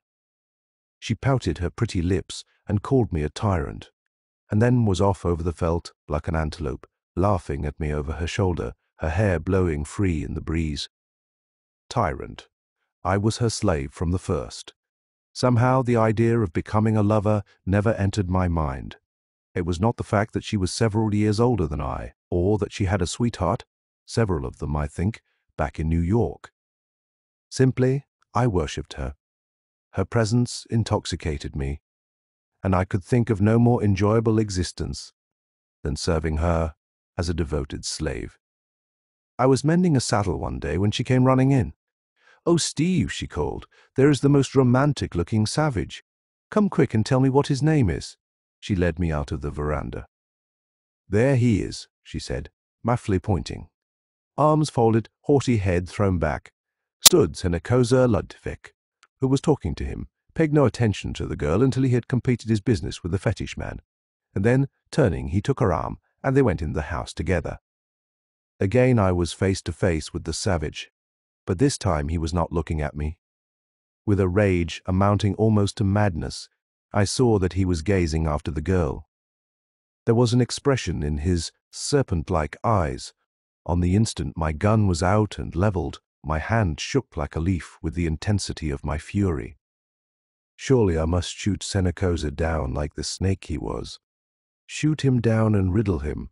Shoot him into a shredded heap. The fleeting expression left his eyes, and they were fixed on me. Detached, they seemed, inhuman in their sardonic calm. And I could not pull the trigger. For a moment we stood, and then he turned and strode away, a magnificent figure, while I glared after him and snarled with helpless fury. I sat down on the veranda. What a man of mystery was that savage! What strange power did he possess? Was I right, I wondered, in interpreting the fleeting expression as he gazed after the girl? It seemed to me in my youth and folly incredible that a black man, no matter what his rank, should look at a white woman as he did. Most astonishing of all, why could I not shoot him down? I started as a hand touched my arm. "What are you thinking about, Steve?"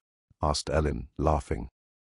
Then, before I could say anything, wasn't that chief, or whatever he was, a fine specimen of a savage? He invited us to come to his kraal.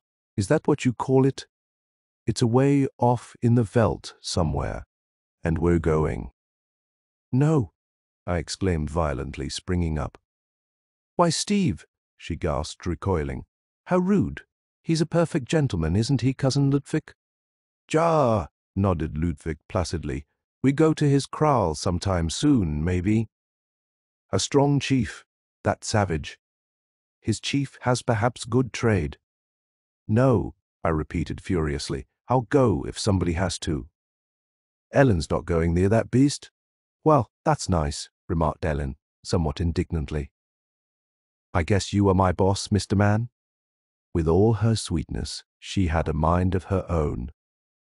In spite of all I could do, they arranged to go to the fetish man's village the next day. That night, the girl came out to me where I sat on the veranda in the moonlight, and she sat down on the arm of my chair. "You are not angry at me, are you, Steve?" she said wistfully, putting her arm around my shoulders. "Not mad, are you?" "Mad?" "Yes." Maddened by the touch of her soft body, such mad devotion as a slave feels, I wanted to grovel in the dust at her feet and kiss her dainty shoes. Will women never learn the effect they have on men? I took her hand and hesitantly pressed it to my lips. I think she must have sensed some of my devotion. "Dear Steve," she murmured, and the words were like a caress. "Come, let's walk in the moonlight." We walked outside the stockade. I should have known better, for I had no weapon but the big Turkish dagger I carried and used for a hunting knife, but she wished to. "Tell me about this Senecosa," she asked, and I welcomed the opportunity. And then I thought, what could I tell her? That hyenas had eaten a small chief of the Maasai, that the natives feared the fetish men, that he had looked at her. And then the girl screamed as out of the tall grass leaped a vague shape half seen in the moonlight.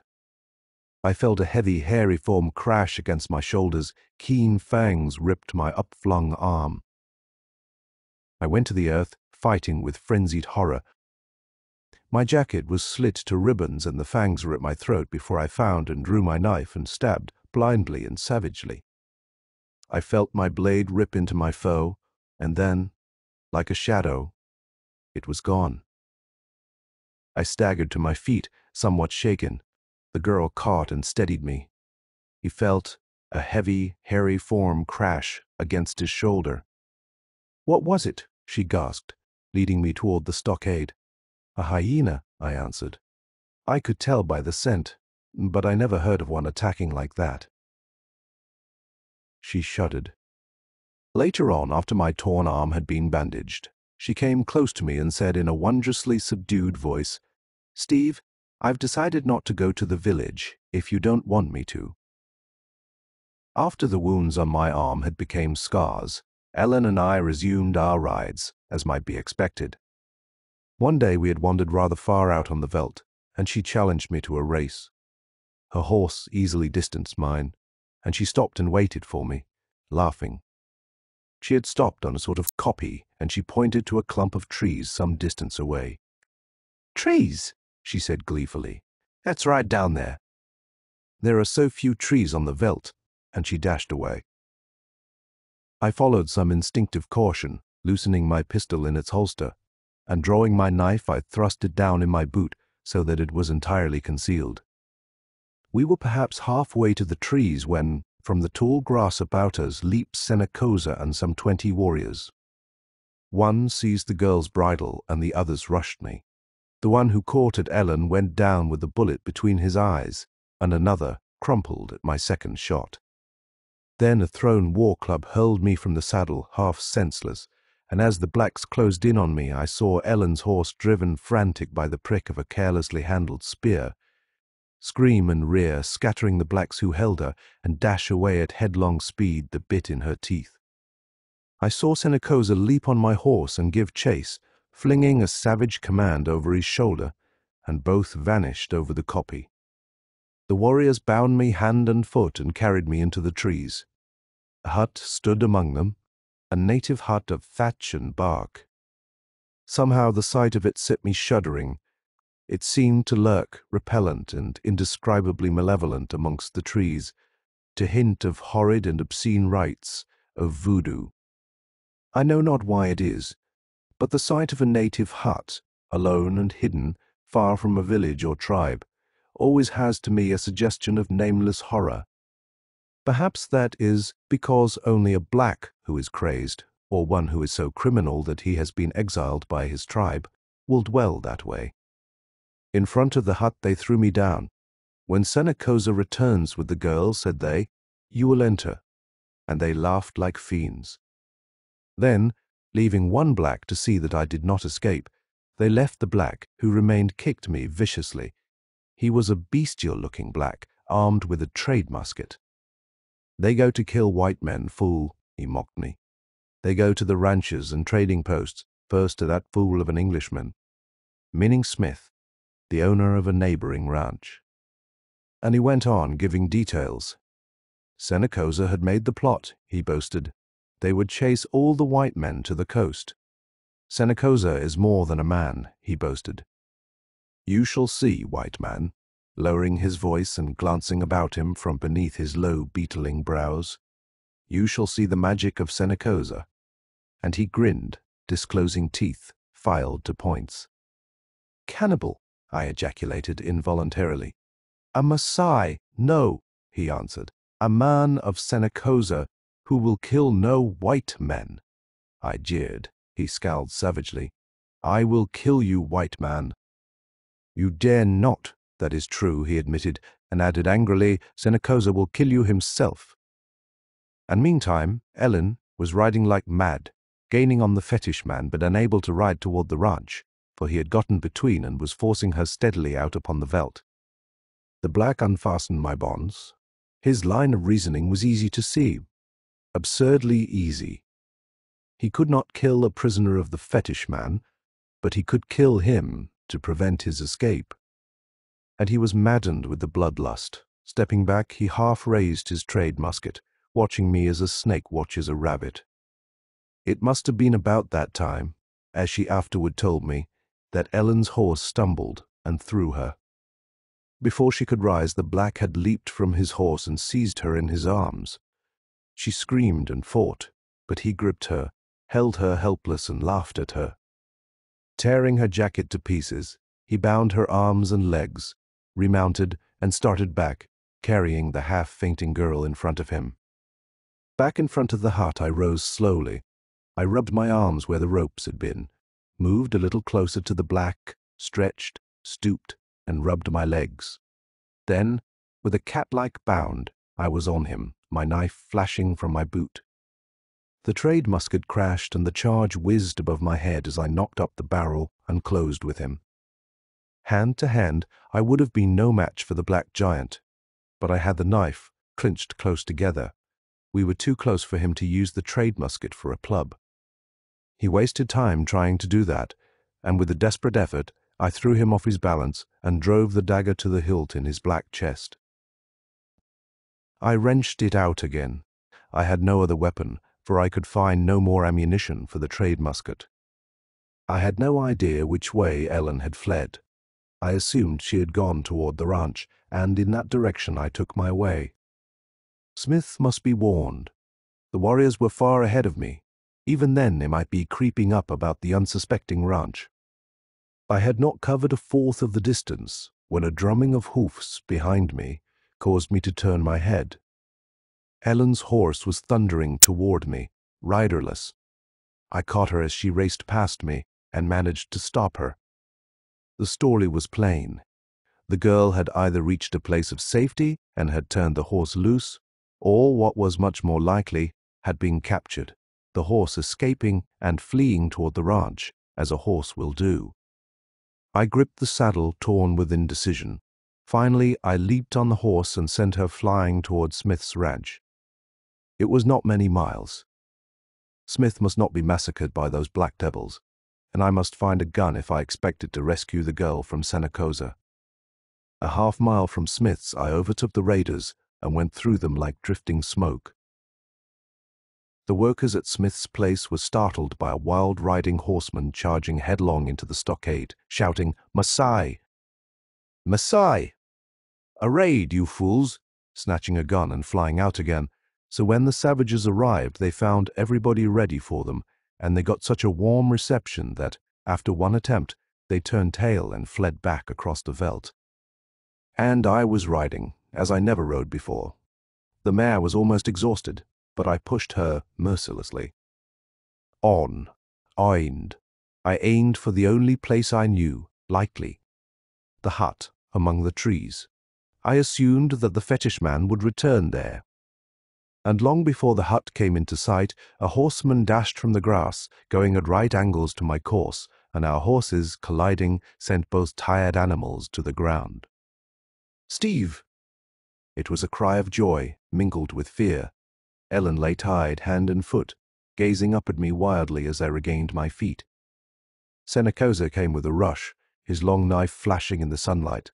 Back and forth we fought, slash, ward and parry, my ferocity and agility matching his savagery and skill. A terrific lunge which he aimed at me, I caught on my point, laying his arm open, and then, with a quick engage and wrench, disarmed him. But before I could use my advantage, he sprang away into the grass and vanished. I caught up the girl slashing her bonds, and she clung to me, poor child, until I lifted her and carried her toward the horses. But we were not yet through with Senecoza. He must have had a rifle cached away somewhere in the bush, for the first I knew of him was when a bullet spat within a foot above my head. I caught at the bridles, and then I saw that the mare had done all she could. Temporarily, she was exhausted. I swung Ellen up on the horse. "Ride for our ranch," I ordered her. "The raiders are out, but you can get through. Ride low and ride fast." "But you, Steve?" "Go, go," I ordered, swinging her horse around and starting it. She dashed away, looking at me wistfully over her shoulder. Then I snatched the rifle and the handful of cartridges I had gotten at Smith's and took to the bush. And through that hot African day, Senecoza and I played a game of hide-and-seek, crawling, slipping in and out of the scanty veld bushes. Crouching in the tall grass, we traded shots back and forth. A movement of the grass, a snapping twig, the rasp of grass blades, and a bullet came questing, another answering it. I had but a few cartridges, and I fired carefully. But presently I pushed my one remaining cartridge into the rifle, a big 6-ball single-barrel breech-loader, for I had not had time to pick when I snatched it up. I crouched in my covert and watched for the black to betray himself by a careless movement. Not a sound, not a whisper among the grasses. Away off, over the veldt, a hyena sounded his fiendish laugh, and another answered closer at hand. The cold sweat broke out on my brow. What was that? A drumming of many horses' hoofs? Raiders returning? I ventured a look and could have shouted for joy. At least 20 men were sweeping toward me. White men and ranch boys, and ahead of them all rode Ellen.